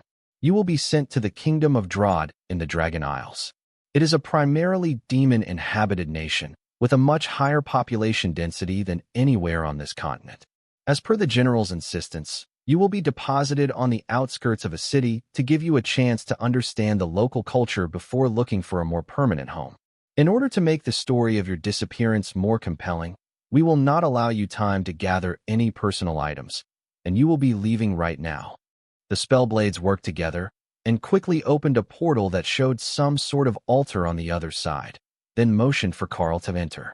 It is considered rude to hold the portal more than 30 seconds at a public station. Now go, he complained. Karl did a quick double check to ensure everyone was in their space, so they didn't get left behind on the wrong continent, and then activated bestial form and stepped through the portal. If he had been thinking ahead, he would have tried to teach the others that skill in advance, but Ophelia had already changed to werebear form, the same as she did in Newborn. Karl heard the startled sound the mages made when he transformed with his bestial raiment, armor spell active, but the guards on the other side of the portal didn't seem bothered by Karl's appearance. They were also all overlords, and all demons with large black leathery wings. Welcome to the city of Drod. The entry fee is 1 silver coin each. The guard blocking the path toward the city announced. Karl took out a gold coin and flipped it to the guard, who took out 5 silver coins and handed them to Dana, who had just come through the portal. The others followed close behind, with Ophelia going last, right before the portal closed, and another opened to let a group of demons pulling large carts through. In front of them were masses of simple wood buildings, looking both aged and hastily constructed at the same time. It appeared that the portal area was in an outlying, impoverished area past the city walls. At least, they all hoped that it was going to get better once they got in the city itself. Karl brought up the system interface as he walked toward the city, away from the busy portal. Nearly everyone here had a name visible above their head, showing that they had a class from the system. Warriors made up 9 out of 10, but there were rogues, mages, and a few shamans visible as well. Clerics were rare, and Karl hadn't seen any yet, but there were a few other colors that he didn't immediately recognize. There didn't seem to be any restriction on skill use in the city, other than damaging spells, and most residents had some sort of defensive magic active. So, Karl brought out the Guardian to spread Void Body to the whole group, along with the Eternal Lightning Barrier. That should be safe enough for now. Everyone was giving them a wide berth, despite the busy street. That seemed a bit odd, as there was no shortage of overlord-ranked demons and monsters in the crowd. It wasn't as if he were an overwhelming force here, and even the weaker adult residents were mostly commanders. Then Karl realized what the issue was. Everyone had a system active, and when a stranger in a black and white tabard bowed to him as they passed, it reminded Karl to see what was visible from his own status. Monarch Karl in the deep red color with black trim distinctive to the Packmaster. Grand War Champion of the Darklight Host. He was wearing a Guild War Champion tabard openly in the city. When they turned down a narrow alley, Karl refreshed his armor and sighed in relief when the tabard vanished, replaced with simple black dragon scale and metal plate armor. That also deactivated the guild tag on his name, but when they came out the other side of the alley, they were still getting a clear zone around them. Lotus pointed down the street. Oh, an inn. Should we get a room and see what we can learn at the tavern on the main floor? If nothing else, we can try the local food. Strangely, for all the power of the residents and the artistry of the stone construction of the majority of the buildings inside the city walls, the city of Drod appeared to be on a nearly primitive level. There were beast-drawn wagons in the streets, no sign of technology, and the interior of the inn, visible through the open doors, used magical lamps and smelled of wood smoke. It wasn't strong, and a few seconds later, Karl located the source. There was a magic-powered smoker outside the inn, which must be burning wood for the authentic smoked flavor. So, perhaps the city wasn't as primitive as it looked, even if most of the buildings were simple wood and plaster or stone block constructs with slate tile or thatch roofs. The inn, labeled as the Laughing Dragon, was simple inside, but immaculately clean. Karl led them to the counter, and the innkeeper bowed politely. Lord Rakshasa, how may I be of service today? As Karl recalled, that was a type of tiger demon. That must be what people here thought he was in this form. A room, or rooms for 5. Then dinner and drinks for the evening. Karl replied. hoping that whatever the system translated his voice to sound like in the demon's language wasn't too strange. Of course. Did you need to deposit anything in the rooms before dinner? Karl shook his head. No, but we will check them first, if you don't mind. The innkeeper motioned for a serving girl, who had small wings on her back and curled horns on her head, with an adorable little heart-shaped tip to her tail, to lead them up to the rooms. So, what brought you to the Laughing Dragon? I know we're a bit off the beaten path, but I am certain you will enjoy your stay. The barmaid asked. Karl chuckled. Well, we took a shortcut to get out of traffic for a moment, and then our nature priestess saw your sign. What could be a better omen than a happy dragon? The demoness shook her head in dismay. There were many reasons that a dragon might laugh, and the answer was rarely happiness. In her experience, dragons tended to be cruel and egotistical creatures. But there were 2 dragon clerics in the guest group, and those sorts of dragonkin tended to have something of a hero worship complex for the full-blooded dragons, and an even more severe one for the dragon gods. The room was simple with bunk beds for 6 people, all oversized for demons, who were often over 2 meters tall. That will be perfect, thank you. Karl announced once he had searched the room's corners and windows with a quick visual scan. Was there something particular you were looking for? The barmaid asked. Rodent signs. I can see their footprints, filthy little creatures. Karl explained. The demoness did a double take, then nodded in understanding. If you could see that there had previously been rats running across the floor, it must be incredibly hard to find a good hotel. But here in Drod there were enough demons with the ability to create repulsion charms that rodent infestations were only for the lowest of the low-class establishments. Karl took out a notepad from his inventory and scrawled a few runes on it. If he did it right, that should be the simplest of security talismans. It would inform him of the basic description of anyone who entered the room, then fall inactive. Just enough to know if the room was not secure while they were away. What sort of charm is that? The demoness asked as Karl finished, her tail instinctively reaching toward the paper. Well, I had considered some fun protective charms for the room. You know, divine lightning or uncontrollable orgasms. But I went for a simple intruder detection charm. Karl joked. The demon froze, her eyes going huge as she stared at Karl. Don't joke. Can you really do that? She gasped. Create a protection charm? It's right there. She shook her head. No, uncontrollable orgasms. I would pay very well if you could make one of those for me to donate to a friend. Lotus burst into a giggling fit. Can you imagine the aftermath? Wait, it's not a male friend, is it? Because you. So messy. Dana sighed and bonked the cleric on the head. We're getting sidetracked. But yes, he probably can. I don't think that we should be making a reputation for pranks and trouble making on our first day in the city. The demoness stared at her, confused. Oh, I guess I didn't explain clearly. My friend is also a succubus, and her husband is a little, not talented. Now Karl was the one confused. Was this some sort of medical treatment she was asking for? Fine, he would make it, and then if there were problems, he would deny everything. Karl wrote the talisman, and heard a faint laughing voice in the back of his mind, not from one of his beasts. He pointedly ignored the divine sign that he was about to do something dumb, and handed over the talisman. It's single use, but it should last a few hours. Remember to focus on the target when you use it, or when your friend uses it. The barmaid tucked it in her inventory and gave him a happy thumbs up. Let's head back down to the tavern. I will cover your first round of drinks. Now they were making progress. And new friends. Karl discovered once the other demons in the tavern saw that the server was bringing them free drinks. Making friends with the staff tended to make you friends with the regulars as well, and Karl's group was odd enough to get a lot of interest from the early afternoon crowd. So, Karl, was it? What brings you to Drod? If you're transiting between ships, I am looking for a few more hands. Nobody minds an extra cleric or 2 on board, and it looks like your group can take care of themselves. One of the men, an aging demon with one missing eye that still radiated cursed damage, asked. Nah, we were thinking of going inland and finding somewhere comfortable to relax for a season. Karl replied with a shrug. Not comfortable in the city? Can't say that I blame you. But I always end up here for the dungeon between voyages. You've got a good group for it with a mage and a berserker plus 2 healers. It might be a bit dull, but it's a decent living if you sell off the excess loot. A couple of extra gold coins for the month never goes wrong. The man beside him, a lithe violet-skinned demon with 4 arms, chuckled and tilted his chin to the kitchen. Never goes wrong, indeed. It goes here instead.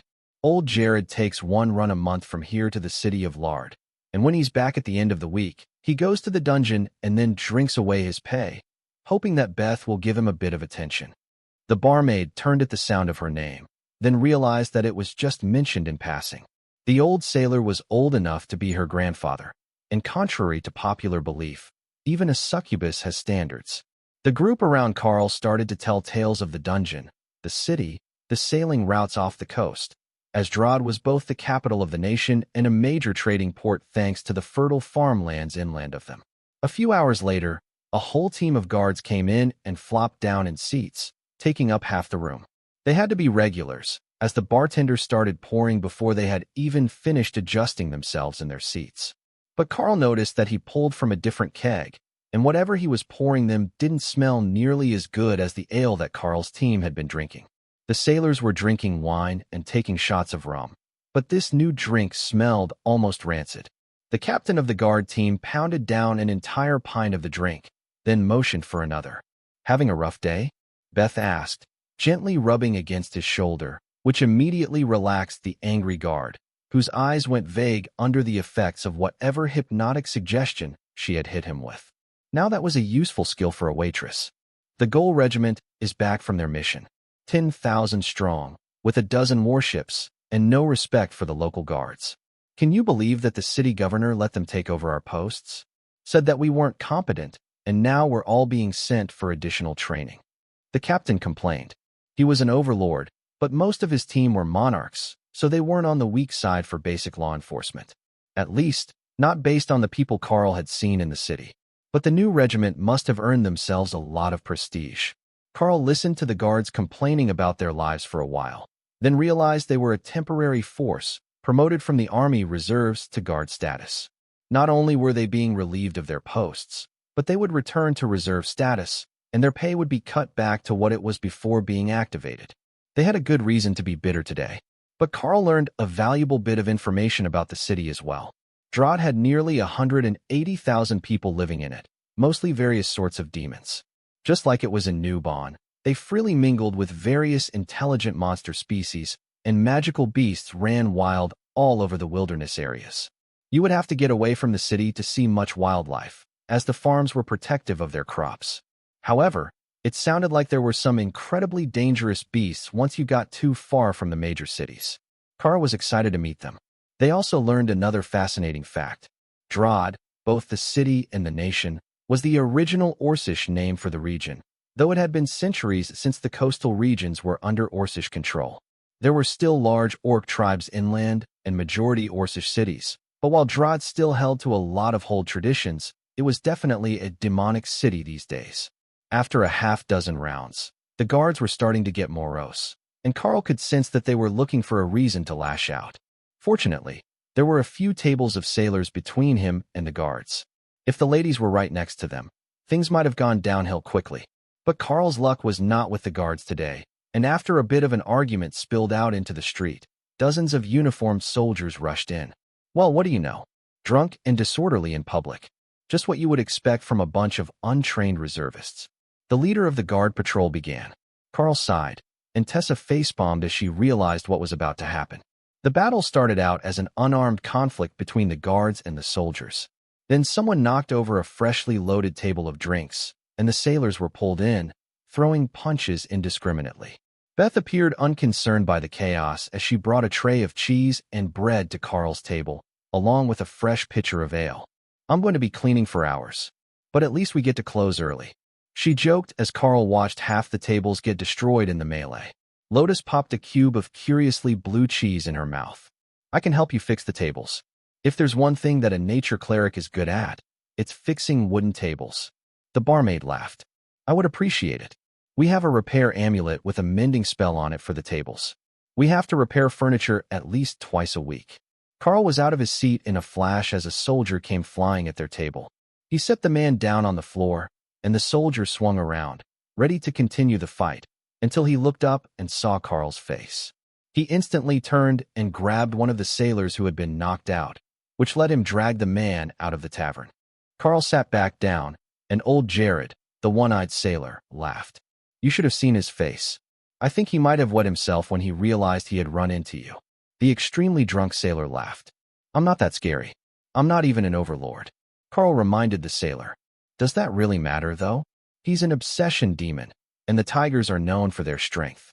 You could likely rip his arms off and hurl the rest out the door from here.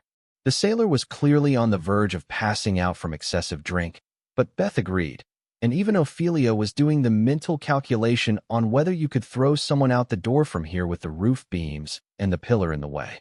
Beth smiled at Karl as she refilled his drink. Plus, you can teleport. To someone with normal eyesight, it really might look like he had teleported out of his chair. But Karl was actually just very fast. After a few minutes, the soldiers had dragged almost everyone out of the tavern, leaving only a few tables along the wall still drinking. The innkeeper sighed and put up a closed sign on the door, which was still miraculously intact. Then he brought out a pair of brooms and got to work cleaning up the mess, with Beth starting at the other side, so the rubble could be swept out the door in the middle. Lotus got up, a bit drunk, but fairly stable on her feet, and began fixing the legs back to the tables. She wasn't trying too hard to match them to the right table, and if she got the wrong one, she would just regrow the leg until the table was steady. It was actually quite efficient, and she had the tables all back upright before the mess was even swept up off the floor.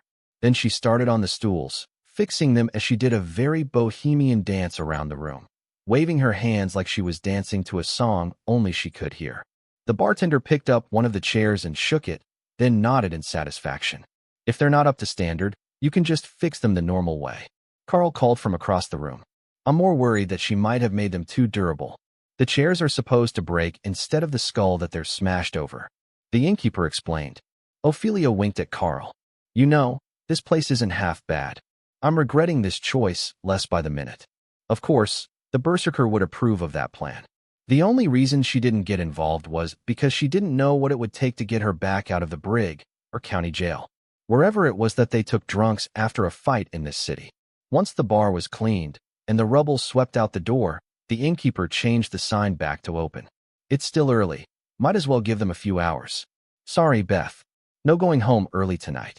A few minutes after they reopened, a ridiculously buxom woman with long pointy ears and a tail just like Beth's with the same heart-shaped tip came running in, excited about something. She grabbed the smaller woman and shook her while smiling. Is it true? You are the one who found a talisman for Ramona? I can hear her from my room. They didn't even close the windows, and it's totally working. Beth gently freed herself from her excited friend's grasp. Yes, I found the spell, but it's a single use, not a long-term solution. Still, what sort of genius alchemist did you locate? Can we get more? Do they also do fertility charms? Lotus looked up. She did fertility charms. She did excellent fertility charms. Dana sighed. Why do I get the feeling that we're going to be getting into some sort of sketchy business venture? Karl shook his head. No, I think that we will skip this one. At most, maybe we will let Lotus do a few fertility charms. The two demons came over, and Beth introduced her friend to them. Sir Karl, this is midwife Musa.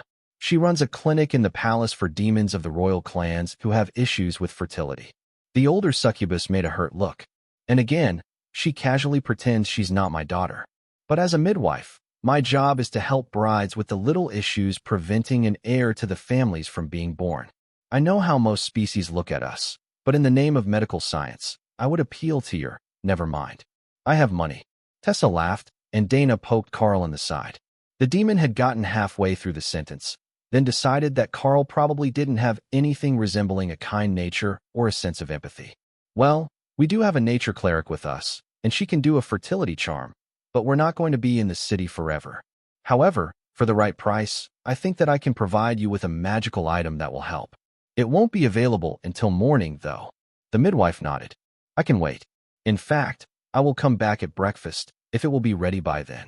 Karl nodded. I think that should be possible. Really, all he had to do was to carve a stone with the effect he wanted, then have Lotus cast, blessed item, and her fertility charm on it to give it the nature god's blessing. But for safety, he would make sure that you could only use the item on yourself. The potential for misuse was simply too high otherwise. Just then, Karl sensed that someone had attempted to enter their room. The spell warned him that someone was attempting to force the door, as it just gave him a hint of their presence. One moment, someone is attempting to force their way into my room. I should go deal with that before we do anything else. Karl ran up the stairs with the innkeeper right behind him. Getting caught breaking into a traveling demon's hotel room was the sort of thing that got you disappeared, and there was a chance that this was one of his patrons.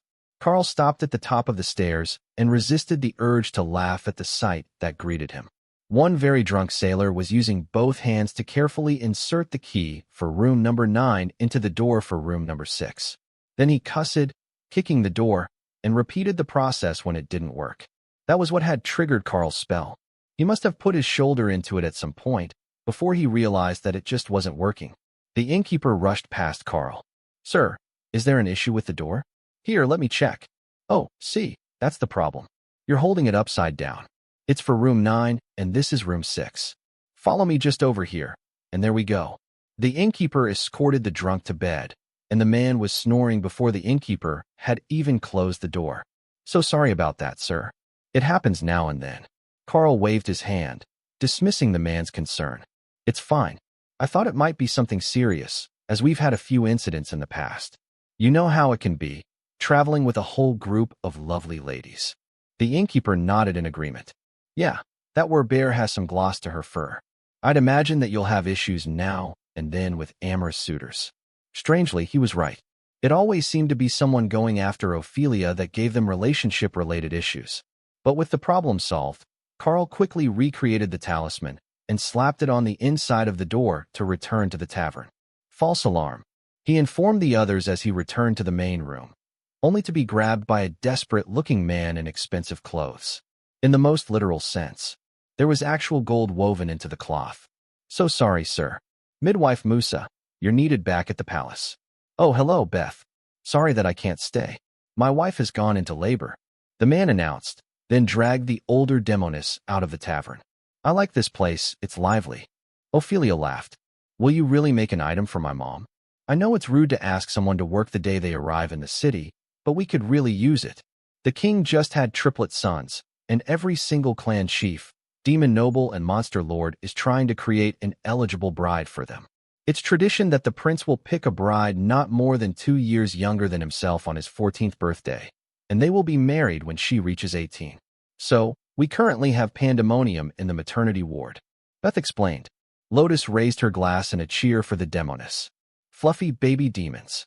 The rather drunk nature cleric toasted, accompanied by old Jared at the table beside them. Karl sighed and relented. "I will make your mother an item to help with her work.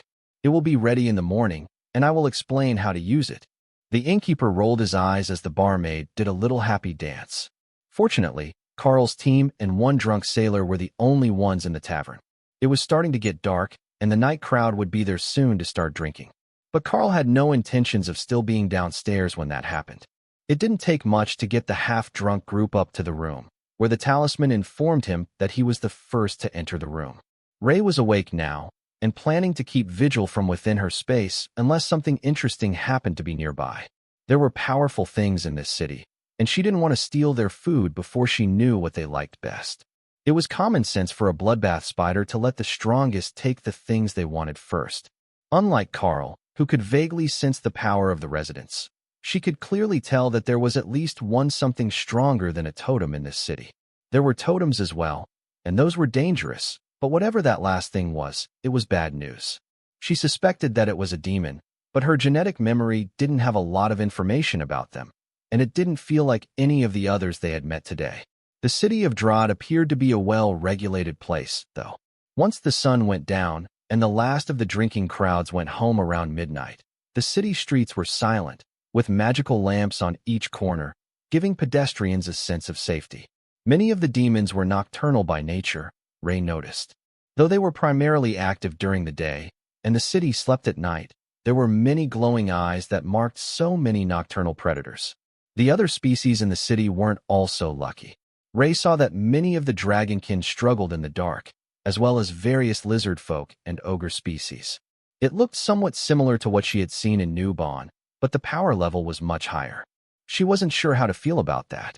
She had just been getting comfortable in the Golden Dragon Nation, and now she was somewhere that the prey would be able to fight back again, and they even had dozens or hundreds of overlords just wandering around a city with boring jobs.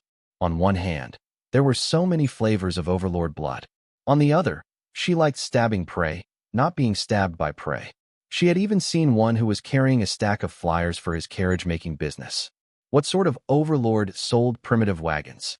By morning, she understood. There was no fuel here, they didn't make it. So, there were no buses or cars. Because there were no buses, they had to use carriages and wagons for everything.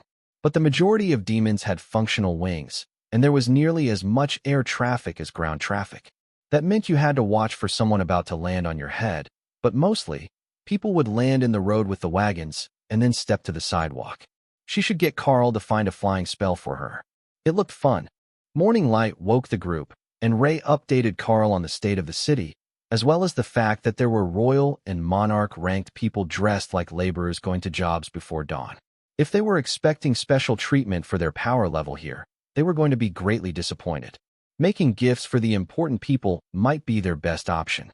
In her estimation, if they started to develop a reputation for being valuable craftsmen and healers, they would have a level of worth to society and wouldn't be seen as deadbeats or freeloaders. But she had seen people in armor headed for a temple building not long ago when she was observing from the roof of the inn. That should be the dungeon that they were told about. It was mostly royal and monarch-ranked fighters going in, so they could make a living just off the dungeon.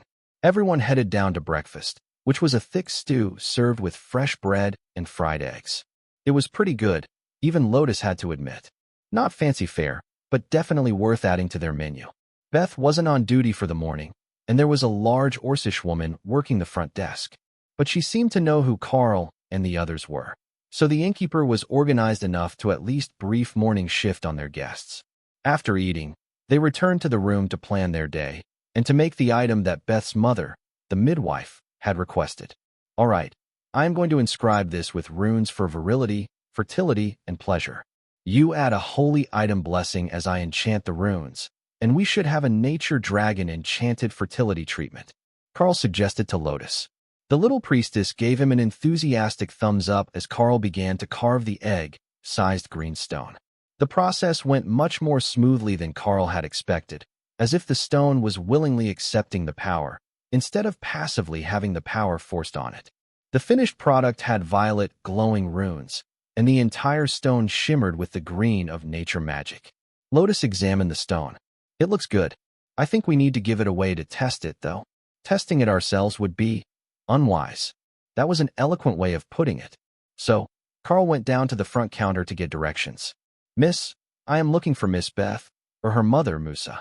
They had requested an item to help with midwife Musa's work last evening, and I have it completed. Karl explained. The Orcish woman gave him a huge smile, and Karl realized that the system had translated to Orcish for her. He didn't know if it didn't do that for everyone, or if it was just that his accent translated well, but orcs seemed to be fond of him. The barmaid is off until lunch, but I can draw you a map to her mother's work. You only need to go straight down this road until you get to the castle wall. Then go to the west side, closest to Frostfire Gate, or ask any of the guards to take you to her. They will all know who she is. She has been the midwife at the castle for most of a century. Karl thanked her, then went to check with the others. I think that we will wait here for the morning. The streets are packed with the morning rush, so we can check out the city after everyone is at work. Ophelia suggested. All right, that works for me. Ray will wait here with you, and I will be right back after I deliver the item. Karl agreed. Let's fly, Hawk suggested. It wouldn't be the strangest thing that they had seen this morning out the window. So, Karl went down the hall to the back patio, where Hawk exited his space, and Karl hopped on his back. It was a shame that he didn't have a harness like Thor to help him stay on, but Hawk just used a Ghostfire body barrier to hold him in place. The Ghostfire Thunderbird spread his wings and lazily circled up to 100 meters in the air, above the morning commuters, but closer to where longer-distance flying traffic was. Most of it was winged demon species, but there were some manticore riders and a few messengers riding giant eagles. I like this place too. I can fly around in the city without anyone freaking out. Hawk informed Karl as he scoured the castle for their target. There, on the second-floor balcony, west side of the castle, just like the orc lady said, Karl spotted the midwife at what was likely her office. Hawk circled and swooped down outside the castle gates, a mere dozen meters from their target. He vanished into his space just before he reached the ground, letting Karl make a dramatic entrance in front of the guards. The man was suitably impressed. Of course, he thought that Hawk was a transport skill, but an epic grade in Monarch Rank 1. "Captain, I have a delivery from midwife Musa. It's urgent for her work," Karl informed the guard, after noting that there was a lineup of workers waiting to get into the castle. The guard nodded, then motioned for someone to escort Karl. When they got to the balcony of the inner building where she worked, Karl gestured up. "Would it be too rude to just jump up?" he asked. "It's your head." The guard shrugged. "In that case, let's go knock on the door." The young soldier chuckled and led them down a corridor, then up a flight of steps to a door marked with the sign of a healer and a bassinet. He knocked politely, and an exhausted young woman opened the door. "This had better be important. We've been assisting labor for the last 14 hours. She shouted at the guard, who flinched away from her wrath. "Maybe I should have jumped up and faced them alone," Karl whispered, to which the guard smiled softly. "Midwife, I have a courier with an urgent delivery for your mistress," he explained. "Then send him in and piss off. What are you still standing here for?" The guard did just that, and Karl stepped inside, closing the door behind him. There was an old saying in the Golden Dragon Nation: "Discretion is the better part of valor."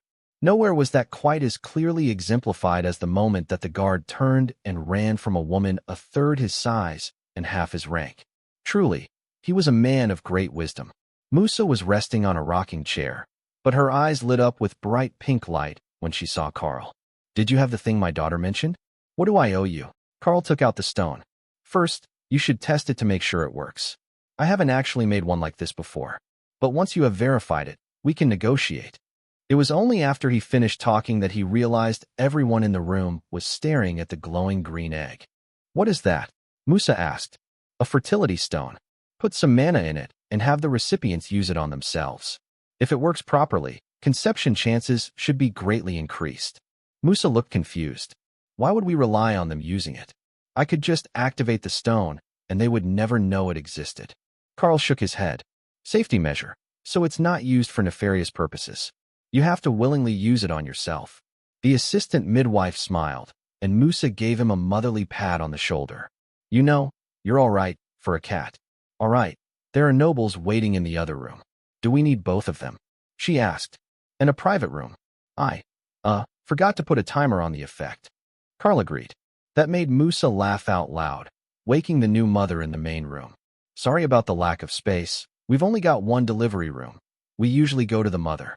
But we had 2 emergencies last night which came to us," she explained. Karl shrugged. "Don't worry about me. I'm not the exhausted one on a folding cot." Musa led him to another room, where a dozen overdressed people were waiting for her attention. Karl realized that this was all the rooms there were, and that might cause issues if the effect was too strong. "There are private rooms right beside us," she whispered, then turned a professional smile on the crowd. "Now, I have obtained a rare royal rank fertility charm at great cost. Usage is limited, and both partners need to willingly use it on themselves. Who would like to try? The fee will be added to your tabs," Musa asked. As one, everyone surged from their seats, and they hadn't even seen the stone yet. They truly were desperate to get access to such powerful fertility magic, which was uncommon among the demon clans. After a few seconds, they adjusted their positions by some internal ranking, and Musa took out the stone. "Both partners, please use the stone one after another, then go to a sitting room down the hall while it takes effect. I have been informed that it might have variable activation times," Musa explained. A few of the gathered demons and monsters flushed in embarrassment, but that was why they were here. The first pair, both 2-meter-tall coal-black demons with golden tattoos all over the visible parts of their bodies, activated the stone. The woman's eyes flashed bright green, and she physically dragged the man out of the room. A few of the gathered demons and monsters flushed in embarrassment, but that was why they were here. The first pair, both 2-meter-tall coal-black demons with golden tattoos all over the visible parts of their bodies, activated the stone. The woman's eyes flashed bright green, and she physically dragged the man out of the room. His feet weren't even on the floor. "Well, I think that is a success. Next," Musa cheered. One after another, the pairs used the stone. The effect was the same every time. Their eyes glowed bright green with the nature magic, and they hurried out of the room.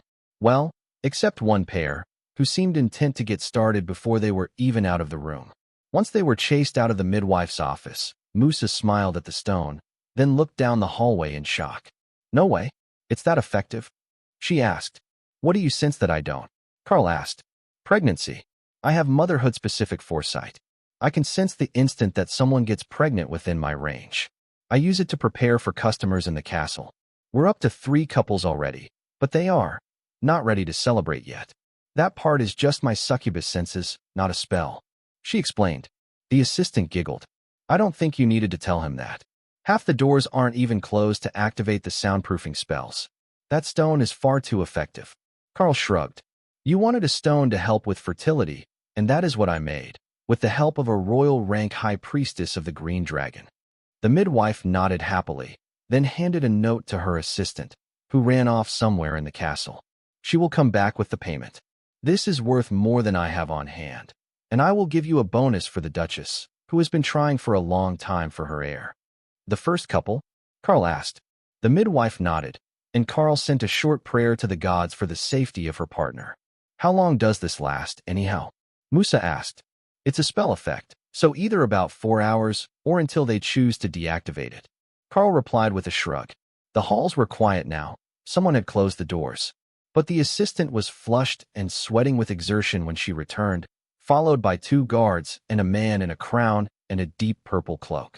Musa dropped to her knees and bowed as the totem released his aura a little, letting Karl know who he was. Karl dipped to one knee and put his fist over his heart, the traditional salute to the king of the Golden Dragon Nation. The demon gave him a curious look, but didn't say anything about the difference as he motioned for them to rise. I am told that you have obtained a fertility item. He spoke directly to Musa, skipping any sort of preamble. Yes, Lord Governor. It is royal rank, and has already proven repeatedly effective. The pale demon sighed. The king is going to hate us for this. He's already annoyed at the uproar over the princes, and now half of his advisors will be either pregnant or new parents for the next 2 years. Musa smiled at him. But on the other hand, you won't have the cranky and stressed nobles who are struggling to conceive for the next few months. The city governor of Drod sighed. That is fair, and neither is why I actually came here. Under no circumstances, not bribery, coercion, or extortion, should you allow my daughter access to that charm. Karl did his best not to laugh at the man's concern, but the totem-rank demon was deadly serious about that fact. The governor grumbled as he realized he was being secretly laughed at. She's only been married 3 months. I'm too young to be a grandfather. I'm not even 40. The guards that had accompanied the assistant and the governor set a large chest down on the ground, and Musa gestured to it. I believe that should be sufficient payment for your work, Lord Runemaster. The midwife explained. The guard opened the lid, showing that it was mostly full of silver and copper coins, but a scattering of rough magical gems and other items. If my suspicions are right, this is your entire life savings. Karl replied. The governor laughed at the look on his face and patted him on the shoulder. On the contrary, it's yesterday's gate collections. The midwife is an employee of the city government, so her expenses are covered by the city. Karl smiled. Well, that does make me feel better about it. All right, I agree with the price. Thank you for your patronage, and you are welcome to look for me in the future if you need my expertise again. The midwife nodded happily as Karl moved the chest to his inventory, but the look on the governor's face said that he planned to do no such thing. Surely, he didn't think that Karl could only make fertility charms? Remy spoke up as Karl bowed and turned to leave. No, I have been researching since people started treating you strangely. Cat demons, which look a lot like you do now, have a reputation for making deals too good to refuse. Deals that put you permanently in their debt, or that take something much more valuable than you thought you agreed to. For example, it wouldn't be uncommon for a Rakshasa to have written the purchase agreement in a way that all the children born of the fertility stone belonged to them. She even brought up the pages in the Compendium of Demons tome that she had acquired somewhere. You know, you can acquire more than priestesses from the library. Remy reminded Karl. But priestesses come preloaded with knowledge. Hawk noted. They smell better than books, too. Thor agreed. Kara nodded in agreement. They even tasted better. Books weren't even worth licking. Ray agreed with her sister. Humans definitely tasted better than books. Remy sighed in exasperation as her siblings failed to understand the basic appeal of gaining knowledge from books. But they had her, and with her guidance, their Karl could guide them all to new skills. Karl made his way out of the building towards the gate, where the guards were doing their very best not to laugh. "Sir, might I ask what exactly you delivered to the midwife?" The guard captain asked quietly as Karl reached the exit. "A royal rank fertility charm blessed by the green dragon god." Karl replied happily. "Ah, I had hoped that it was finally the delivery of growth potions for premature children. They've been on backorder for ages." Karl shook his head. "Sorry, but I can inquire if you're desperate. However, premature children normally catch up to their peers once they're school-aged. They just need to endure until then." The guard nodded. "Please do. You're at the Laughing Dragon, right? I remember that the guard said something about a were-bear and a cat demon hanging out with a bunch of priestesses." "Yeah, that was most likely us. I didn't know that we were so memorable." Karl replied. "No offense, but with so many soldiers just returned to town, I think they've made a note of every potentially single woman of marriageable age." Karl frowned. "I will have to keep an eye on my friends then. It wouldn't do to have something happen. But tell me, as I'm new to the city, how likely is it that someone might try to push their weight around?" The guard shook his head. "The governor would bust their balls in public if they did, so it won't be the soldiers, though you can expect them to flirt constantly. You might have some trouble with the drunks, but that's true anywhere. Normally, we would be more afraid of the Lord, but with the triplet princes just born, he doesn't really leave home these days, and the governor is doing all his duties." Hawk was happy resting in his space, so Karl began to walk back across the city toward the inn. There were shops all along the main street that led to the Laughing Dragon, so Karl stopped and grabbed some snacks to taste test, and then a jeweler operating a small street stall caught his attention. "What is that or?" Karl asked as he examined the oddly colored items. "It's manna jade. All of these pieces are carved from a single slice of stone." The shopkeeper explained proudly. It was beautiful, but not magical. However, Karl suspected that it could be. If his goal was to reach totem rank as quickly as possible, it would take money and effort. The dungeon in the city should help on the effort side of things, but making runic jewelry and items should make up the necessary funds to get the rest of what he needed. "How much do you want for the 4 bracelets?" Karl asked. "All 4 of them?" The pale violet demoness asked in shock. Perhaps they were more expensive than Karl expected. 2 gold coins each. Or maybe this was a less affluent area than he thought. "How about a bulk discount? 7 and 5 silver for all 4. The shopkeeper nodded happily, and Karl quickly moved the items to Remy's space, so the Naga Queen could inspect them. The manna jade was a vibrant green with violet streaks, and looked good against her scales. If it really did take as much mana as Karl hoped, she would make him buy more of this stuff to upgrade. Karl found a few more interesting shops on his way back, and made a note to bring the others down this street soon. Back at the inn, things were quiet. Everyone was just catching up on sleep and discreetly listening to gossip on the street through the open window. You could learn a lot about a city by how the people behaved in public, and while there had been trouble last night in the tavern, the daytime crowd was cheerful and more concerned with shipping delays with a holiday coming up. As they understood it, there was a mythic rank or higher lord person in town, and he had declared his wife's birthday a city holiday. It sounded a lot like White Day at home, when the girls would gift chocolate to their crush and gather the courage to maybe ask him out. But the gossip had given them a good idea of the power structure of the city, where a handful of totem rank leaders working under the governor controlled the districts, while the lord was actually the leader of the nation and a form of royalty, as his sons were referred to as princes, but not in relation to their power level.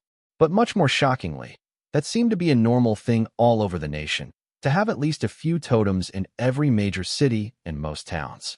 That final bottleneck was where most people here were getting stuck, and while there were many overlords, there were relatively few totems. Unfortunately, all the talk was about the upcoming Matriarch's Day parties, and nobody mentioned anything about events outside the city, except that some of the deliveries were late. Once he was finally back in his room, Karl sat down at the small table and took out the 4 bracelets he had purchased from the market. "Oh, did you get us all gifts?" Dana asked. Karl smiled. "If the runic inscription works as well as I hope, not only did I get you gifts, I might have found a good way to make money here. Did you all learn anything today? I see that you have the window open." We learned a bit about the city, and that there is a holiday upcoming, but nothing too extreme. How did the delivery go? Dana replied. Karl laughed at the memory. Very well. The city government paid us well for the charm, and they've already started using it. The only condition was that we should refuse if ever the governor's daughter comes to request a similar service. With that explanation, Karl began to plan out the carvings for the first of the bracelets. Skill power and mana regeneration would stack up quite well. But Remy had a better idea. She had found a set of descriptions that could be translated to runes that should allow the item to store mana as well as helping to regenerate it. That was an interesting concept, and it would put a lot of reliance upon the actual item, as the runes themselves did not store the mana. However, according to the description in the inscription tome that the Blue Dragon Acolytes had provided, an item should be able to store 2 seconds worth of its maximum mana flow without affecting the function of other spells put on the item. That was for inscription, which was similar, but not the same as runecrafting. It should be a good enough baseline for his next attempt, and even if he misjudged, he could either stop early or simply replace the item. They weren't that expensive. The basic inscriptions wouldn't take long for Karl to do, and he didn't want to overdo it when the primary purpose of the bracelet had now become a reserve mana storage device. It might only be enough to cast 8 or 10 spells at moderate output, or fewer than 3 full output spells. But the bracelet would refill itself, and given time, it would provide more free energy. Karl finished the runes on the inside of the bracelet and then began to upgrade them. From common to royal, the process went smoothly, but as soon as the runes changed to the rich amethyst of royal rank, Karl felt the matching streaks in the stone begin to leach mana, saturating the bracelet. If he pushed harder, it would almost certainly explode. But with the enchantment at royal rank, and the mana storage runes included, the bracelet contained a significant amount of power, in addition to the skill power and mana regeneration effects. Dana, try that on and let me know what you think. Karl handed the bracelet over, confident in its worthiness, then began to make another one. The final 3 bracelets were finished in a matter of minutes, all at royal rank, and the ladies now all had matching accessories. Lotus was smiling like she had just won the lottery. This is enough stored mana to cast a resurrection spell. If I keep this in reserve for the worst-case scenario, I will always have enough mana available to bring a fallen comrade back, she explained. Tessa nodded in agreement. This would be enough mana to put up holy weapon and holy armor spells on an entire 500-soldier regiment. Truly fantastic. Dana nodded in agreement with the assessment of the power, but she had another idea. We should get more of these. Or possibly rings made of the same material. You could make enough for us to get all the resources we need to keep pushing for the monarch rank that way. Or enough to buy them for Remy to grow more and make us what we need. I know that it's cheating, in a way, but if we can combine strengthening potions and some trips to the dungeon, we might be able to reach this place's power standard, she explained. Karl nodded. First, we will need to see what magical items are going for here. The jewelry itself was cheap, so I don't know what the upgraded ones will go for. After all, there is a royal rank dungeon here in town, so there should be a steady supply of royal rank items available for sale. Not long after, they went down for lunch, intending to check out the shops down the main street that Karl had noticed. But first, Karl needed to get some information. Innkeeper, do you know where we might find some royal rank accessories? He asked. The innkeeper frowned. Good luck with that. There are a few shops near the dungeon that resell them, but most of the ones that come out of the dungeon get sold to exporters. They ship them all over the country and south to Lard. Besides, the dungeon has only been open a year, and accessories are a 1 in 1,000 drop. Hardly 1 in 5 gets a weapon, but armor pieces and potions are fairly easy to come by in the shopping district. Karl nodded. Thanks. That changes our shopping plans for certain. But we're going for lunch. Is there anywhere you recommend? Perhaps somewhere with cake? If you go east to the river, down through the Fool's Walk district, there are all sorts of fancy cafes and shops. The boardwalk runs most of the way to the wall from the port. It's impossible to not find somewhere with good food. Not that your food is bad, Karl added, making the innkeeper laugh. No offense taken. My food has always been more popular with guards and sailors than young ladies with a sweet tooth. It was only a few minutes' walk from the hotel to the river, and Karl easily led the group to the boardwalk. There, the crowds of the city began to thin, replaced with couples casually walking and joggers exercising on the open wooden walkway. Now, where do we start looking for lunch? There were stalls with sweets and street foods every few meters down the boardwalk, restaurants and cafes in behind them, and a number of more specialized shops spread among them. Lotus quickly pointed to a spot further up the walk, where Karl could see the picture of a twin-tailed Nikomata on the sign, next to a slice of cake on a tray. Did we just find a cat cafe on another continent? Dana asked as they followed the nature priestess to the shop. Possibly, Tessa agreed. But the shop was not what they expected at all. It was the Nikomata bakery, but there were no cats roaming the dining room. Instead, it was a maid cafe stocked with catgirl employees. Bonus. Karl laughed as he realized the baker was actually an ascended rank Nikomata using a humanoid transformation skill. But the food smelled delicious, and Lotus was a sucker for the sales pitch. She had been ushered into a table so fast that the staff hadn't even realized she was part of a group. Tessa sighed. It's like being back in school. Every new thing gets her sidetracked. The hostess welcomed them into the restaurant, where Lotus was already beginning to order for everyone. A different flavor for each, so that she could steal a taste and sample them all. The staff slid an extra table together with the one Lotus was at to make room, and started to bring out cakes, croissants, puffs, and other treats, along with various flavored coffees. Now Karl knew why the cleric had been in a hurry. If she hadn't ordered first, Tessa would have never let her have caffeine. But she wouldn't humiliate her friend by taking her drink away once Lotus had started. Are you new in town? We welcome all lovers of sweets to our shop. The fluffy-eared server in a frilly-made outfit asked. Lotus nodded happily. Yeah, we're on an adventure. They sent us to a random city to start over, and here we are. The maid looked confused for a moment. Then realization hit her. Wait, you were exiled from your home island, weren't you?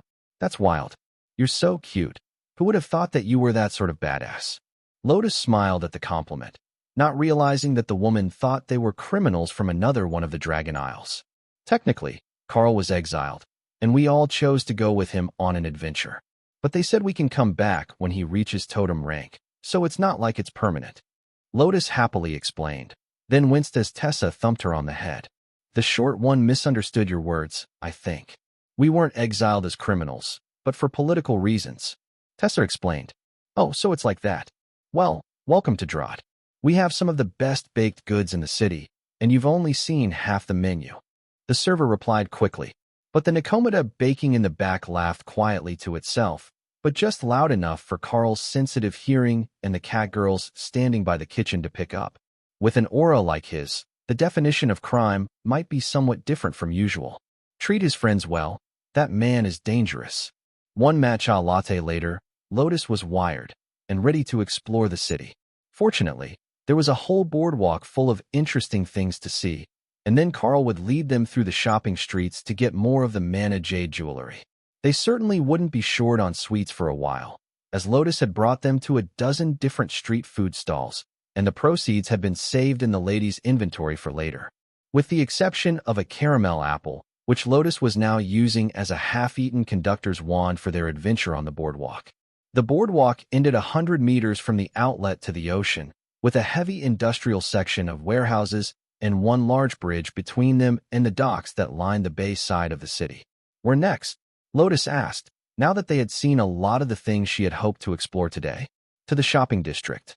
Ray was interested in the fashions and needs models.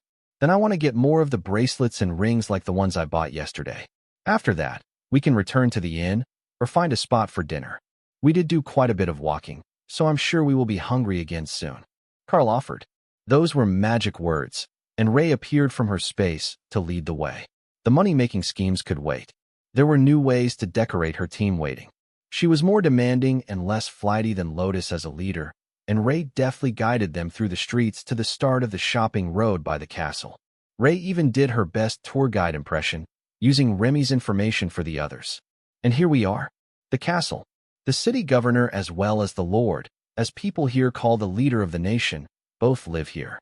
The lord has new triplets at home and is on paternity leave, so he's not visible today. But the governor is standing on the upper balcony outside the working offices right now.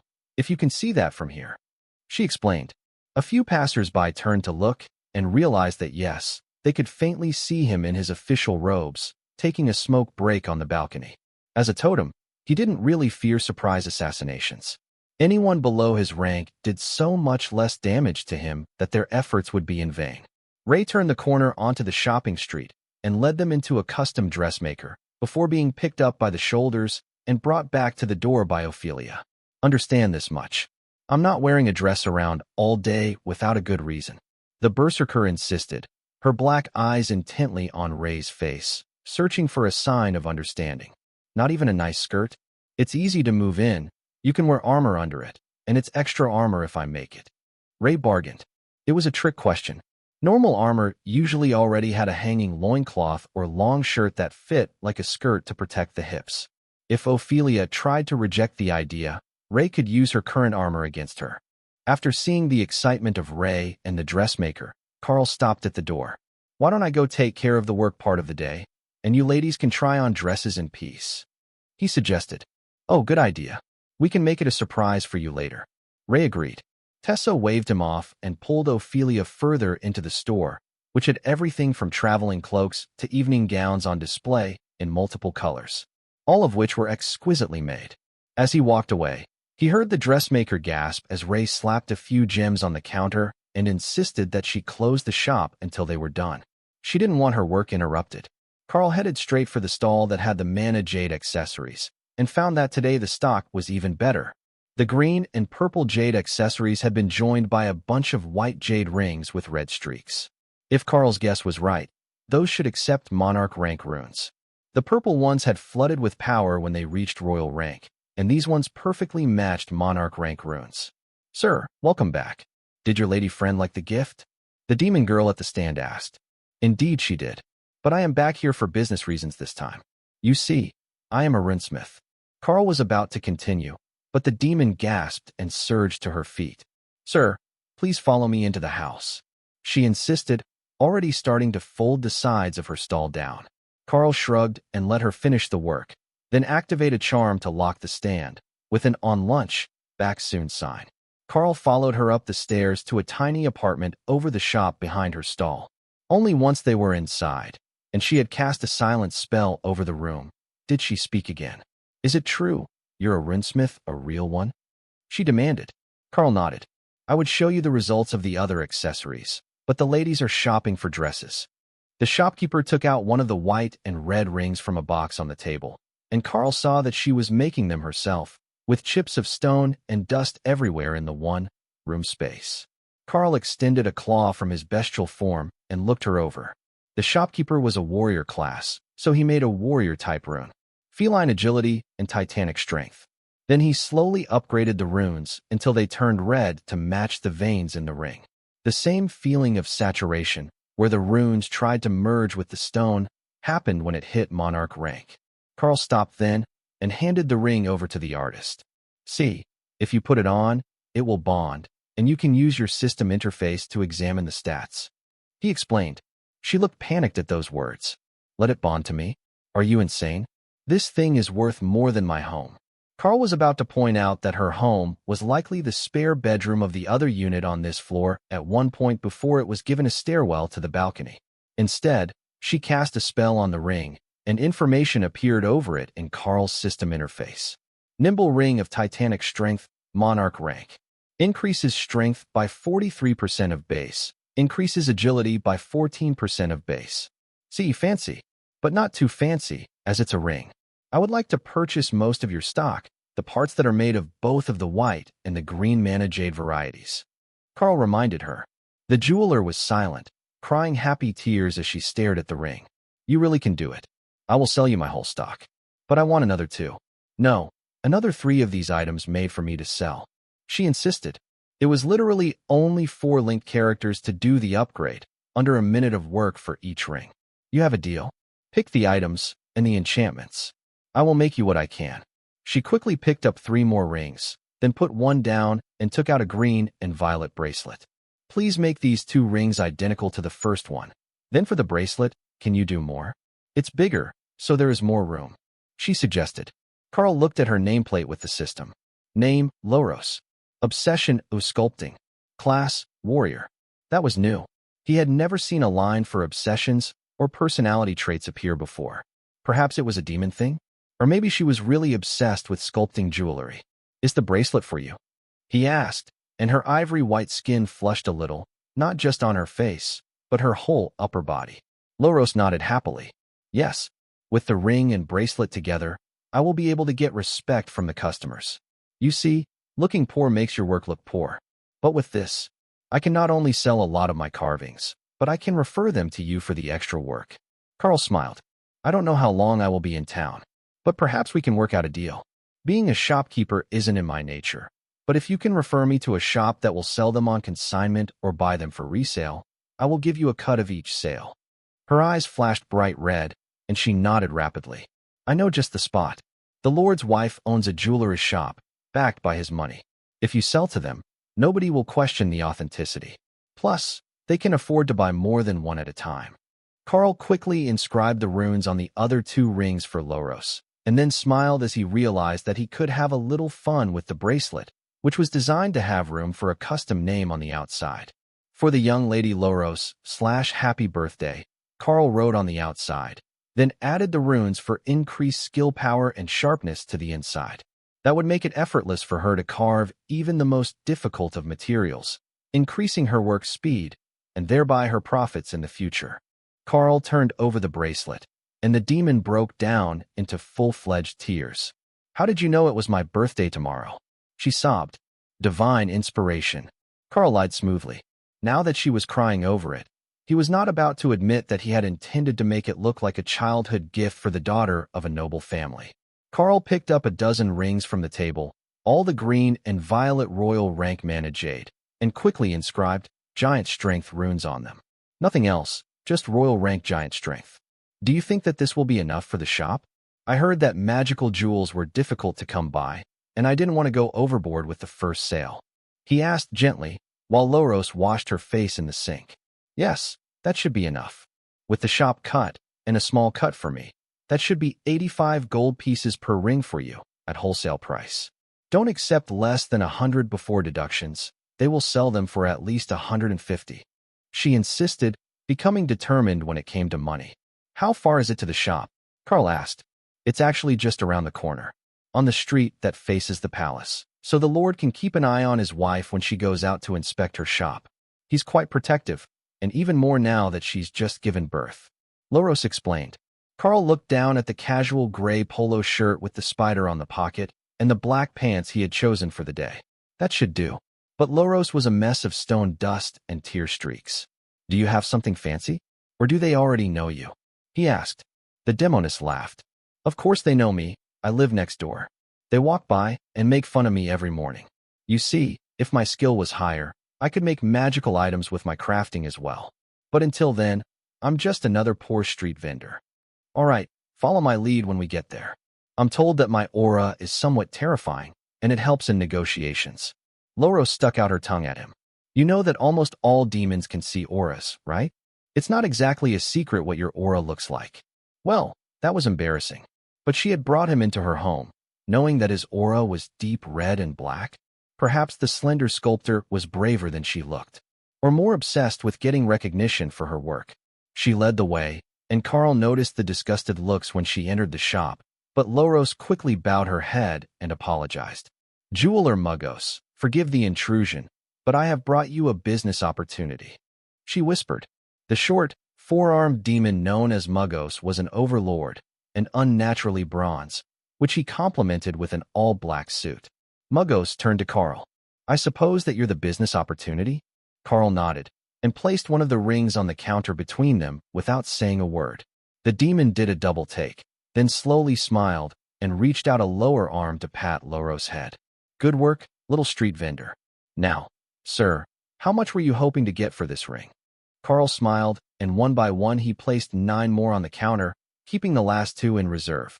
Given the time and effort involved, I would ask for 150 gold coins for each. Karl insisted. The demon stared at the rings for a moment, then cast a spell to identify them. That told him instantly that they were all identical, with only a few percentage points of difference to the strength buff. You made these? He asked. Loros made these. I upgraded them. Karl agreed. That brought a look of enlightenment to Mugos' face. Now he understood why she was brave enough to come into the shop while he was on duty. That is too much. I can offer you 1,000 for all 10. That was the minimum that Loros had suggested he accept, and he hadn't even negotiated yet. Karl put the last two on the counter. 1,300 for all 12. Mugos quickly swept the rings into a velvet-lined box, using deft hand movements to drop them on the finger-shaped protrusions. You have a deal, sir. Please wait here while the accountant prepares your funds. Karl waited for someone to come out, and then a system notice appeared. Trade offer. Royal Jewelers offers you 1,300 gold coins. Karl accepted, then quickly transferred 180 to Loros. Her face lit up with joy, and the jeweler bowed politely to Karl. It seems your skills are exceptional. Should your collaboration with this young lady lead to any other successful creations, please think of us first in the future. Karl nodded. Of course, Jeweler Mugos.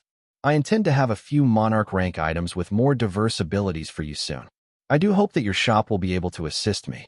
Mugos looked down at the ring on Loros' finger, and his eyes lit up in excitement. Thank you, Lord Rinsmith. They left the shop, and Loros returned to her stall. She unlocked the boards on the side and flipped the sign to open.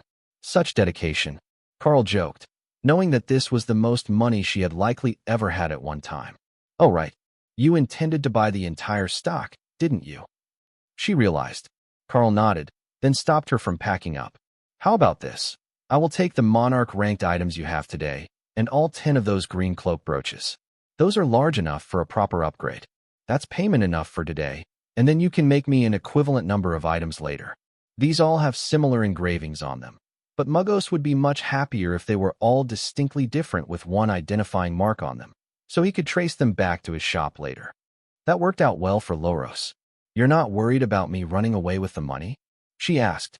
I could tell Mugos that you ran off with the raw stock for the next batch, and it wouldn't take long for someone to find you. Karl shrugged. The pale demoness shuddered. Please don't. That man is a savage.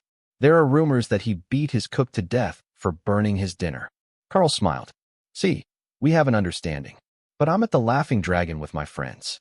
You can bring the items over when you finish. So, even if you want to move apartments now that you have a load of gold coins, it's not a problem. And give up my spot? I'll wait for a bit before I move. She giggled. So, the rights to the spots out front were part of the rental deal. That made sense, as the shop behind her was a furniture store and not a competitor.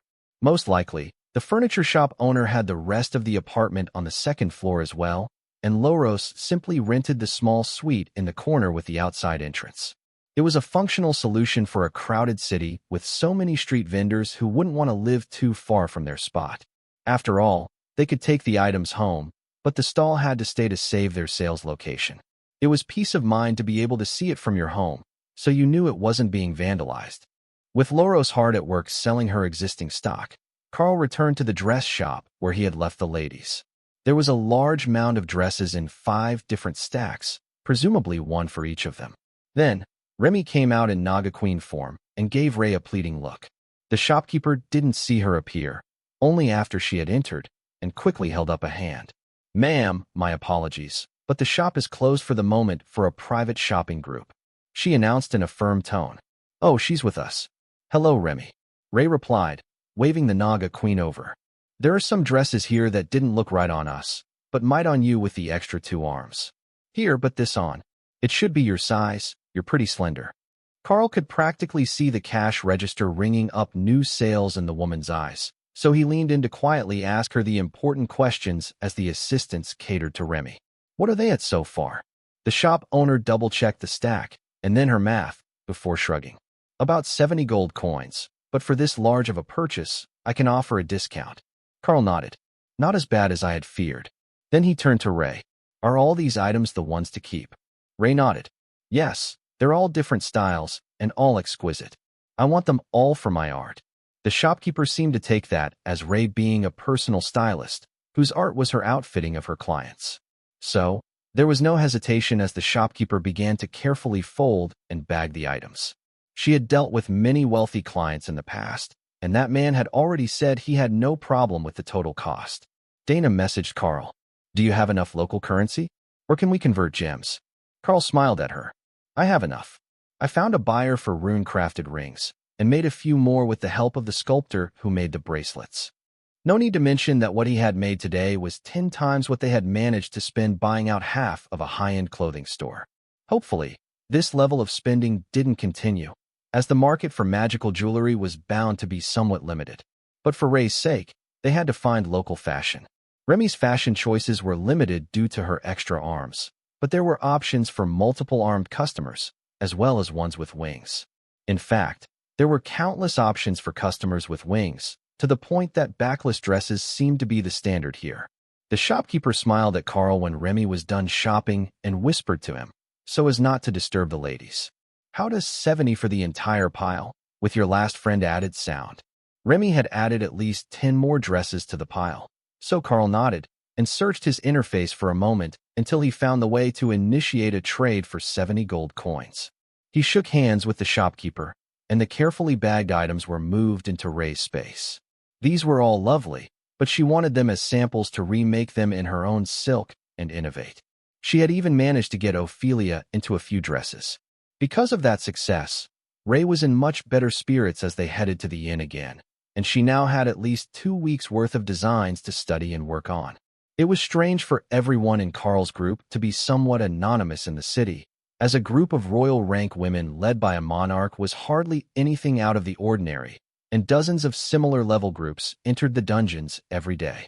But after a lifetime in the Golden Dragon Nation, they weren't mentally prepared to live a life of anonymity in a huge city full of demons. They could certainly make enough to survive, even without Karl and his runecrafting skills. But that didn't feel like enough for any of them. Dana was keenly aware that it was a spoiled and selfish notion that they should remain as a special person when they were on another continent where everyone had some sort of power on their side if they wanted to live a life better than cattle. It wasn't obvious here in the city, as the weakest had been driven out of the city many years ago. The slums of the Black Shade, as the locals called it, were the residents of the species that couldn't exceed awakened rank.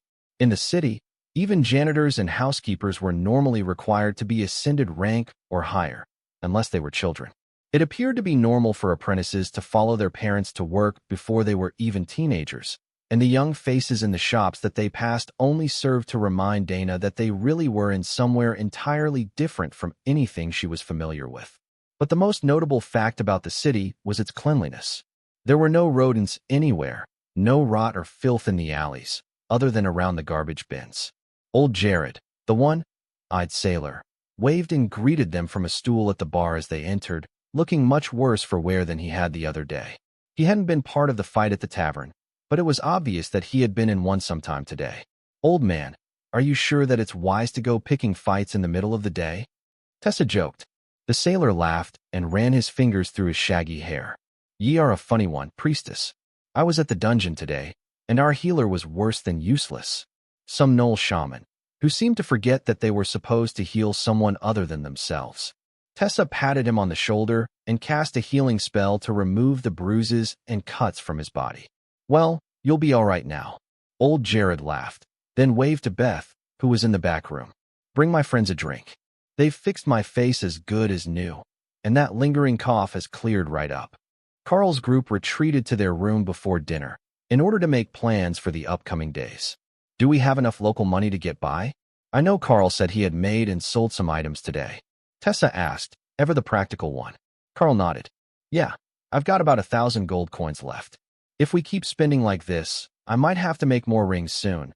But now that Ray has cleared out a designer shop, our basic costs, even staying at the Laughing Dragon, would take years to go through that.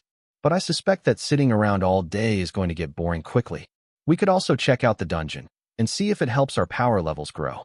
I have some hope that if we keep practicing, one or more of the beasts will be able to activate an overlord rank skill long before they have grown to advancement.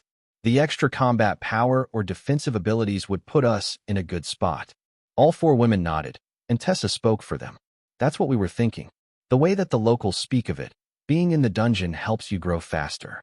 It might only be true for demons, but the dungeons are system relics.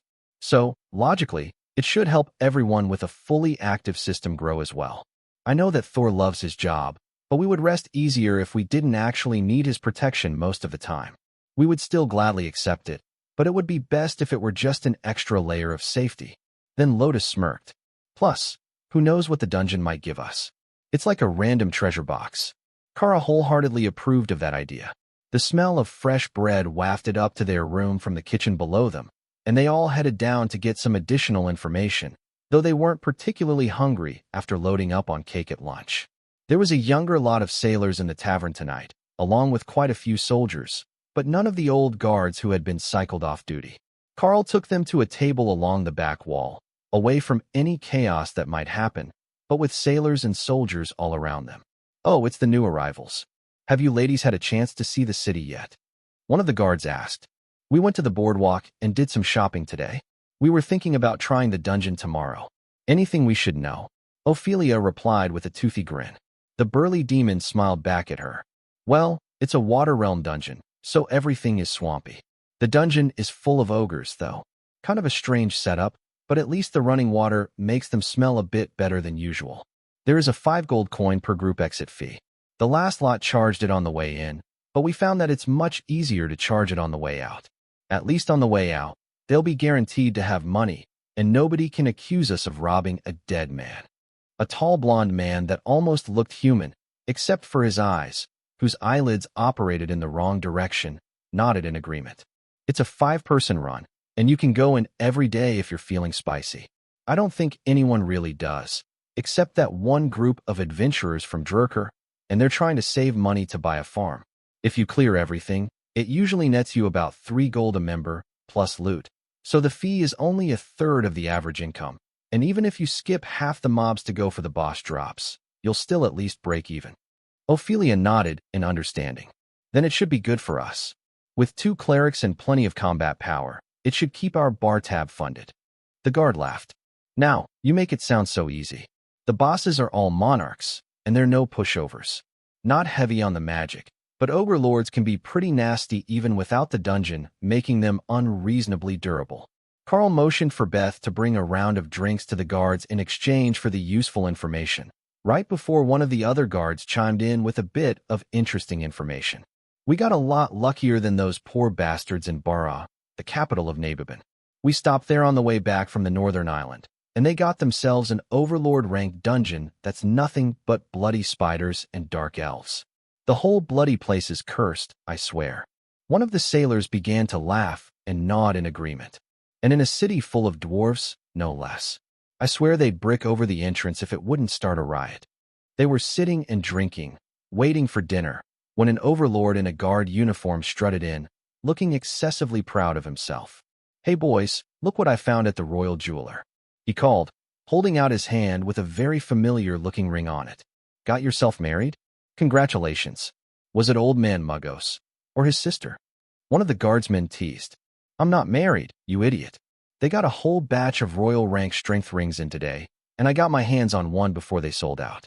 Now, it took a fist fight and twice the asking price, but look at this, 30% strength increase on top of my base," he boasted. All the ladies looked at the bracelets on their wrists, then turned to look at Karl, who was trying not to laugh. The guards whistled in appreciation. "Now that's a good strength ring. Is it on your personal base, or on the royal rank base?" One asked. "Mine personally. I checked it once I bought it. With the increased base strength warriors get, this thing is no joke by the time you get to overlord rank." The captain confirmed. The jeweler might require some sweet talking next time Karl came in to make a sale. After this round caused fist fights in his store between overlords, there was no telling how he would react to a monarch-ranked item or two. The guards were highly entertaining, and they had nearly as many tall tales as the sailors did after their recent deployment.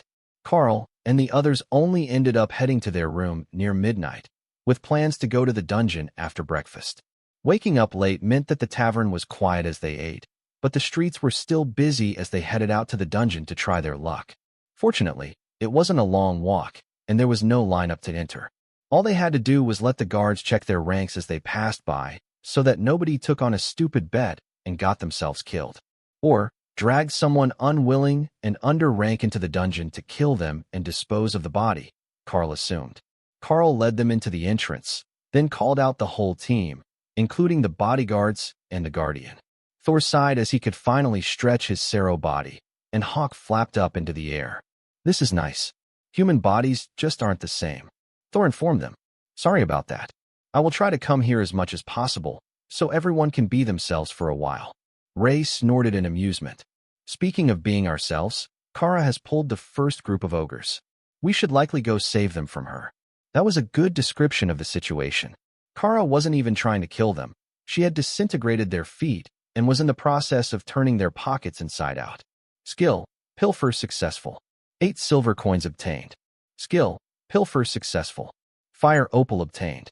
Well, that was unexpected. You really could loot them while they were alive.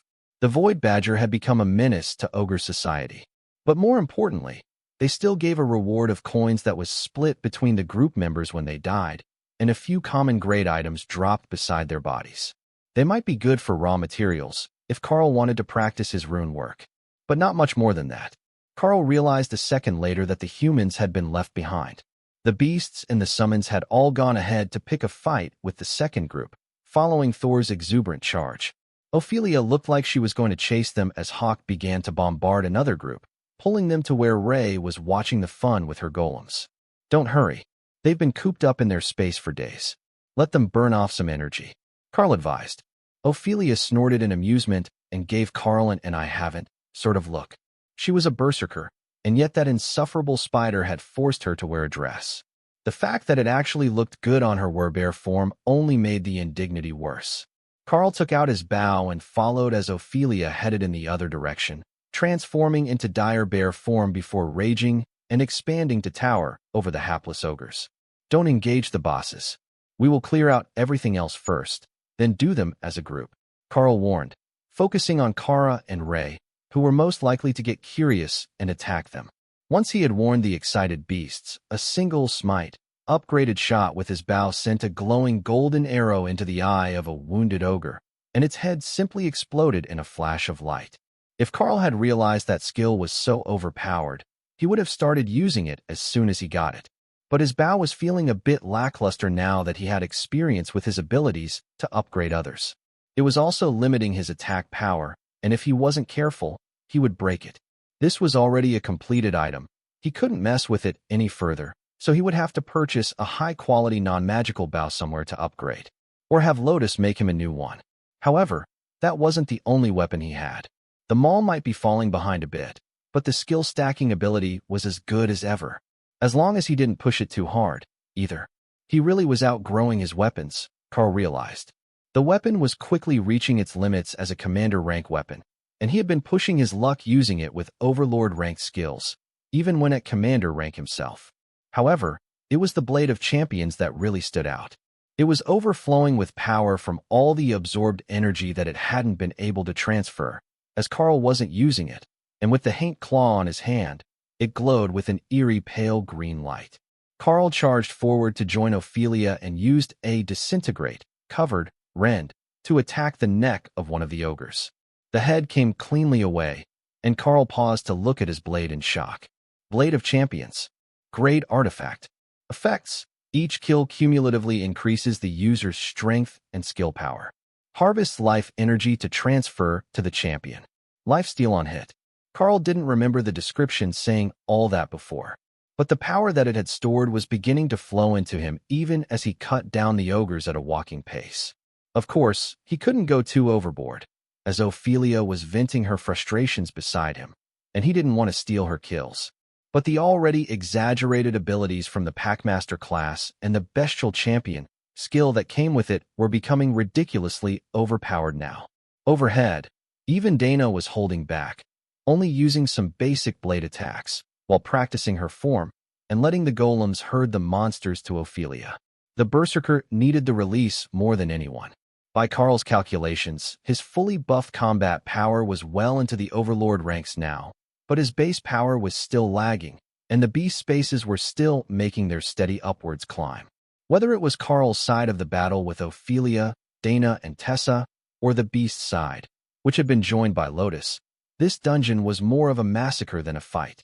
If he was being honest, just the summoned creatures could likely clear the dungeon on their own.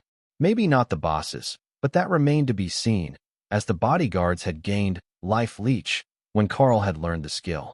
Lotus was mostly just a cheerleader at this point, and Remy didn't even have her healing totems out, just the poison fireball ones. But Tessa was only casting buffs on Karl and Ophelia, as they both had life steal as well, and they were gaining much more than they were taking in damage. Guys, come back this way. We need to do this, boss, before we can go to the other stuff. Lotus shouted from across the dungeon. Well, I guess it's showtime. Karl informed the others. Ophelia snorted in amusement, then huffed when she remembered that she couldn't actually voice her thoughts in dire bear form like she could in were-bear form. This had been far more enjoyable than she had expected, and it was good to get to vent her rage on the ogres, even if they didn't put up much of a fight while she was stacked up with buffs from Karl's overpowered abilities. Karl and Ophelia finished off the last few ogres on their side of the path, while Dana relaxed on the shoulder of one of her golems, then headed to where the others were already waiting at the boss platform. The first boss was a simple ogre lord, a monarch rank boss, but twice the size of an average ogre lord, standing 7 meters tall. If it wasn't for that distinctively ugly face, Karl would have thought that it was a giant. How are we going to do this? Do you want to swarm it? Perhaps let the beast stretch their legs? Karl asked.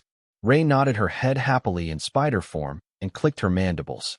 She hadn't gotten to stab anything for most of a week now, and she wouldn't mind getting a boss monster all to herself. Plus, with the Lifa Golem active, as she had named Karl's epic guard, she had Void Body active for nearly instant regeneration. Ophelia transformed back to a were-bear and gestured to the waiting group of summons. Why don't you let Ray and the bodyguards go at it? They need practice working together in battle if we're going to travel the wilderness here anyhow. That was all the recommendation that Ray needed, and she vanished from her spot with Night Haunter, or perhaps Shadow Step, as both allowed instant movement over that distance. She had activated Vibrating Blade on her limbs, a skill she had learned from Overlord Neil, and systematically began to butcher the Ogre Lord. Ray's golems were firing spears at its face for the first few seconds to distract, until the bodyguards took over the distraction job. The Guardian, equipped with the Hank Claw, leapt into battle, aiming for the backs of the knees and the insides of the elbows to cripple the boss, which was already in a pathetic state as the 3 spiders brutalized its body.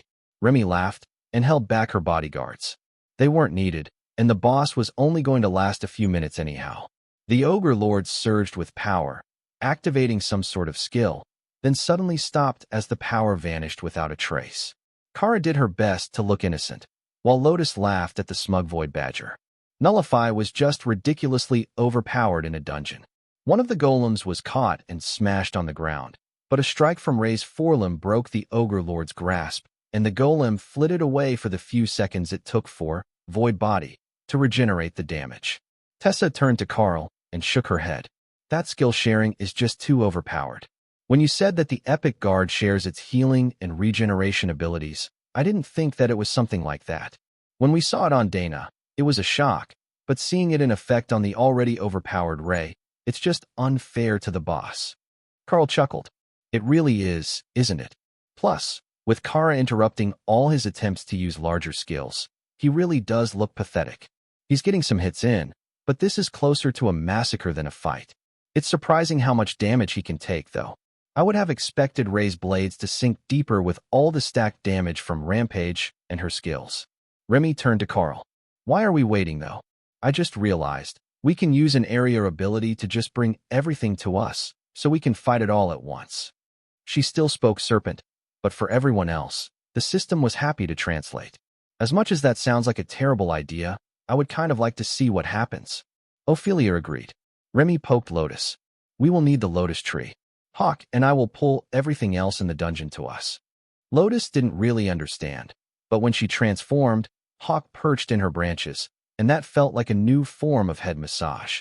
Both casting-type beasts activated their area spells.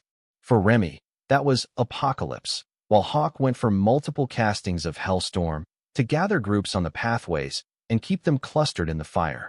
Nearly 100 ogres were rushing their way through the flaming blizzard while being pelted by meteors and scorched by Hellstorm vortexes. The swampland was beginning to boil, and the air was thick with steam. Tessa shook her head in dismay as sweat rolled down her face. This might have been a bad idea just on principle. If they keep it up much longer, we're going to have to retreat. She reminded the group. Karl shook his head. Void Body is being shared. You won't take damage from the steam. It will just be exceedingly uncomfortable. However, as the two beasts' mana levels began to deplete, the dungeon monsters began to fall. One after another, they succumbed to the spells, leaving only two large ogres in heavy armor slowly charging across the dungeon. Karl began to fire arrows into them, using Poison Arrow to add stacks to Rampage and whittle down the life of the bosses even further. The poison also had a slowing and paralytic effect on them, bringing the mighty charge to a stumbling gait. They were also now being directly targeted with meteors from Apocalypse, as the only monsters in the targeted area. Skill activation. Skill Master 4, Hawk has improved Ghostfire Body to Overlord rank. Skill activation. Skill Master 4, Hawk has improved Hellstorm to Overlord rank. Good work, buddy. Karl congratulated him, then realized that nobody else could see the notice. Hawk upgraded his Ghostfire Body and Hellstorm to Overlord rank. First of the team to improve a skill to Overlord with Skill Master. Now that we have a winner, I wonder who will be next? I get the feeling that some of them are close. Karl explained. The upgraded flames were tearing through the bosses, while Hawk was treating Flame Bolt as a machine gun, firing multiple shots every second, and letting the stacked damage caused by Rampage turn the skill into something deadly. The first boss died with a pained roar, and the summons, along with Ray, were instantly on the remaining two. This time, Remy let her bodyguards go play, and within seconds the last two ogres were dead, and Ray was mentally complaining that the bodies couldn't be taken for her pile. Anything good by the bosses? Karl called. Ray shook her head, as the bodies were already vanishing. But the epic guard came over with an armload of random items, and one large shining shield. Shield of Indomitable Defense, Epic Grade Shield. Reduces damage taken by 12% of armor rating. Adds 210 strength to the user. It was large, shiny, and while it was lacking in details, it was an epic grade item and monarch rank. That was the best possible item level you could get from the dungeon, as far as Karl knew. Most of what came out was royal rank, and certainly not epic. Well, who wants it? Karl asked, already knowing the answer. Thor had a custom one made for decoration by Ray, and he fought in Sero form as much as possible. So, the shield would go to Tessa, who would normally fight with a long spear from his back. Now, they were both tanky. It was a good day, Thor decided. They waited a while and made sure that everything worth taking had been collected, including any possible hidden treasures that might have been in the dungeon itself and not on the monsters. There was an unspoken agreement that they wouldn't leave immediately so that their actions didn't arouse the attention of the guards outside. Plus, the beasts were enjoying their time frolicking in their natural forms for a while. It would be a shame to make them rush back to their spaces just because they were too efficient at clearing the dungeon. Did we all get enough coin to cover our expenses? Karl asked once the beasts had gotten bored and returned to their spaces. Lotus did quick mental math and nodded. This should be enough for 2 weeks of afternoon cake and coffee. That mostly covered her priorities, as she had a place to stay and could make her own food if necessary. Tessa nodded. It split the coins evenly, so we all got about 6 gold coins. That's pretty impressive, far more than the guard said that we would get, and it doesn't even include these mediocre magical items. I think that I saw a wholesale vendor for them just across the street, so we should be able to make at least a little bit more. Karl nodded in understanding. That works out perfectly. We will ask them about the trash items, in case they want them for raw materials, but we won't bring them this time, just in case they don't want them at all. Then, we can return here every day or two and let the team stretch their wings. The magical trash loot was transferred to Tessa, as she had just nominated herself as their spokesperson to deal with the shopkeeper, and then the war cleric led the group back out. That was a quick trip, just testing the waters. The guard outside the portal asked. Quick? I suppose it's just due to our combat power with 2 summoners. We cleared all 3 bosses. Tessa informed the man, then handed him her gold coin fee. One after another, they handed over their portion of the fee, while the guards stared at them in doubt. This group didn't look that tough, and they were much faster than expected for a full clear. Could they have really eliminated all 3 bosses? They were headed for the wholesaler for common magic weapons and trash drops in the dungeon, though, so they didn't miss out too badly. The guards would just have to ask the vendor once they finished their sale. Tessa smiled at the dainty lizard folk girl who was working the counter. The woman looked like a gecko in a dress, standing upright, and even shorter than Lotus. But she had a professional smile, so she wasn't just someone's kid let loose in the shop. Telling the age of lizard folk women was very difficult for most humans, as unlike the men, they were unlikely to amass combat scars. So, every time they shed their skin, they looked as good as the day they reached full growth. She was only ascended rank, though, not a high-ranking person in the city, which appeared to prioritize power, but well-dressed in what was likely a shop uniform. "Good morning. Did you finish the dungeon already?" she asked as Tessa took a seat on a high stool across from her. "Indeed we did.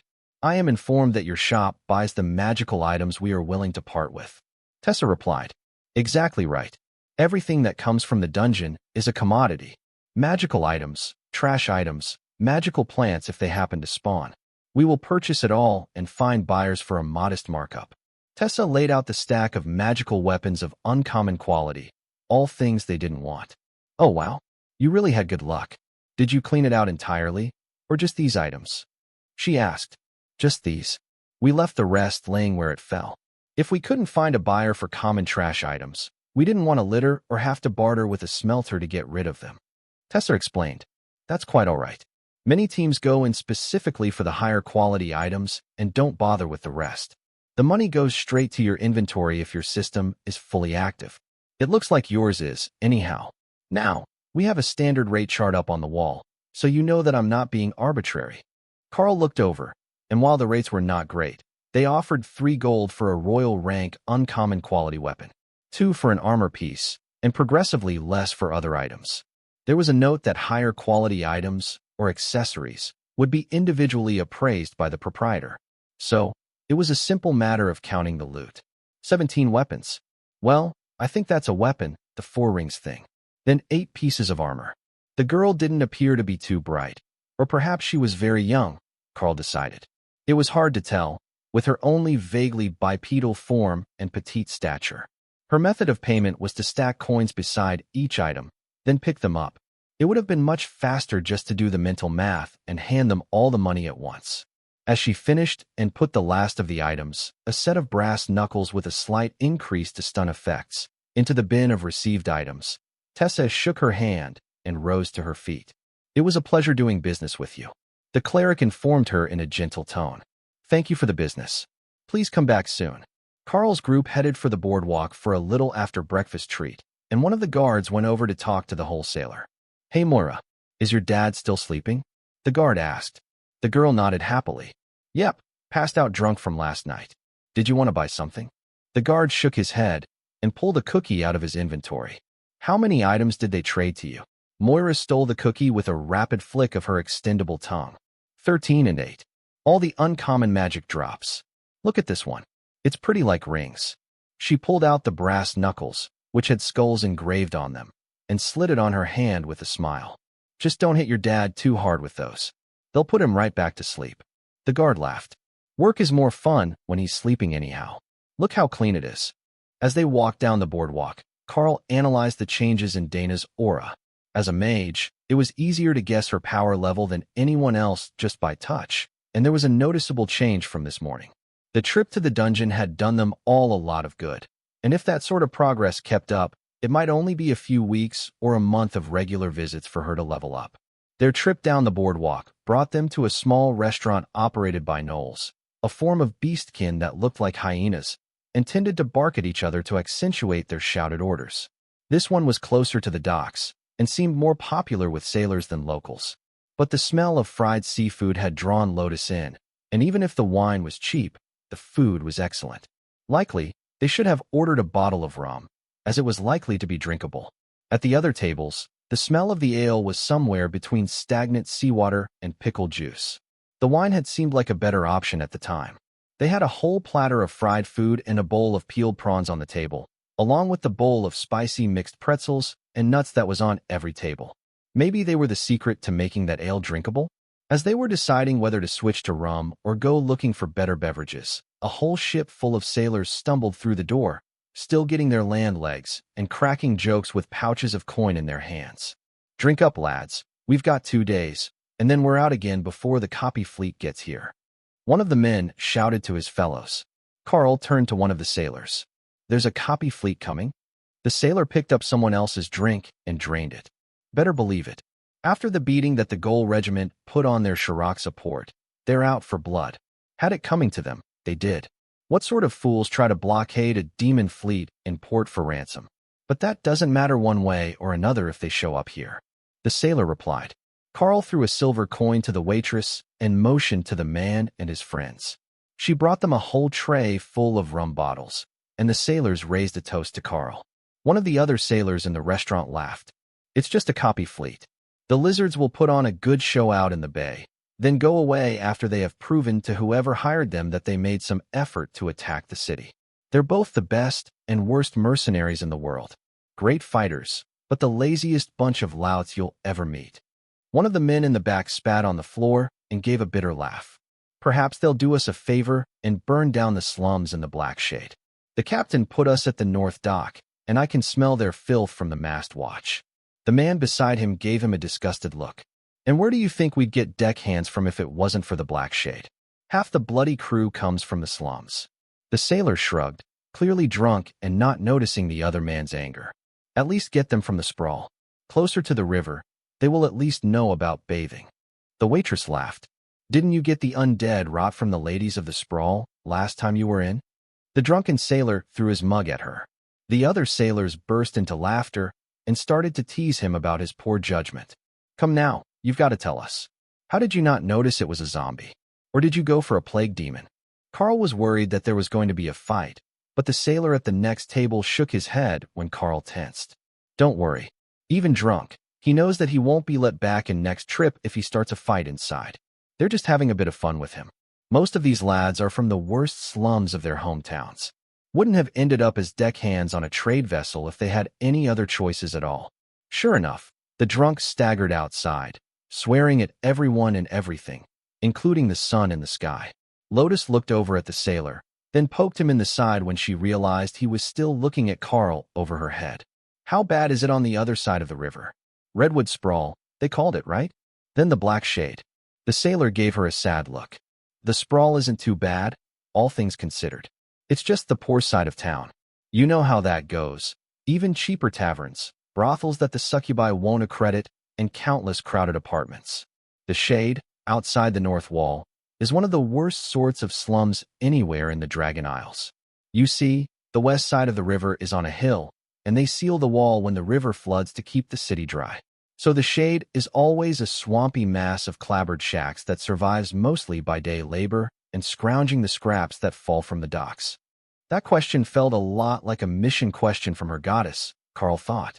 The determined look on the green dragon cleric's usually carefree face said the same.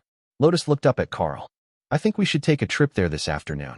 Maybe not all of us, but me and you for sure. Ophelia smiled.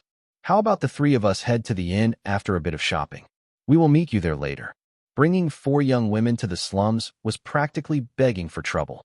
But bringing one nature cleric with a strong bodyguard shouldn't make anyone feel too brave. The sailor seemed to understand what Lotus was planning, and he patted her gently on the shoulder. I recommend that you go back toward the ocean, then take Daggerwind Bridge across the river. That road leads straight to the only gate into the Shade. You don't want to get lost in the maze of the sprawl. It wasn't planned when it was built, so there are many dead ends, and no guarantee that even the guard patrols are safe from ambush if they've angered someone.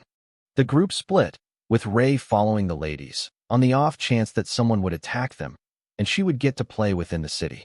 She had been carefully observing, and as far as she could tell, the aggressor was always in the wrong. It was never some misguided soul playing hero. At least, not here. Karl led Lotus across the bridge, and found that the front row of buildings was actually well maintained, but immediately behind it were crude earth magic-built apartments with poorly fitted wooden doors and bars over windows with no glass in them. There were people everywhere, crowded into the available space. Multiple children lounged on nearly every balcony, which made Karl wonder if this was an off day, or whether there was no mandatory schooling here. But they were staying on the main street, which was busy, but moving smoothly. The crowd gave them a fairly wide berth. Or, they gave Karl a fairly wide berth, while many people shouted out attempts to lure Lotus off into alleys or particularly dilapidated apartments. Lotus rolled her eyes and sighed at Karl. You know, I think that they don't understand about nature clerics. We're not just the greatest appreciators of fluffy things and cake. We also understand the dark side of human nature. Do they really think that I would follow them alone into a basement to help their friend? Morons. Karl chuckled. You know, cake is also a fluffy thing. Lotus laughed, the musical tone drawing the attention of everyone nearby. All of the adults' eyes here looked either exhausted from long hours at work or malicious. They might normally prey on locals to a smaller extent, but a pair of moderately powerful obvious outsiders was a payday in the making for the local criminals. Then they stepped across a line of red paint on the street, and the whole vibe of the sprawl changed. The streets were still full of the same exhausted workers, but the ones in the shadows were less slender and sinister and more muscular. Plus, they were better dressed. Not well dressed, but Karl saw an orc in a cheap suit guarding the door to a brothel, and a 3-meter-tall winged demon in a partially buttoned silk shirt at the door to what sounded like a casino. They must have moved between the territories of two gangs, and Karl could already see the outer wall from where he was standing. The whole sprawl was only maybe 500 meters long, merely a short walk in the Golden Dragon capital. But with the people packed so tightly, he guessed that close to a third of the city's 200,000 official residents were crammed in here. They got to the gate to the Black Shade, which was open, but guarded by a pair of royal rank orcs in full armor. Given that this whole area was awakened and ascended rank, that was an impressive show of force. Karl nodded to the guards. The priestess deity calls her to the shade for the good of the people.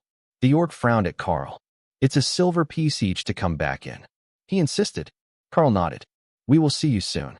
Lotus led the way into the slums and wrinkled her nose at the smell of rot and filth.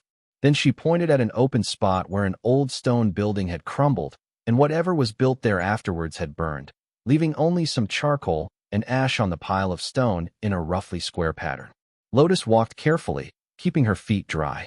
Eternal lightning would protect them, but it was a force of habit for the priestesses, who spent much of their time in the woods. Can you get people for me? She asked. Karl nodded.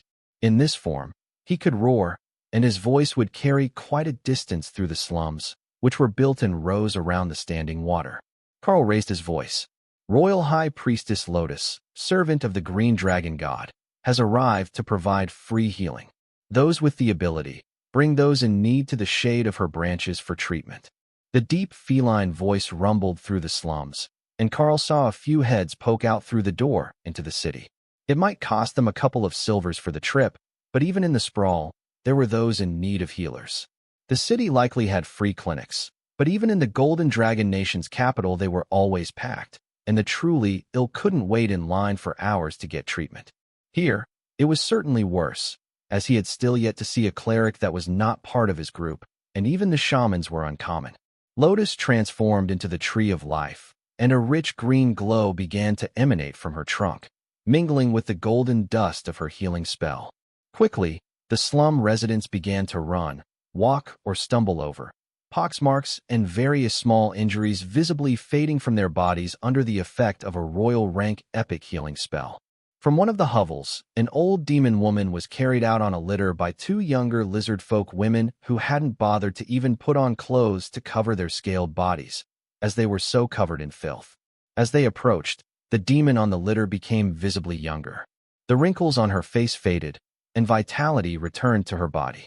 She was still filthy and exhausted, but no longer dying of whatever curse or disease had been afflicting her. Put out a large cloth. Lotus insisted in a message to Karl.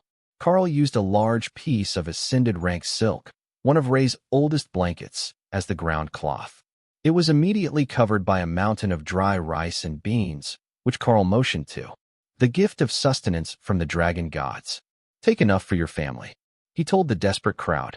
Many fell to their knees, bowing down to worship the Tree of Life and the nature goddess. In return, Lotus shook her branches, sending a shower of golden dust down over them, and making the illusionary birds circle in the air. From the city gates, a massively injured and dying orc stumbled out. He held a bandage around himself to hold his insides in, and he was visibly bleeding from every limb, with only one eye remaining. The guards didn't stop him, but they did sneer at the stumbling man, who was struggling to cross the ground to Lotus. Karl was about to move, but Lotus stopped him. Don't. If the goddess wills it, he will make it to me. If she doesn't, he will die on the way. That was surprisingly brutal for the soft-hearted cleric, but the orc's soul was nearly as black as Karl's aura when viewed through soul sight. It might be a chance at redemption if he could make it under his own power. Karl knew it was better not to question the will of the gods. The questions without answers would just make his head hurt. The orc collapsed with a smile as he reached the golden dust, and one of the blue illusionary birds dove into his body, giving him a burst of extra healing. The orc lay there on the ground for a few more minutes, absorbing the healing, while the locals walked around his body. Then, he pulled a small bag from his inventory and crawled over to fill it with rice and beans. But when he got to his feet, he didn't turn back to the city. He simply walked away, north out of the slums. That was the Orcish way. He would accept food and healing, but he wouldn't go back to the city and beg for charity, even if they would let him back in. He would go find his own way to rebuild his life. The crowd was only growing as the word that there was food spread. Lotus had already topped off the mountain of dry food once, and hundreds more people were still coming their way. We have 10 minutes left before the spell wears off. I could refresh it, but I think that's enough for one day. Lotus informed Karl. 10 minutes remain in our visit. If you wish for the blessing of the nature god, be here before then. Karl shouted over the noise of the crowd. That encouraged them to pack around the tree, and anyone who had already gotten food and healing was dragged away by the crowd. A few more severely ill people had come from the city, and Karl could hear running as those inside realized that the tree would only be up for a total of 1 hour. Still, 1 hour of free food and royal rank healing was far more than anyone else had done for the slums in years. There was a rumor that the dragon nations did this much more regularly, but the demon gods were not so altruistic. They believed much more strongly in the survival of the fittest. Once Lotus had transformed back, Karl lifted the corners of the blanket and poured out the last of the food onto a cloak that one of the residents had brought. That's it for the day, everyone. If the gods will it, we will be back again. Karl informed them. That was enough for them. Most of the residents of the slums had their diseases cured today. Now that they were healthier and had a few days' worth of food, they had a fresh chance to change their fortunes. Maybe even get a few tips at the docks doing day labor. They might not be able to put on a presentable front, as they couldn't pay the gate fee and had to swim around the wall, where it extended into the ocean. But once they made it to the docks, a healthy body would get them a bit more appreciation. Karl led Lotus back to the gate, where the orcs waved them back in with a sly wink. No payment needed for the healing tree. Karl noticed that the streets felt much more friendly as they passed through the territory of the first group or gang, whatever they called themselves. But when he got to the territory of the demons between them and the river, there was an increased sense of hostility. The word had spread to them that Lotus had gone to the Black Shade to heal and feed the people, but had completely passed them by like they were invisible. The group closer to the wall had been able to send their seriously ill out for treatment, even if it cost them to get back in. But many in this zone couldn't pass through that territory thanks to their known allegiance. Karl saw a market square down a side street on their right, and turned Lotus off the main road. The street wandered a bit, but it looked like the market was a neutral zone between the territories of 5 different factions, possibly more, but Karl was only going by the color of bandanas hung from pockets or tied around limbs. As they approached, a thug stepped from the shadows between 2 buildings. This isn't a spot for outsiders. Flag up if you want to enter. He insisted. Karl shrugged and activated bestial armor, which formed with his usual gold-trimmed dark light host tabard. The demon took 2 steps backwards and raised his hands in surrender. Sorry, I misunderstood. Karl just nodded and led a confused Lotus into the market. Put up the tree again and make some food. It will make you incredibly popular with all the baristas and ice cream stands in town. Karl knew all the magic words. Lotus moved to a grassy area in the middle of the square where a statue used to stand. She didn't know who or what it was dedicated to, but some of the nearby buildings showed signs of having used it as repair materials. Her tree of life formed again, and Karl laid out the blanket for her to make a mountain of rice and beans on. By the will of the green dragon goddess, free healing and basic nutrition will be provided for the next hour. Bring your ill and wounded. All are welcome under the light of the tree of life. Karl shouted, his words amplified by some unseen magic to echo through the market. The vendors nearest the green space inwardly celebrated. The light extended past the first 3 stalls around the green space, so visitors could shop for their wares and still gain the benefit of the healing. Many would be too proud to openly approach for the alms from the Dragon Church, as even an impoverished demon still had their pride. But many noticed that the orcs, lizard folk, and beastkin had far fewer reservations about politely approaching with a bowl or pot to scoop up a measure of food. Many even left small gifts for Lotus. Handmade dolls, knitted socks, things that cost very little but time to make. All were perfect in the eyes of Lotus and the nature god. They could even be redistributed on a holiday if they were in passable or better condition. Half an hour in, a large procession of people on stretchers, escorted by a group of demons in white coats and nurses, arrived around the tree. These were the ones that basic healing and medicine couldn't cure. The magical diseases and cursed wounds that were resistant to low-level healing magic. One after another, the birds flocked down to the patients. The diseases retreated from where the birds landed, and while a few needed a second bird, they were all beginning to recover. Karl's silent presence kept the locals under control, even when the number of seriously ill on the grass made it hard for others to get to the pile of food or to get through the outer rings of the stalls where the healing was active. It wasn't clear whether closer was better, but those with lingering illness and injury weren't taking any chances. There was only one group that was visibly upset about the situation. The plague demons couldn't approach. Lotus Healing Effect was an epic grade damage spell when applied to them, and even walking down the street too close to the tree might kill them. When the hour was up, Karl did the same as last time and dumped the remaining food into the cloak of the closest person who had won, then bowed politely to the crowd as Lotus transformed back. "That is all for today, goddess willing, we will be back again," he informed the crowd. With an entire hour of healing, almost all of the most seriously ill in the Redwood Sprawl had been treated, and even the clinic doctors had stopped bringing patients to them for treatment. Karl could see the river down one of the side streets, so that was the direction that he led Lotus after she picked up the donations from the ground. They ended up walking some distance west down the river to the nearest bridge, which conveniently put them in front of the bakery where they had stopped yesterday. "Go ahead, you've earned it. I won't even tell you not to get caffeine." Karl agreed after Lotus gave him a pleading look. They returned to the maid cafe, and Lotus was instantly swarmed by the staff. She was passed around between the hugs of a half-dozen workers, and Karl did his best not to laugh as he was completely forgotten. Again, even when he took the seat across from her, everyone was gushing about how she had helped all the people across the river as Karl sipped on a matcha latte that had been placed in front of Lotus. "What possessed you to go to the sprawl on your own to heal the masses? Weren't you worried that someone would try to abduct you as their personal healer?" one of the servers asked. Lotus laughed and gestured across the table. "There aren't many people in the city that could take me away with Karl there. But everyone was so happy to have me show up and heal that they didn't even try to make trouble."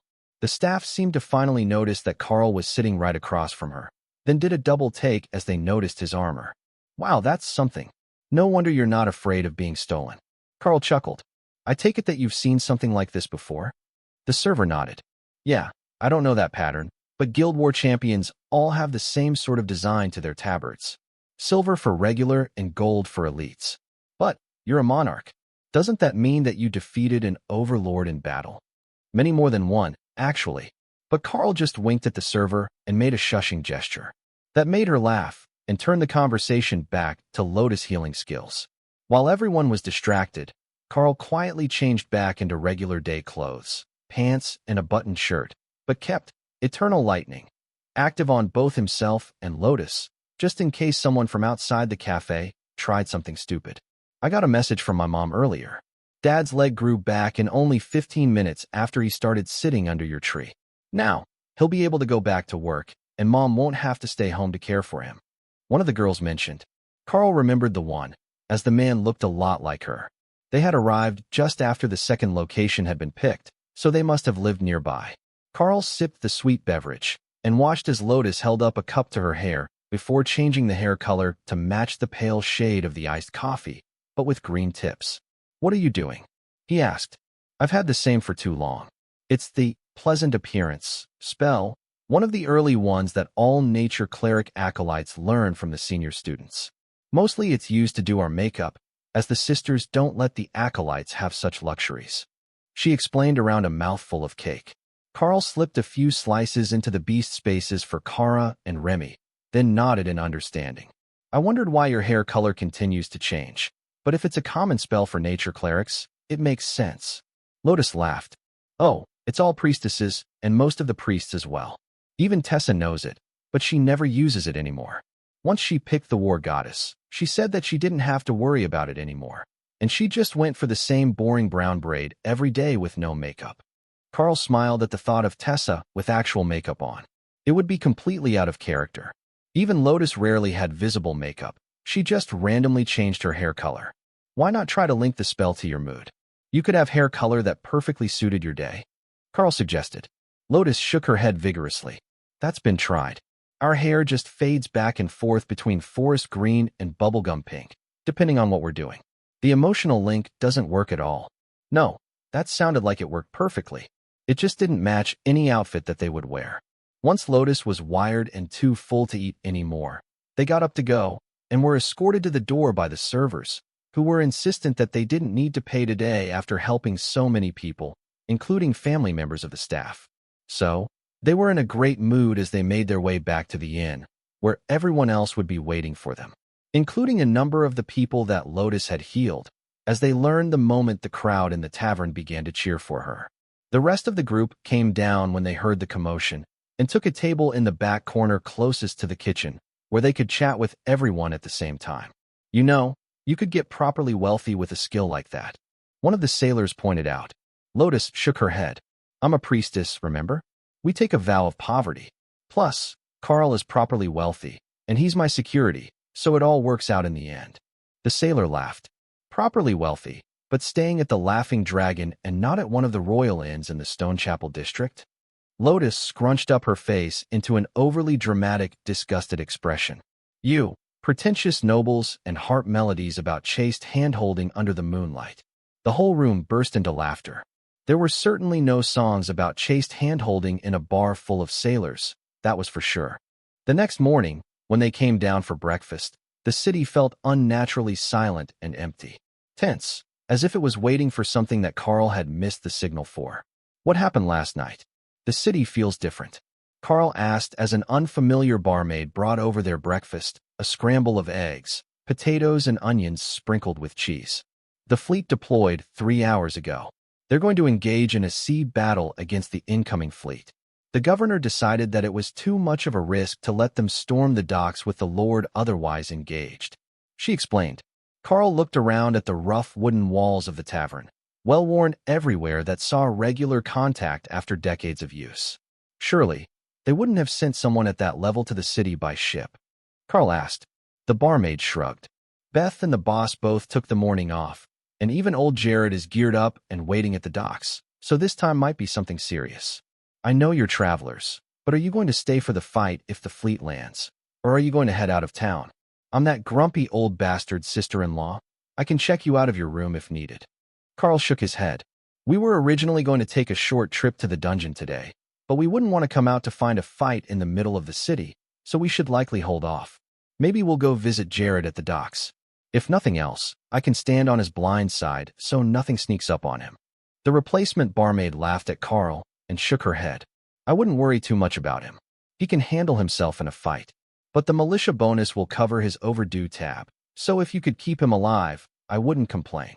Tessa smiled at the woman, who obviously had some personal attachment to not only the regular staff, but to old Jared the sailor. Well, then that settles it. After breakfast, we will go wait by the docks and have a cookout. Keep everyone's spirits up while they wait. Karl decided. The barmaid smiled. There is a butcher 3 doors down the main street towards the docks. Tell them that the Laughing Dragon sent you to them, and they'll get you a proper discount on meat for a cookout. The parties traditionally come after the battle, but we've had more than enough warning this time, and they might not make it to shore anyhow. Karl stopped in at the butcher, who was about to close up the shop for the day first thing in the morning, in case the attack did make it into the city. They were on a main road from the gates to the docks, and it would be a priority for an invasion force to take and hold, so they could block the gates and prevent reinforcements. Butcher, can we get 100 kilos of meat before you close? I want to have a cookout on the docks while we wait for the invasion fleet. A morale boost for the militia. Karl called. stopping him from locking the shop. That's not a bad plan. I will bring the barbecue wagon. It's made for special events. The butcher agreed, a joyous smile wrinkling his leathery face. Karl grabbed the wagon when the demon pulled it into the street. Then Thor came out in Sero form with an expectant look. You're right. If there are wagons to be pulled, you definitely get first dibs. Karl agreed before hooking the massive scaled beast to the leads. That's quite the skill. He looks like he would be a brute in a dock charge as well. The butcher joked. Tessa smiled as she hopped up on Thor's back. Between the two of us, I doubt that any enemy could remain on the dock if we charged. Thor's initiative served as motivation for the others, and they all came out of their spaces in beast form, though Ray was using Night Haunter to be invisible and incorporeal. If they got the people at the dock used to their presence early, there wouldn't be any misunderstandings if the fight really did reach land. The beasts got some strange looks when they arrived, but some of that had to do with the barbecue wagon that Thor set up in the cargo staging area by the Port Authority building. The wagon was 10 meters long and had a large black barbecue drum on each side, making it an easily identifiable sight. Karl reached into the pits and wrote a fire rune in the ashes of the charcoal that had been burnt for the last roast. There was more in the bottom of the wagon, but the magic brought the drums up to temperature immediately. Just adjust the spell power to set the temperature. It should last until you move the cart or mess with the ash. Karl explained. The butcher smiled and adjusted the temperature, then began to load the racks with meat. Someone is confident. An aging soldier with a cutlass on either hip chuckled. Preparations for the victory roast need to be made in advance, or we'll get hungry. Is there some sort of order here? I have a ghost fire thunderbird in the sky, and I would like everyone to know he's friendly. Karl replied. I'll see to it that the dock master understands. He's responsible for the defense of this section. Don't worry about the locals. They'll figure out that your friends didn't come off a boat quickly enough. A few of the locals, demons in partial armor over casual clothes, laughed at the assertion. It was hard to miss a massive Sero in the crowd, but there also wasn't likely to be a Naga queen among the attackers, and they would probably all be in uniform anyhow. The morning wind blew the smell of roasting meat from the staging area across the docks, and the tension began to leave the militia on the docks. If someone was already preparing for victory, they must know something that the others didn't. Or so the common logic went. Hawk, what do you see offshore? Karl asked once the roasting was tuned for a late lunch. It might not be as tender as an all-day roast, but by the time that the ships could get back, it should be good. Besides, the butcher had brought sausages as well, and one of the bakers said he had plenty of buns. Those could be cooked quickly if the timing were off. The two fleets have engaged. The locals are outnumbered at 3-1, but they're stronger, and the evil invaders can't break their barriers. Evil invaders? Karl asked. They use water cannons. Hawk replied, as if that explained everything. It made sense. It was a naval fleet. Of course it would use water magic at sea, where the water element was strongest. Hawk continued to circle far overhead, tracking the battle, where the two sides clashed with broadside magical attacks, instead of technological weapons. With Overlord rank barriers, technological weapons wouldn't do much anyhow. The first ship is down, one of theirs. Hawk updated. They were still so far over the horizon that even Hawk, thousands of meters above them, was out of sight. The battle was taking them straight south, parallel to the coast, so the fleet was no longer approaching as a vicious naval battle took place out of sight of the waiting militia. Karl felt Hawk's motivation as he decided to intervene and bombard the invading ships with meteors of ghost fire. As an Overlord rank skill, the flames battered the already strained shields over the ships even as they were engaged in a brutal battle with the Drod defense fleet. As the stacks of rampage built up, the battle was rapidly swinging in Hawk's favor, with the flames of the demons forcing the invaders into a defensive position until their fleet turned and began to flee back north. They had only lost one vessel, but the others were in bad shape. The only real advantage they had left was stronger wind and water magic, which let them flee while slowing the Drod fleet. But once they were a few dozen kilometers away, they stopped and began to regroup. With their faster vessels, they had a level of safety from the Drod defensive fleet that let them engage and flee repeatedly, with the hope of sinking some of the defenders' ships with a proportionately larger impact on their combat capability. There are more ships on the horizon. I don't think that the ships from our dock see them. They're close to land. Hawk updated. What do the sails and flags look like? Karl asked. White sails. The flag is black with a diagonal white stripe with 3 red dots. Karl relayed the message to the dockmaster, who was standing nearby, waiting for updates, as Hawk was furthest out of the flying scouts they had active. Many demons could fly, but not nearly as fast as Hawk, so they stayed closer to shore in case there was an attack. The demon ran up a set of stairs outside his office, then rang a bell in a staccato pattern, sending a message down the docks for whoever understood. It would ring through much of the city, and the word would spread quickly, but Karl wasn't sure what the issue was yet.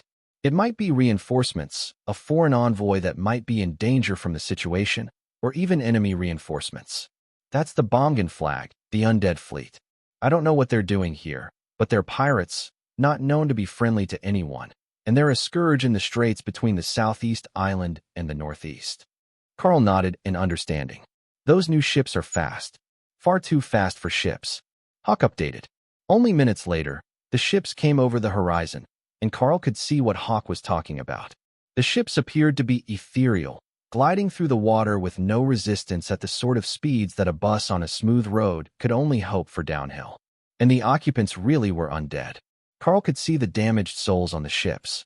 The lead ship had an immensely powerful being on the deck, most likely a mythic rank undead of some sort. But beside him was an overlord or totem-ranked undead who looked like nothing more than a human mage, if you didn't have soul sight. The mass of undead energy crowded into the vessels made it difficult to tell precise power levels from this distance. The dockmaster ran back up to his elevated platform and took out a sight glass to get a better view of the incoming fleet. Guards, get the Lord. Lord Bomgan is here with the fleet. Tell him that he's riding with Captain Kamalos the Lich Lord. A team of 3 squires in castle guard livery ran off, and the demon shook his head. This is guaranteed to get messy. The whites don't die easily, and even if we eliminate them entirely, they'll just be born again in their home fortress. You're new here, but we have a process for this. They're linked to the ships. They can't go this far from their home without them.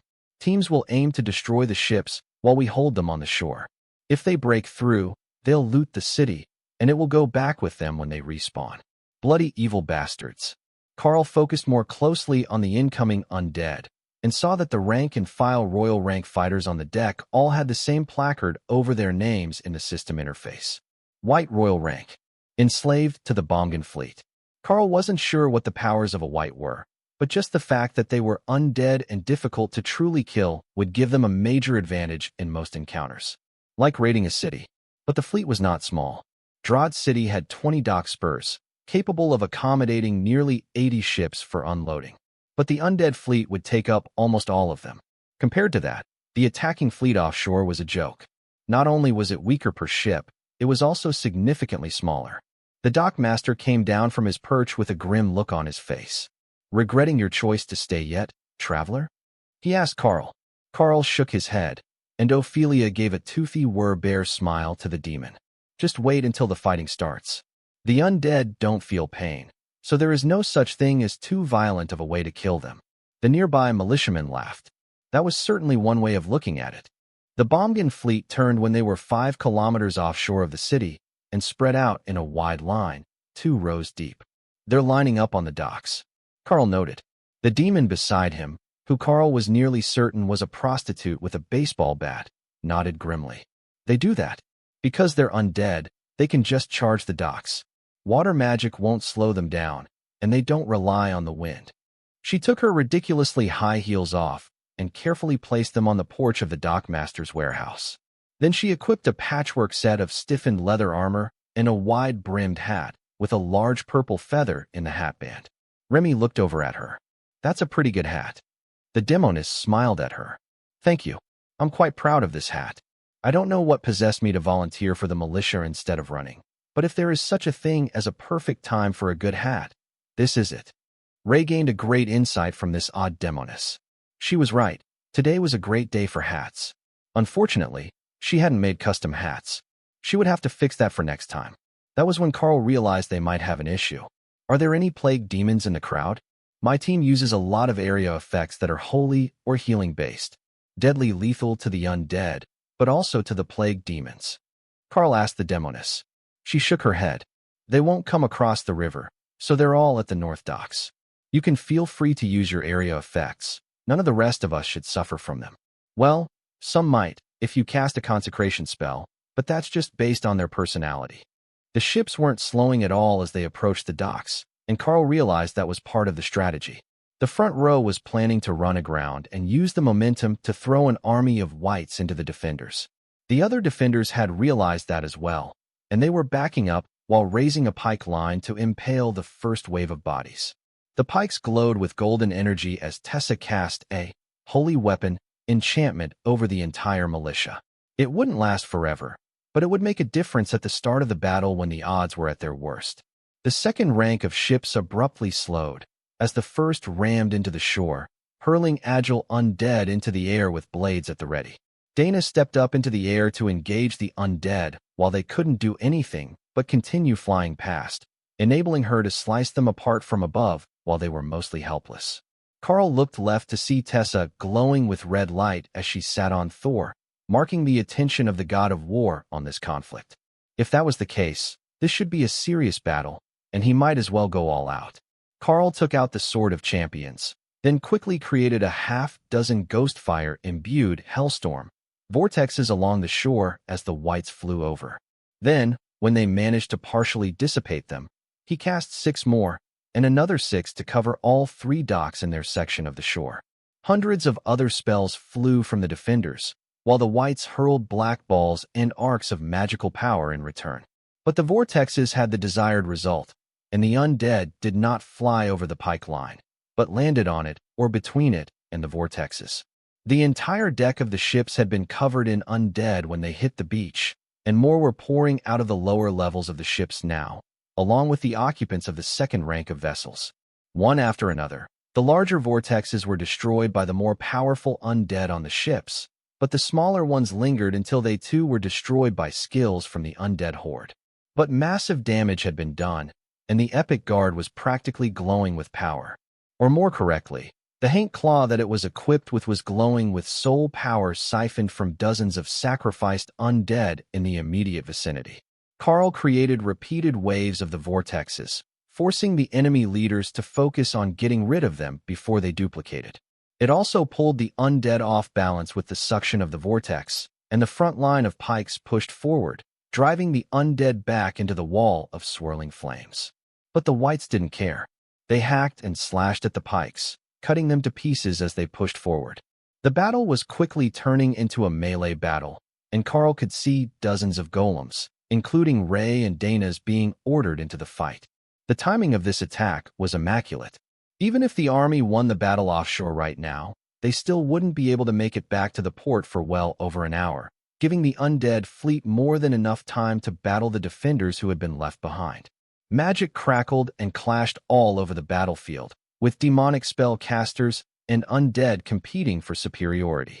Few spells were completely forming at this point. Only those by the strongest monarchs and overlords could force their way through before being collapsed by contact with a hostile spell effect. That too was part of the undead fleet's battle strategy.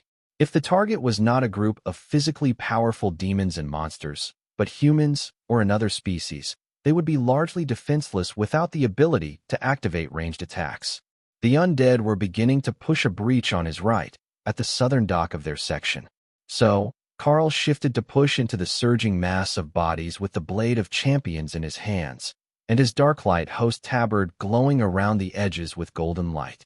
Tessa and Thor were right behind him, as was the Epic Guard, while Ray had gone to the north edge by the river to hunt, and the others were holding position by the barbecue pit with Dana overhead among the flying demons with ranged magic. Karl's blade flashed with fire as it cleanly hacked through the armor and bodies of the undead, and then the souls were grabbed by the haint claw and forcibly ripped from their eternal prisons. From one of the rear boats, a massive roar of rage sounded, and a demonic bellow replied from the castle as the city's governor took action, along with the Lord of Drod. Hopefully, they could all fly, because the city wouldn't fare well in a battle between the two groups' leaders. As Karl hacked his way through the undead, the crowd in front of him parted, and a group of black-armored undead knights joined the fray. Thor's joy at getting to fight against real knights even if they were undead knights, was infectious, and Karl found himself smiling behind the visor of his helmet. They were all strong monarchs, except the leader of the squad, who was clearly an overlord. Karl pointed his sword at the leader and saluted him with the hope to signal a duel and give them some space to fight. The gesture worked remarkably well, and the whites simply ran away, creating a 20-meter circle for their duel. The epic guard went to assist Thor, who had been blocked by the whites, with Tessa on his back spearing the creatures, using her new shield to guard Thor's flank. The squad of undead knights fell in around Karl and their leader, waiting for the outcome with unnatural stillness, a pond of calm in the chaos of battle. The knight used a broadsword as well, and when Karl lunged forward, shattering the air with the speed of his attack, the knight managed to parry, knocking his attack up and away. Karl followed up with a knee, and the knight spun to the right, then launched his own attack at Karl's neck. Flames met unholy light as the two blades met again, and the circle shifted so that they remained in the center. That appeared to be a tactical decision, as Karl noticed that the aftermath of their basic attacks was stopping half a meter from the encirclement. Those shockwaves were nothing major to either of them, but if they hit the royal rank whites, there would be casualties. Both blades danced in a flurry of strikes, probing for weakness, and a sound like rapid-fire thunder rolled over the battlefield as the two champions tested each other. Karl saw the trick to the undead knight's defense. It wasn't that he could keep up with Karl. He had a skill that let him automatically parry with a certain level of success. A few strikes made it through, and if Karl followed with a secondary attack, it almost always landed. But the knight's counterattacks were not nearly as fast as his parry. So, when they engaged again, Karl coated his fist in Nullify and Ghost Fire Body. And the moment that the knight's blade was out of the way, he simply punched it in the face, collapsing its mask and causing the undead to collapse to the ground as a pile of inanimate armor. Then, the others were on him, but Karl knew how to deal with them now. With the duel ended, Thor and Tessa moved back to Karl's side, letting the epic guard protect the other flank. Karl noticed that they had a system worked out, and Tessa was watching Thor's back, telling him when to swipe, when to smash, and when to use gravity slam, with his tail to keep enemies off them. That let Thor fight violently with his front feet and horns, while Tessa's long spear defended his vulnerable areas. Karl dropped two of the monarch-ranked knights, and noticed that the undead were pulling away from the front line, not in defeat, but because Lotus had transformed, and the holy light of the Tree of Life was anathema to the undead. They could not stand within the light to hold this position any longer, so they shifted the lines out of her range. But that also made Lotus a target. Hundreds of attacks flew her way, only to be shot down by the militia, Remy, and Dana.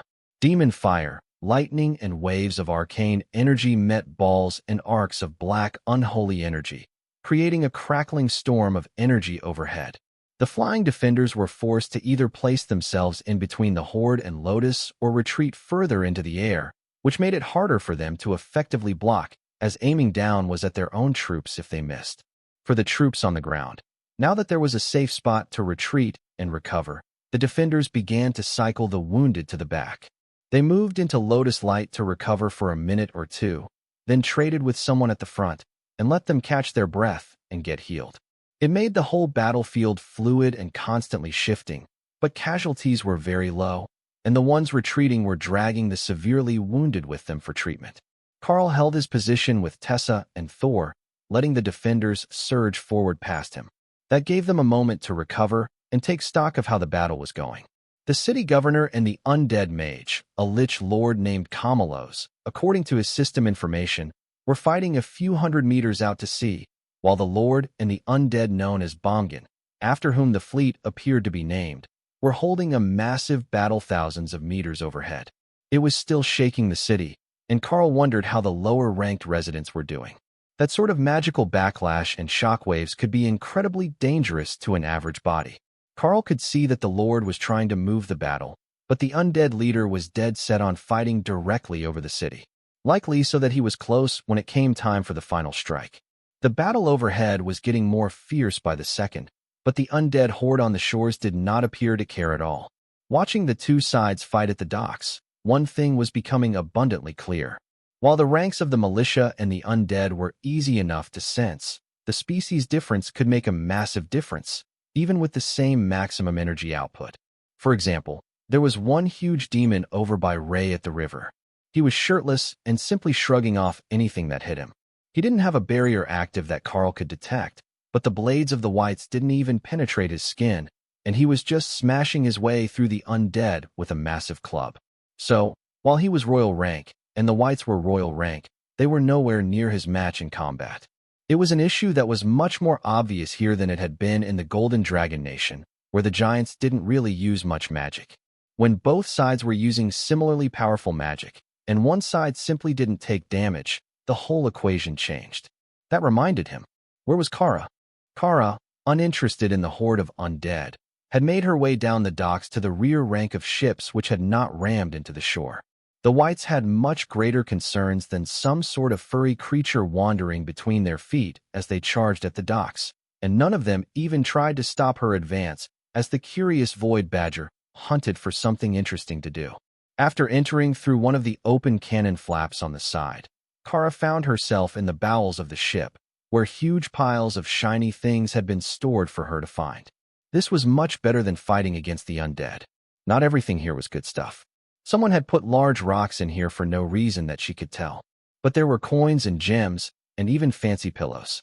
One after another, items were piled into her space, and then Kara hopped out the port and went to see what the other boats had. This second hold wasn't empty.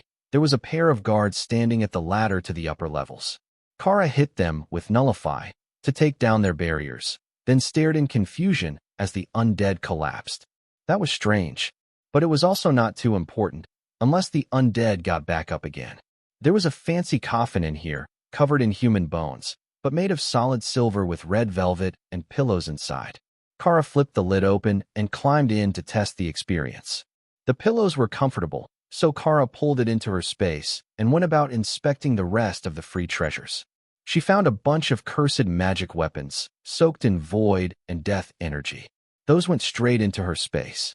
Once all the interesting things were gone from the ship's hold, Kara went over to inspect the bodies of the undead. Strangely, they were just piles of bones with equipment. The spell must have hit them hard enough that it dispelled the spell that was keeping them active. But that meant they weren't undead, right? They should be summoned undead. Sister Remy would know for sure. Kara moved on to the ships at the front, but there was nothing in them. So, she moved along to another dock. On shore, the battle near the warehouse was beginning to turn against the undead horde, and they were quickly being pushed back to the water. Karl couldn't tell if the other portions of the shore defense were doing as well, but in his portion, it was all but over. Dana's swarm of magical blades were shredding the undead who got too close to her section, while Ray and the big demon, who may have limited invulnerability, had pushed the northern edge of their section all the way from the river back to the first dock. The deciding factor of the battle would mostly be the other fronts and the battle over their heads, which the undead lord was pushing closer to the surface by the second. Karl vaguely noticed that something was changing in Kara's space, but he was busy firing arrows into the whites, keeping them pushed back from the lines as the militia worked to contain the attack. He took a short break, and Loros ran over with an armload of water bottles. Here, grab a drink. I gave all the jewelry to your friend the spider just a minute ago. You know, in case something happens. The pale-skinned little demoness announced. Thanks. No matter what, you can't be accused of not following through on your word. Karl agreed.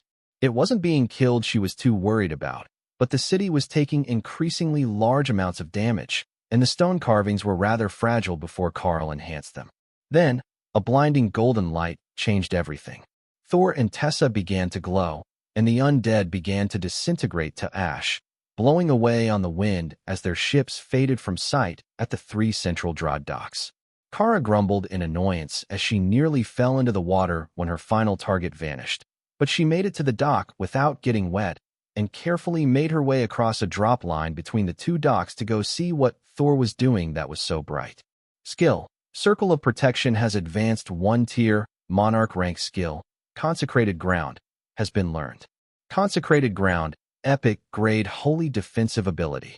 Reduces damage taken by 30%. Increases all damage done by holy attacks by 30%. Deals constant holy damage to targets in range. The light faded after a few seconds, and no undead within 50 meters of Thor remained on the battlefield. Karl winked at Loros as the few remaining demons on the south end of their section of the battlefield began to flee in fear. Thor charged south at a full run, not even waiting to see if the undead he trampled were actually dead as he ran. Consecrated ground was still active around him, and they would burn soon enough. The southern dock area had 7 docks at it, and therefore many more attackers, but also more defenders, including almost all of the castle guard and city defenders who weren't deployed on the ships. Karl hopped down from his perch atop the warehouse to follow Thor, then leapt onto the back of one of Ray's golems as they rushed past. Standing on the spider golem, Karl could fire skill freely into the undead at the south docks. Karl had expected Ray to join them, but he could feel her headed north with Dana on her back, aiming to clear the other set of docks in the redwood sprawl. That left Lotus a bit confused. There were no more injured nearby, now that the undead were dealt with in their immediate vicinity, but she was needed in 2 opposing directions at the same time. After a few seconds, she gestured north. Remy, let's go join Sister Ray.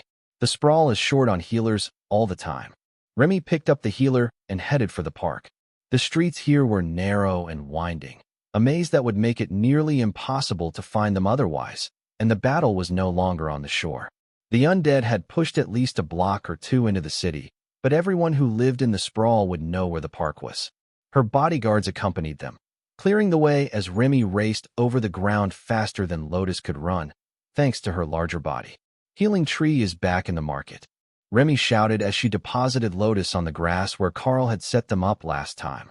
Lotus transformed, and immediately, a flood of wounded came their way from the alleys and rooftops, appearing from everywhere, or sliding down fire escapes. Ray should have left the Dana mage with them, Remy thought. She was going to have way too much fun chasing undead through buildings and alleys to be carrying a mage instead of going incorporeal. But Dana had thought the same thing, and she was already flying overhead, just above the rooftops, so she didn't become too much of a target. That left Ray free to hunt now that her cargo had been delivered.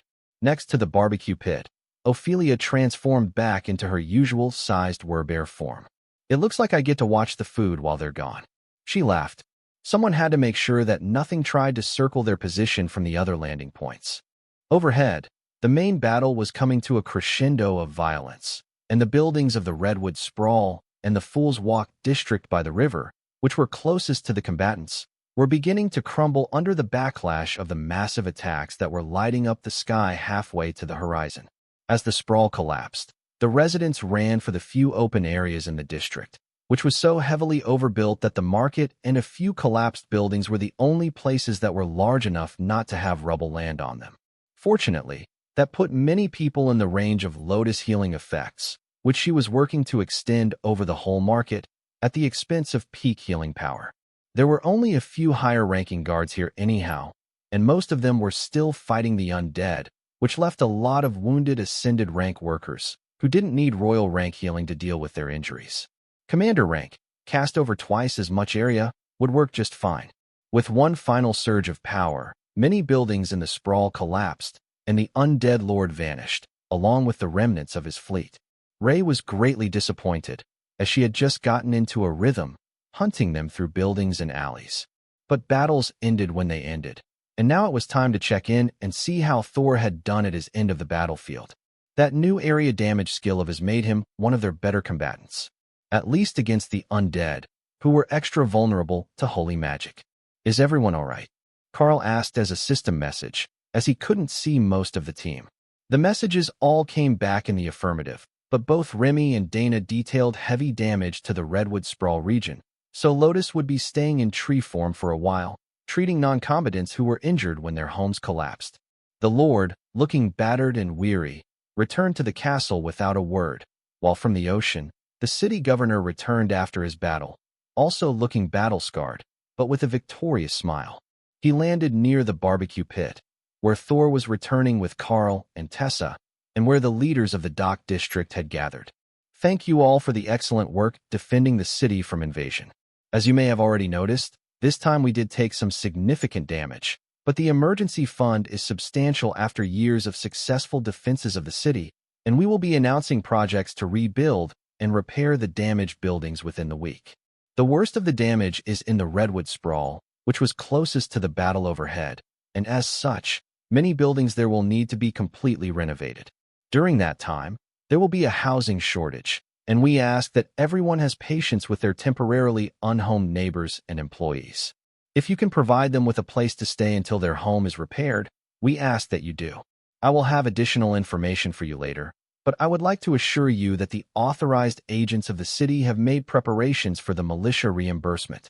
The governor's speech earned a round of cheers and applause from the nearest of the combatants, and then the dockmaster cast a spell over the dock area, which recorded names in a notebook in his hand. Presumably someone would be doing that at the other sections of the docks, and it now made much more sense why nobody immediately went home to rest and recover from the battle. They were all waiting for the spell to be cast to record their participation. Now that the important part was done, the people began to disperse. Those who had gathered at this part of the city either worked and lived close to here, or had been otherwise unable to make it to the region closest to their homes, such as the ones who had only come after the calls that there was a second fleet incoming. Many of them had been at work, not intending to join the militia and stand around the docks all day if it wasn't actually necessary. So, when the call came, they just went to wherever was closest to work. With the battle over in the city, and the offshore fleet now in full retreat, Hawk also returned to the city. Fighting opponents that kept running away and dragging things out as a delaying tactic was just annoying, even if they were evil water magic people. The army fleet was on its way back, needing nearly 2 hours to make it to the city, while Hawk would be back in minutes. Once they were back, the real work of rebuilding the city could begin. Among the soldiers were many of the more powerful earth magic users, and they were all employed by the city, so there was no need to do a major recruitment project for the rebuilding. The displaced residents of the sprawl just had to wait for the soldiers to get around to their building.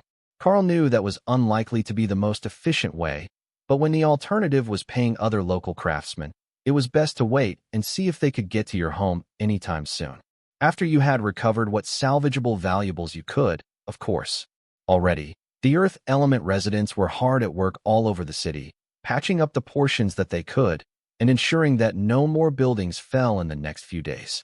The rubble after the battle would be taken care of by the city, but trying to explain to a tired soldier that your building fell 3 days later due to structural damage would sound a lot like a scam to get a new house to them, especially given how old most of the buildings in the redwood sprawl were. That moment of calm is when Karl finally took stock of their gains. Or, more specifically, Kara's gains. What in the world did you do while we were fighting? Loot the national treasury. Boat presents. Kara replied simply, as if that should explain everything. Karl led the group to where Lotus was set up, just in case Remy and her bodyguards weren't enough to quell the inevitable chaos around the healing tree. But on the way there, they encountered an odd sight. The boardwalk along the river had the food carts pushed against the buildings, and the street was filled with merchants frantically purchasing everything that they could. Karl's first thought was that this was a full city looting event, but the people lined up were mostly dusty civilians, and there were guards every few steps. What sort of event is this? Karl asked one of the senior guards. It's a yard sale? The guard looked confused, as if there was no word for what was a tradition in the city. Whenever there is large damage to the city, the merchants buy up anything of value so that it can't be stolen in the aftermath, and the locals have some funds to live on. Then they head out and sell it for profit and donate to the city's rebuilding fund. The more that they make, the better the rebuilding process is. Most of this stuff wouldn't survive weeks out in the weather, and even if it would, the owners have no way to keep it safe until they have a new house. An inventory only holds so much, so they start over with a bit of cash to their names and nothing else. The guard finished, doing his best to explain the situation to outsiders. Karl would have thought the logical thing would be to load it into crates in a warehouse, but these were keepsakes and valuables, and money would be needed to buy new furniture and whatever else was needed for the new houses. Karl nodded and headed for the east side of the river. If you've got anything to sell, the price might not be the best, but the profits come back to the city. The guard called as Karl began to walk away. When the undead bodies vanished, so did their weapons and other items, so there wasn't much to be gained from the battle. But Remy had found some things she didn't particularly want. Karl looked down the line to a man who was buying up weapons and stepped in line. The housewife in front of Karl pushed him forward, as did the locals in front of her. You've got better stuff to sell than we do, I'm certain. Plus, you were with the healing tree during the first time she visited us. How long will she be there today? Some of my boys were still fighting when I left. The first old woman in line asked. Karl smiled at her, then placed the stack of ugly and oddly shaped cursed magical weapons on the table where the merchant's men were sorting items. Those are, the merchant began, stolen magical weapons. Royal rank, with a few negative attributes. Karl explained. Well, I don't know how you did it, but that is impressive. They're all unbound, so they're fair game. I can give you a flat 20 gold apiece for them. All profit when I sell them goes straight to the city coffers. Karl nodded and shook his hand, then gave the 400 gold coins to Kara. We can spend those later. Karl informed her. Kara laughed and gestured to the literal hill of currency she had stolen, much of which was local. Good point. We can donate it to whoever you think has the best snacks, or can make good stuff for the city if you'd like. Lotus is getting famous, and I'm sure it would help if we paid off someone with a furniture factory. Karl suggested instead. Oh, that is good. We can make Sister Lotus really famous in the city. They already love her. Kara agreed. Thor and Remy suspected that she was up to something, but Kara wasn't elaborating, so they had to guess what her plan was in making Lotus famous. Karl suspected it was actually simple. Kara loved sweets. Lotus also loved sweets. If Lotus got famous, they got free sweets. No, but now that you mention it, Karl laughed. Great. Now he was the one giving her ideas. When they reached the tree, there was chaos everywhere, but not in a dangerous way. Local gangs were sorting out residents, passing out blankets and the relief supplies that the city had distributed via the guards, and making sure that there were no fights in the market area. Outside of that, tensions were high, and people were clearly staying away from the edges of the area if that was not the part of the district that they lived in, but it was functional at the very least. Many of the elderly were in rough shape with all the dust and the injuries that they had taken during the battle, both from the aftermath of the attacks and from the collapsing buildings.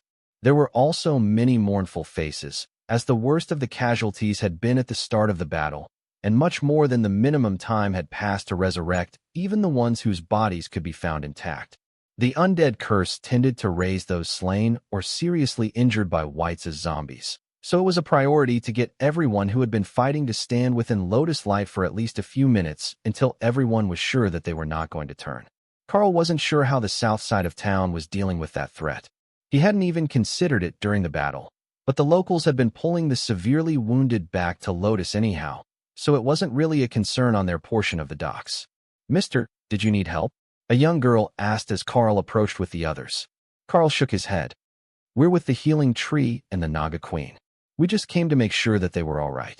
Tessa gestured towards a clear spot near the edge of the market closest to the grass. Let's set up there. Little miss, can you find us a huge pot, one from the restaurants? I'm a priestess, and I can create food for everyone. She explained. The girl smiled. Oh, that's even better. The healing tree has food too, but she can't cook. Well, not when she didn't have hands or arms. Once the locals found out what Tessa wanted, slightly damaged pots were quickly procured from a collapsed restaurant, and the Naga bodyguards rinsed them out before filling them with water for Tessa to make stew. There wasn't any shortage of things to cook today, not with so many buildings collapsed and their coolers inoperative. Much of the food had been moved to other locations, but partial packs or excessively damaged items hadn't been touched. Some of those were sorted through, and the salvageable bits were brought to Tessa, along with dozens more large pots. Karl quickly drew temporary runes on the ground to heat the pots, and Tessa got to work making dinner for 10,000 or more. She had plenty of help, so Tessa's role was more of food creationist and executive chef who loaded the pots, while Remy's bodyguards used the weakest possible casting of tsunami to fill them with clean water. Rice and beans were the staple of the clergy, but today she had added garlic and onions as well as a rich spice. Fortunately for everyone's stomach, the beans were fresh, not dried. Half an hour later, when the rice was ready, everything else would be as well. On a whim, Tessa made alternating pots in different flavors. That way, the people could pick from a spicy or mild dinner. Hopefully, it would suit the taste of more people. One pot at the end was left as plain rice and beans, the blandest possible option for those with sensitive stomachs, but imbued with a touch of holy magic from their creation. On the other side of the market, near the collapsed buildings, Grills were being set up to cook all the meat that wouldn't survive the night. It was cold now, but not for long. Cooked, or smoked into jerky, it would last longer. With so many mouths to feed, there were bound to be long lines. But everyone was too exhausted or mentally weary to cause trouble today. Thousands of bowls had been brought for the vegetable biryani, obtained from the same restaurants that the pots had been. For simplicity's sake, the workers just put one large scoop in each and handed them to the closest person, unless they pointed at a particular pot. Row upon row, the citizens of Drod were being fed, which brought everyone within the aura of lotus healing. The day was still a disaster for the residents of the Redwood Sprawl, but there was hope for the people to recover, and the locals were actually working together for the first time in decades. Lotus kept up her tree form all night long, and Tessa kept cooking until nearly midnight when the crowd was mostly dispersed. Then, the pots were covered, and the heat turned off so that they could be reheated in the morning. The locals would happily sort it out themselves once the sun came up, and by afternoon the next day, the city's governor should have plans in motion. It was nearly dawn when Lotus changed forms, and the whole group headed back to the inn. The Laughing Dragon was already cooking breakfast as they stumbled in, but everyone was too tired to eat. Instead, they went straight to their room and collapsed to sleep. Late that afternoon, Karl was awakened by the sound of someone knocking at their door. "Sir? Ladies? There is an envoy from the governor here to speak to you," Beth called, barely more than a whisper. Karl gently swatted Dana on the backside to get her to release him, and the mage gave him a sleepy squeeze. "Send Kara to replace you," she complained. Kara was asleep in her space, her nest of blankets sitting on top of a hill of treasure, so Karl moved her to the bed as he got up, and Dana settled back to sleep. Karl got dressed and followed the barmaid down the stairs to a table in the corner where a man in a bright gold and red coat was sitting. He was most likely a demon, Karl decided, but it was honestly hard to tell him from a human, except for the aura of his magic. That and his eyes. Once Karl sat across from him, the eyes were a clear distinguishing mark. They had sideways slotted pupils like a goat, and the sclera was entirely red, seeming to glow faintly. "War champion, thank you for coming so swiftly. After yesterday, I can see why you hold such a lofty position as a monarch. We just ran into a small issue with the distribution of rewards for the battle. It appears that you are from a foreign enough location that your guild bank does not have a branch with access here. Would you prefer to set up a branch account at the castle's guild bank access point, or would you like the payment directly?" The demon explained. Karl checked his nameplate for a moment. Exchequer Mills. Karl knew that was a word, and he might have heard it before.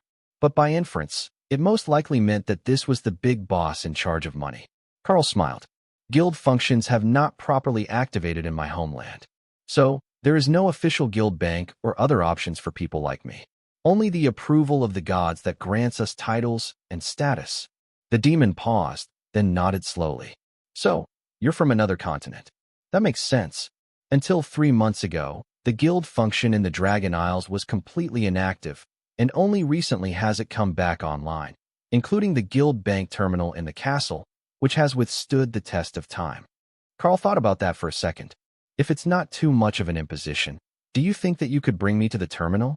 Perhaps it could activate the guild functions fully for me, and then I can make a proper decision." The exchequer nodded. "That is acceptable. Your guild's team contributed greatly to the effort, and once this payment order is settled, the governor would like to speak to someone known as the Healing Tree about continued assistance during the next week until new apartments are built in the sprawl." Karl smiled. "She's a royal high priestess of the Green Dragon.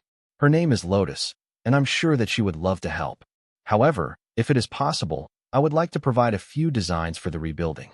My home nation is known for its high-rise buildings, and they are much more durable than the ones which collapsed during the fighting. Or, they could be. All the windows would have been blown out of his apartment tower during the battle, but the building itself would have been fine." The exchequer nodded happily. They were always happy to have plans to improve the lower-income sides of town. The majority of the housing there belonged to the city, and it was rented to the residents, so there wasn't much to be done except rebuild. They were about to rise when Beth brought over juice, with plates of fried eggs and potatoes. "Eat before you go. I'm sure you'll both be busy all day," she insisted. Karl smiled at the demoness, and she vanished back into the kitchen to finish helping prepare something. "I think she's sweet on you." Normally, She yells at people to pay before their food comes out. The demon across from Karl laughed. Meals are included in our room fee. They've been quite good to us here. They ate quickly, and Karl left a few copper coins on the table to pay for the other man's meal. This one's on me. Let's go get some work done. It was a short trip to the castle, with the sun high overhead. But the guards all smiled at Karl on the way in, and no questions were asked about his identity when they simply bypassed the line of visitors, which extended all the way to the docks from the southern main gate. Karl gave the exchequer a sympathetic smile. You, sir, have a very hard week ahead of you. The demon laughed. My subordinates even more than myself. I just need to sign off on the orders. They are responsible for the prioritization of complaints and the plans to rebuild the city. While we walk, how about you tell me more about the apartment buildings that you are planning to recommend?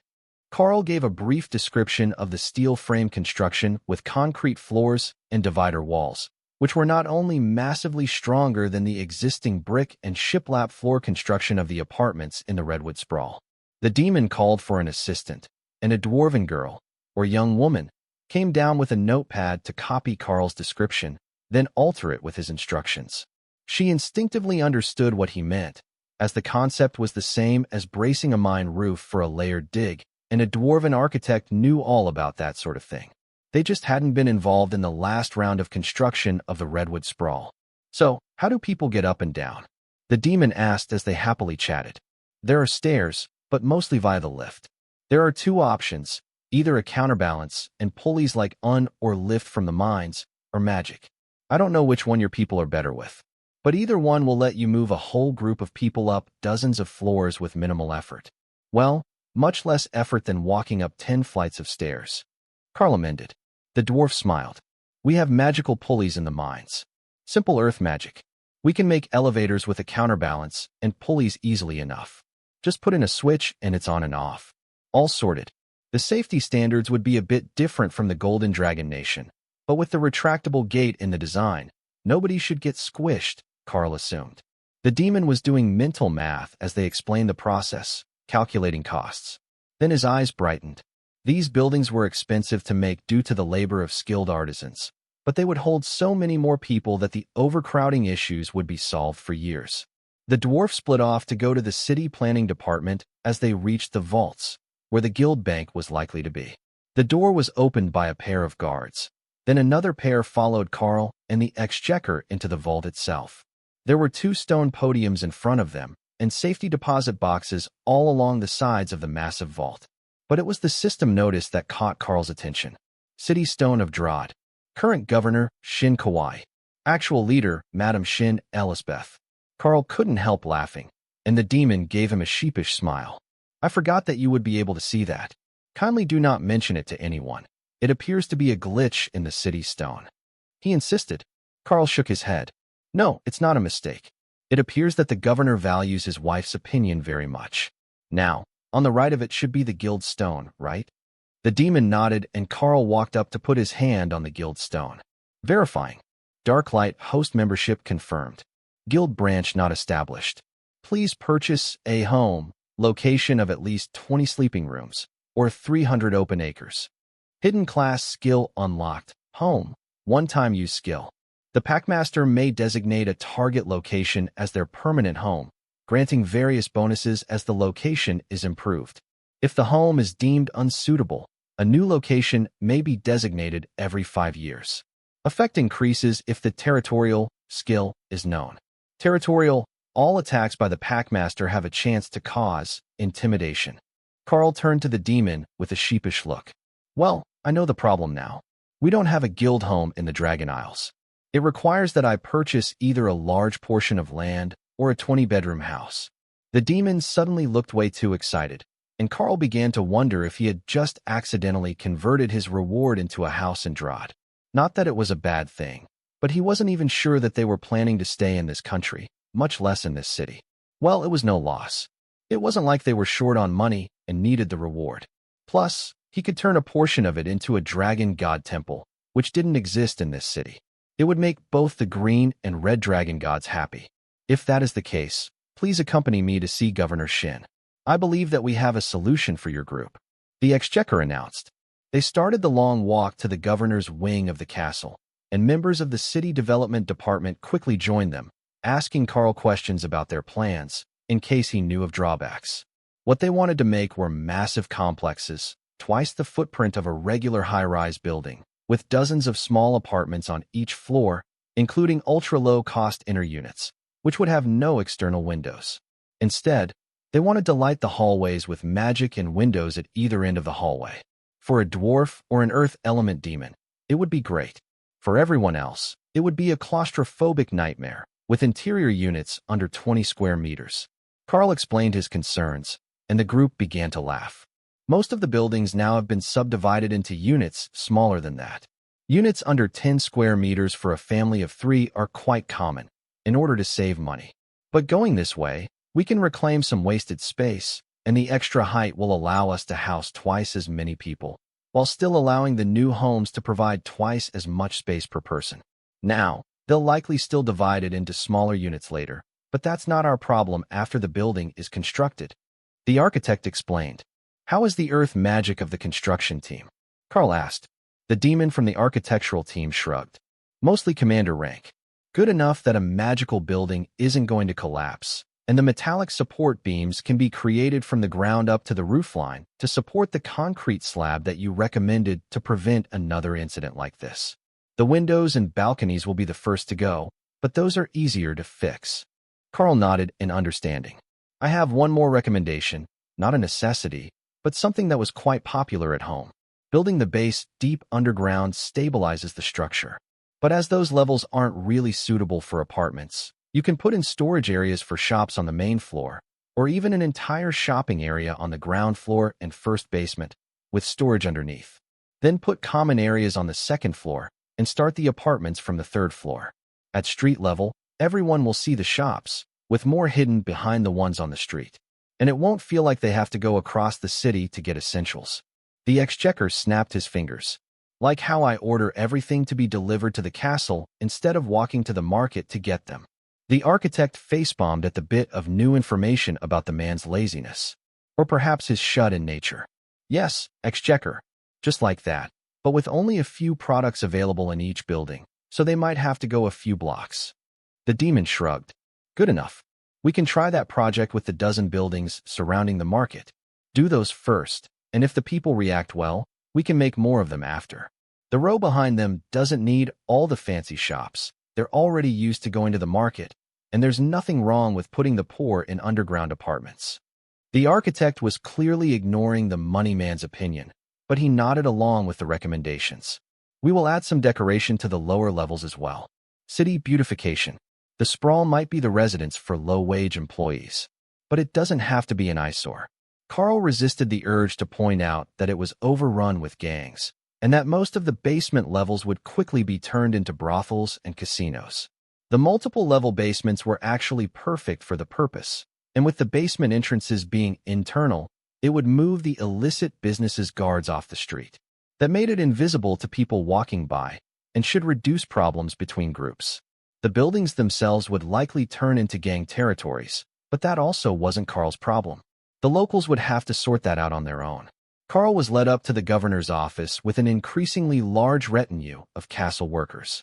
Not just finance people and architects, they also now had castle guards and a few maids with food and drinks for what was promising to be an important meeting. The guards knocked and informed the governor of their presence before letting the important people into the large office. To everyone's shock, the governor actually stood to shake Karl's hand when he entered. Then he motioned for everyone to sit. War Champion, I see that you have once again proven your title. Thank you for your assistance. The battle at the central docks went flawlessly. Governor Shin greeted. Thank you, Governor. The exchequer passed over a note, and the governor smiled. It seems that your guild branch needs a local home in the Dragon Isles to activate the guild functions. Now, I know just the thing for you. It's not the most glamorous of locations, but I believe that it is perfect for a guild house. You see, there is a building at the Western Frostfire Gate on the south side of the city. It was once a guard barracks, as its courtyard touches the city wall. But the barracks have been moved, with a location outside the walls and one in the Stonechapel district, closer to the castle. It has more than enough sleeping quarters to be counted as a guild house, and the courtyard is large enough for your beasts to rest outdoors when you enter the city, or for deliveries to the guild house to turn around a wagon train. The governor explained. You would offer such a grand location as a war reward? Karl asked. The governor laughed. I don't know if you've not yet noticed, or if you're just used to it, but your team are heroes to the people of the city. Doing something grand for you is good for publicity. I had thought about giving you a guild house in the Redwood Sprawl district, but the overcrowding on that side of the city is already too severe to make room for such a thing, and a guild house cannot be part of a shared accommodation, no matter how large it is. So, the Frostfire Gate would be perfect, even if it is a fair walk to the river and the major shopping areas. What do you think? Karl considered it for only a few seconds, while Thor sung a nonsensical song about wagons in his head. Being a wagon merchant was a great time. Slowly he nodded. Even if we happen to move on to take care of tasks outside the city, it would be nice to have a home to come back to. I will gladly accept this reward on behalf of my team. The governor clapped his hands, and a man came forward with a folder. Governor Shin signed off on the bottom of the page, then the folder was passed to Karl. Your team can go check it out at your leisure, then come back to adjust your guild functions if necessary. Now, about those housing designs. Karl settled in for a long day of meetings, while everyone else was beginning to get out of bed at the Laughing Dragon. The inn was incredibly busy today, mostly with soldiers who had come to greet the group. Some had fought in the streets, some had been at sea, and wanted to thank Hawk for softening the enemy fleet to make it easier to break their shields. That had saved them many lives during the battle. And while they had fallen into a trap and had been pulled away from the defense of the city, they had still managed to fend off one of the two fleets without any major losses. The group ate a quick lunch and headed back for the market square, where Tessa was planning to make lunch again, and Lotus would be a tree for the day. She only had one request. Keep the local dogs away from her roots. They had no respect at all. If you're in the Discord, there is a map of the city of Drod for reference. It was nearly dark when the construction crew showed up at the market, led by Karl, who had been nominated as the spokesperson for the construction teams as they cleared the area. Karl walked behind where Tessa was serving dinner, then lifted himself on a pillar of earth barrier stone. Everyone, your attention, please. Construction is to begin immediately at the order of the governor. The first areas to be rebuilt will be the ones surrounding the market. New high-rise multipurpose buildings will be erected. There will be 4 in total, each of them encompassing a quarter of the circle around the market. As for the territories of the groups in the sprawl, the governor suggests you not cause trouble. There will be wide-scale rebuilding of the Redwood Sprawl to a much higher standard, and groups that seek to stop that progress will be eliminated from the city. These new buildings will have space designated for shops on the ground floor, as well as the basement levels. There will be a total of 20 levels of apartments above the shops, including 2 floors with 6-meter ceilings for larger species. The housing department will be present from tomorrow to help those who lost homes in the immediate vicinity get registered for new units. Now, some of the buildings in the area are still partially or mostly intact. Those will all be removed tonight. Please remove all property still inside, and the city guard will provide security over your possessions until the buildings are completed. Karl didn't know that all of the surrounding buildings had already been emptied, as they were too heavily damaged for people or business to continue staying in them. Teams were sent from the construction crews to double-check all the surrounding buildings for personal belongings or residence. And then when the all-clear signal was given, a group of Overlord rank Earth mages began remodeling the area. When the dwarves had explained their vision for the buildings, it was too good to resist. So, the strongest Earth mages in the city had agreed to work with the architects, and they would be able to create the bare structure of the buildings in a single night. There were 8 in total, working in pairs. All 4 of the buildings were to be identical, except for the main floor, which would make a history of the city in a circular pattern around the market. For the next 100 years or so, until they were destroyed or renovated, it would be a visible reminder of the city's rich history, ending with the battle against the undead that had prompted the building of the towers. As they worked, Karl explained their reward to the rest of his team. The former barracks at the Southwest Frostfire District gate to the city. They're really just giving us a huge house? Ophelia asked. Karl nodded. Yeah, and once that is up, we will apparently be able to get guild functions active. I don't know what that entails, but there is a guild bank function, so storing and transferring funds and items should be easy, and all of you are already registered as members. We can probably also hire some workers to keep a steady stream of income, even when we move out to see the rest of the continent. Assuming that we do keep pushing to improve our power levels at the fastest possible pace. That was a given to everyone present. The people here were much more powerful, and royal rank was not as safe as they had once thought it to be. In fact, the royal rank was much more likely to get called store manager than princess in the city of Drod. It didn't take long before the rubble of the buildings was cleared, and huge pits were dug with earth magic to form the basement levels. Karl could see the excitement of the local casino operators and other illicit businessmen when the basement walls were constructed, revealing multiple underground levels, along with a sloped rear entry for deliveries. Not only could they work in a secure area, but they could bring large shipments right inside the building. Someone was really thinking of them. Not just their criminal enterprises, but their legitimate businesses on the ground level that provided a veneer of legitimacy. Layer by layer, the buildings were constructed around the enchanted central metal beams. The mages were going by the blueprints, focusing on the construction in parts so that nothing was missed or misplaced. While one formed the various spells, the other guided them. That way, the second mage wasn't overexerting themselves as they ensured that the new layer seamlessly integrated with the ones below and didn't introduce any sort of design issues. Every few layers, they switched. That let them recover from the heavy workload part of the construction without cutting the pace. The scale of the rebuilding was shocking. But more than that, the buildings themselves were magnificent. Monarch Karl, are these buildings just for flying creatures? That's a long way up. One of the demons, a deep red man just under Karl's shoulder tall, asked. No, there is a magical platform inside to lift residents to their floor without walking. We planned for the issues of getting things back to your home on upper levels, and the lift can hold a whole group of people, or a few people, and a lot of shopping or furniture as you move in. The word quickly spread through the crowd, who mostly hadn't been paying attention to the first announcement, other than the part where they needed to get out of the way for the magical construction teams. Technically, there were 2 elevator platforms. They were side by side in the building, each 2 meters wide and 4 meters deep. Some species were large, and they would need the space to get personal possessions up to their units. Once they had new belongings, that was. The balconies appeared to be the most popular feature, though. They weren't standard practice in the city, and while these had solid exterior doors and bars on all the windows, the majority of demons could fly. So half the residents could simply fly up to their apartment and enter from the outside for daily use. There were even exterior doors at the ends of the hallways on each floor for those in internal apartments without windows or balconies. Karl had objected to some of those floor plans. However, he was informed that some species like that, and it would keep building costs down, as they wouldn't have to build a central courtyard to create internal windows.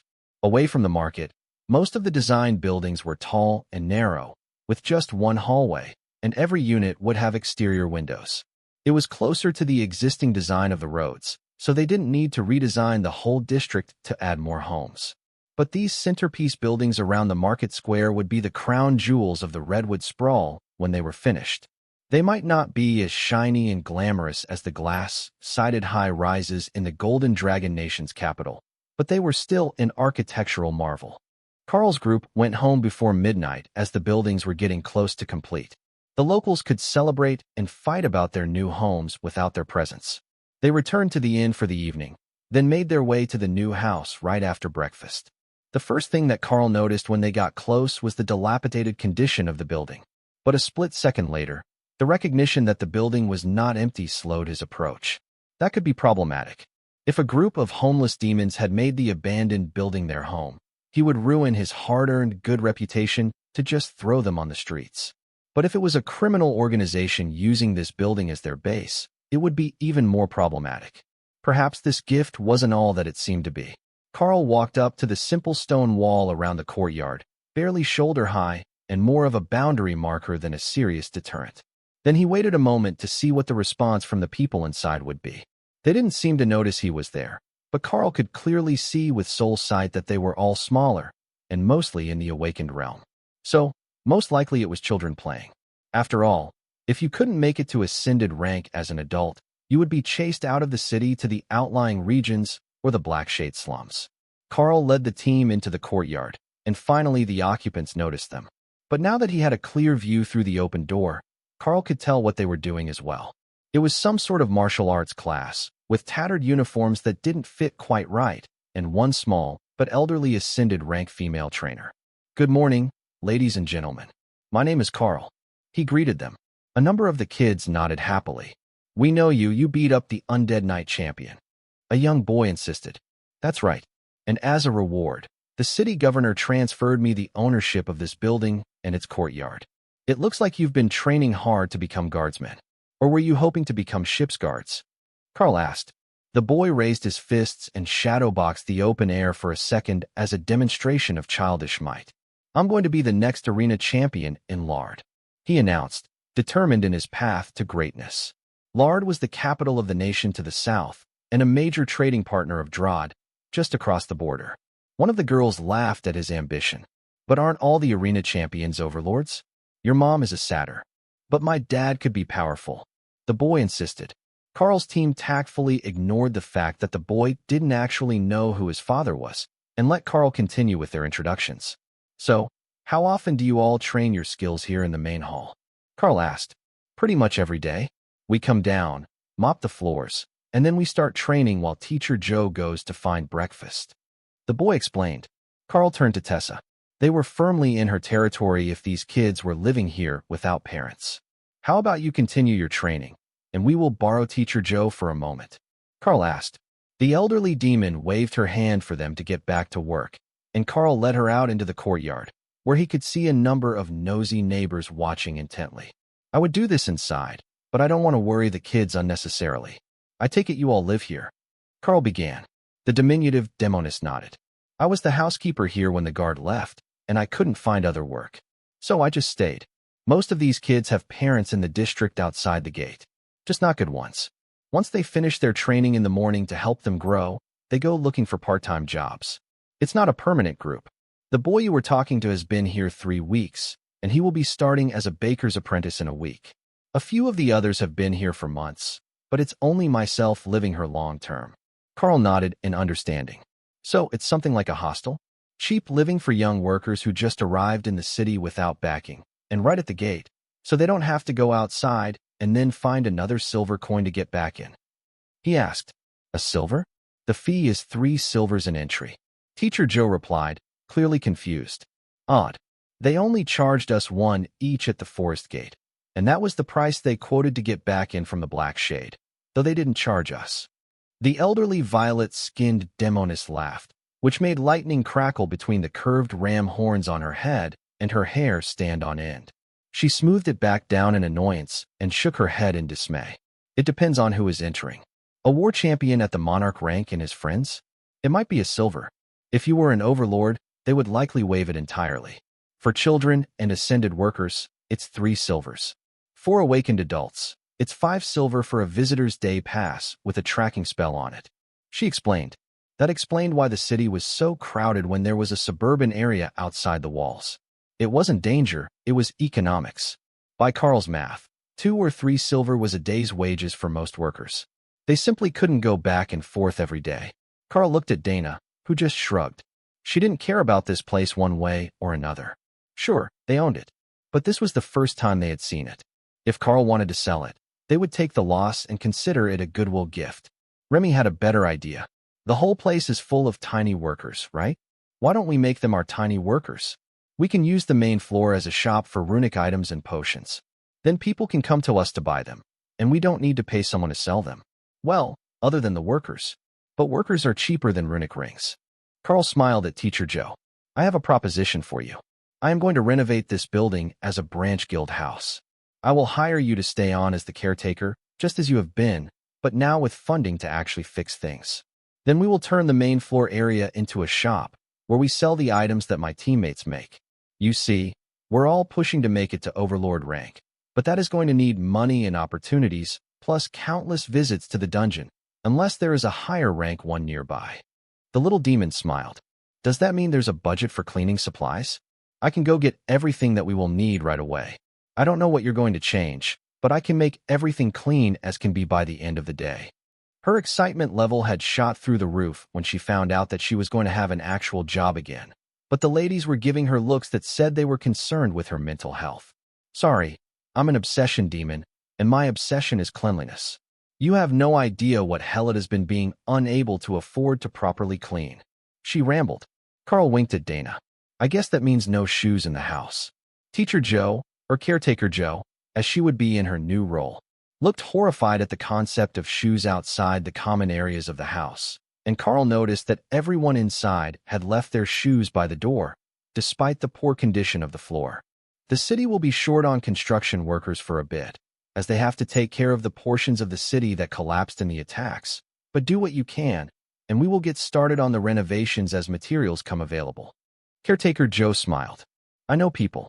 They're outside the wall, so nobody will be likely to call on them for the repair, but we can hire them to do the renovation with earth and nature magic. One of them is a dryad, and they've got a great sense of style. You'll just need to pay their way into the city as part of the fee. Karl nodded. Just give me the name and location, and I will go get them. While I do that, you can lead the ladies on a walkthrough, so they can see what we have to work with. Joe wrote him a note, including a rough map of the Frostfire Gate suburbs. The location was further east, toward the ocean, but it shouldn't be too hard to find. Karl nodded to the guard on the way out, and the man held up a hand to talk to him. Did you buy the old barracks? He asked. The governor gave them to my team for our efforts during the battle. We're planning to make it a combination of our guild house and a shop. He explained. Oh, not tearing it down to build something bigger and better. Karl shook his head. That might break Caretaker Joe's heart. We've hired her on to keep the place up. I'll have to hire a few more professionals as well, but I'm going to get a renovation team that she recommended. The guard nodded and smiled.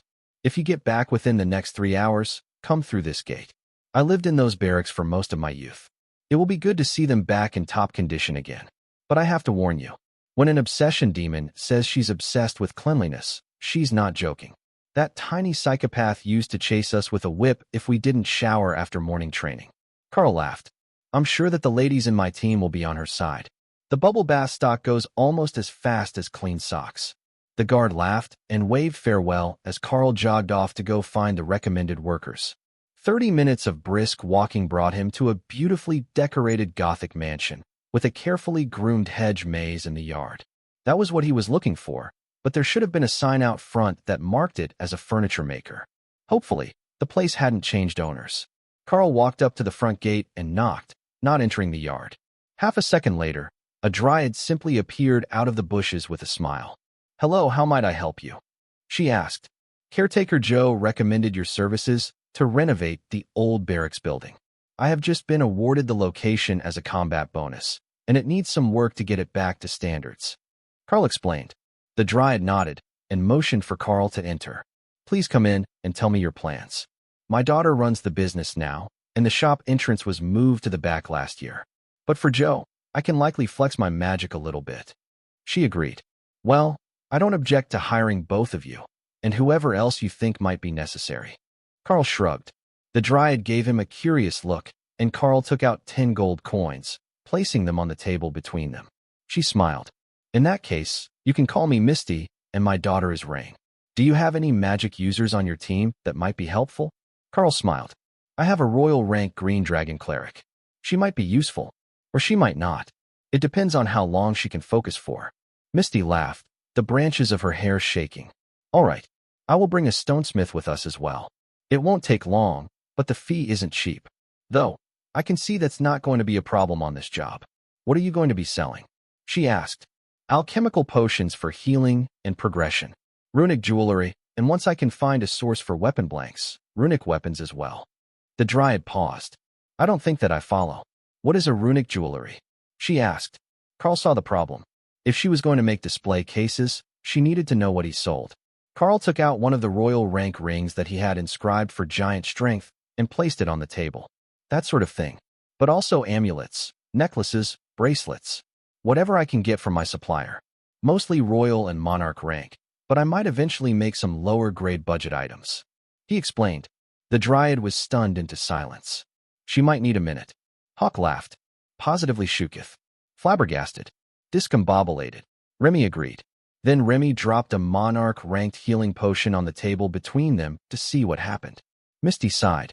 I'm going to have to hire a security expert as well. I know a mage who specializes in barriers. You should have enough magic to help him, and he's already in the city. That sort of inventory can't just be left in the open. That was understandable. Though, Karl suspected that this renovation project was going to get extremely expensive. Just a barrier that could keep away the threats of local thieves would be costly. Unfortunately, while Karl could make runic barriers, he had limited experience, and Dana only knew a few basic barrier spells. Neither was up to the task of erecting permanent barriers over an entire property. With the decision made, Misty led Karl into the back of the property, where the sounds of singing were coming from what looked like a carriage house with the sides boarded up by living vines. "Rain, come out and say hello. We have a VIP customer," she announced, and the singing stopped. A young dryad poked her head out of the vines, and Karl knew immediately that Lotus would not be getting anything productive done. Perhaps Kara could keep her under control, but this little creature was adorable. "What's up, Mom?" "I just finished that project for the Davidson family," she answered. "This lovely young demon is going to renovate the old barracks, and he wants a full makeover for the main floor to turn it into a high-end magical goods and jewelry shop," Misty explained. "Seriously? Where will he even get the goods for that?" the young dryad asked, rolling her eyes. "I make them, and if you can make me pretty enough wooden items, I will buy them and enchant them too," Karl replied with a smirk. Rain giggled. "Oh, he's good. Dryads aren't even magical beasts, and I almost got sucked in by that charm." Then she stepped through the vines, revealing a green floral dress, but bare feet. "All right, we're good to go? I will lead the way, so we can get Stonesmith Jones on the way." Rain skipped happily along beside them as her mother led the way through the winding streets of the outer Frostfire Gate district. They stopped at an unassuming fieldstone house that appeared centuries old, and in stark contrast to the newer construction all around it, which was mostly wood or brick. "Jones, we've got a stonework job for you. The old barracks is getting a full renovation," Misty called. A demon with black skin that showed glowing red from various cracks in the leathery surface stuck his head out. No, not a demon, Karl realized. That was a transformed magma dragon. His soul was definitely that of a dragon. "Stonework, you say? All right. I think that I can take a job today. Do you have something interesting for me?" he asked. Karl took out a royal rank earth element stone. That was worth significantly more than he had paid for the rest of the job, but this was an overlord rank dragon, and bribing him was probably the best way to get his attention. "Oh, now that is pretty. All right. I will come over and make those barracks the single best guild house in the city."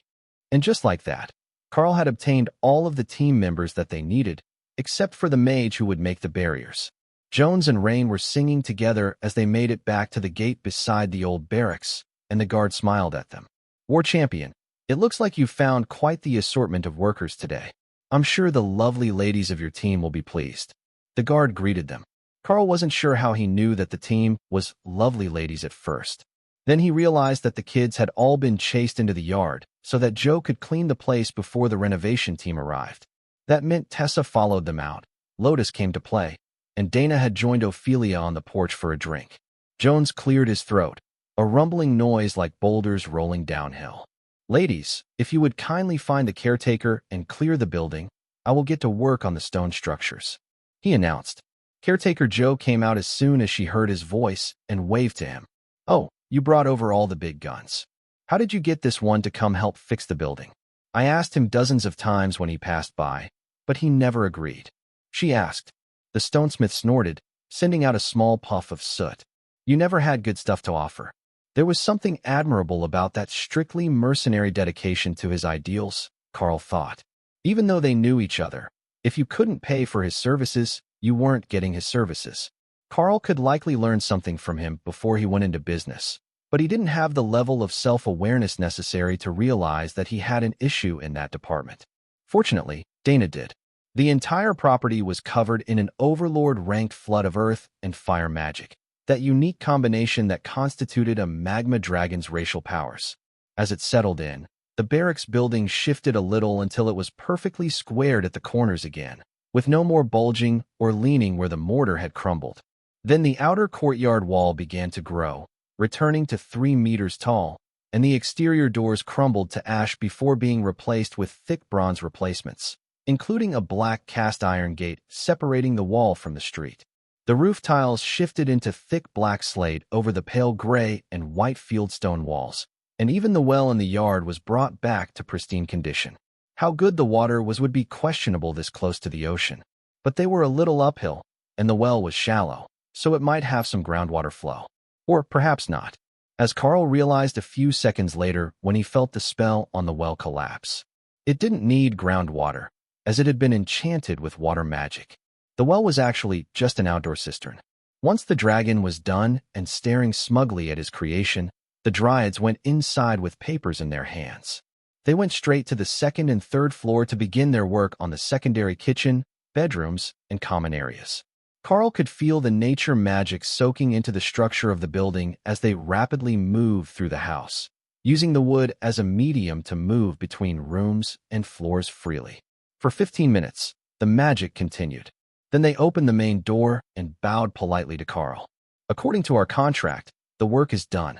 All the wooden furniture has been replaced, the floors and joists have been renewed, and the roof trusses are fresh.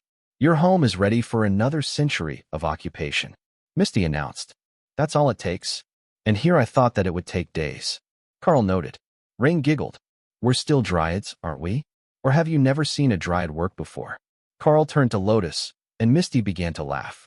While both of us have similar nature magic, the priestess leans more to healing, while our most powerful abilities are the regrowth of vegetation. We can regrow dozens of acres of forest in a full day. Fixing the structure of one large house is nothing at all. Most of the wood is already there. The unexpected attention on her stopped Lotus from subtly sneaking over to the younger dryad, but Rain grabbed her hands and dragged her inside. Kick off your shoes at the door and follow me. Let me show you the new rooms. She laughed, running through the house with Lotus in tow. That went much more smoothly than Karl had expected, and if his senses were right, then the overlord-ranked mage headed their way might be the final contractor to fix their house. If not, it was likely someone from the castle, wondering what they were doing. Sure enough, the mage swung the gate open and stared around the compound with an impressed look. Oh, Jones, it's you. How are you doing today? He asked. Jones Jr., are you here to cast the barriers? The stonesmith replied. The slender dragonkin mage smiled. Assuming that I can get paid. He agreed. Remy handed Karl a mana jade ring, engraved with spell power and mana storage runes. Karl quickly poured mana into it as the mage watched in shock. Then when it got to the royal rank limit of the item, he handed it to the dragonkin. I don't suppose that will get us a proper barrier for the house. He asked. I think that it might. I don't suppose that you were looking for an apprentice? I've got one just about to start looking for training in a career, and her mother's a magic demon. Quite the skilled young prodigy. The mage, who looked almost human with whatever disguise spell he had activated, replied. Karl shook his head. I'm not sure that I'll be here enough to provide proper training for an apprentice. But I do need someone who can identify and appraise items brought for trade, so perhaps we should talk.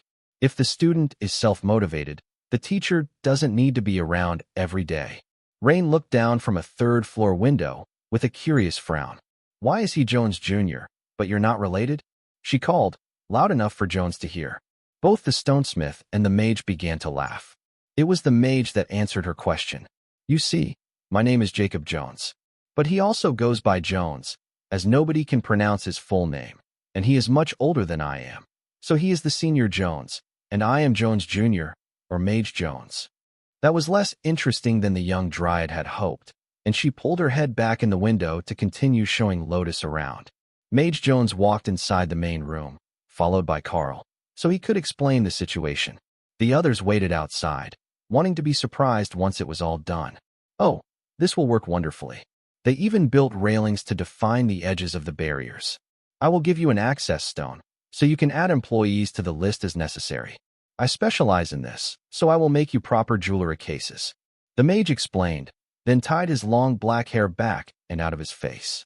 The room looked like one of the elven residences Karl had seen on the other continent when he was sent to the past.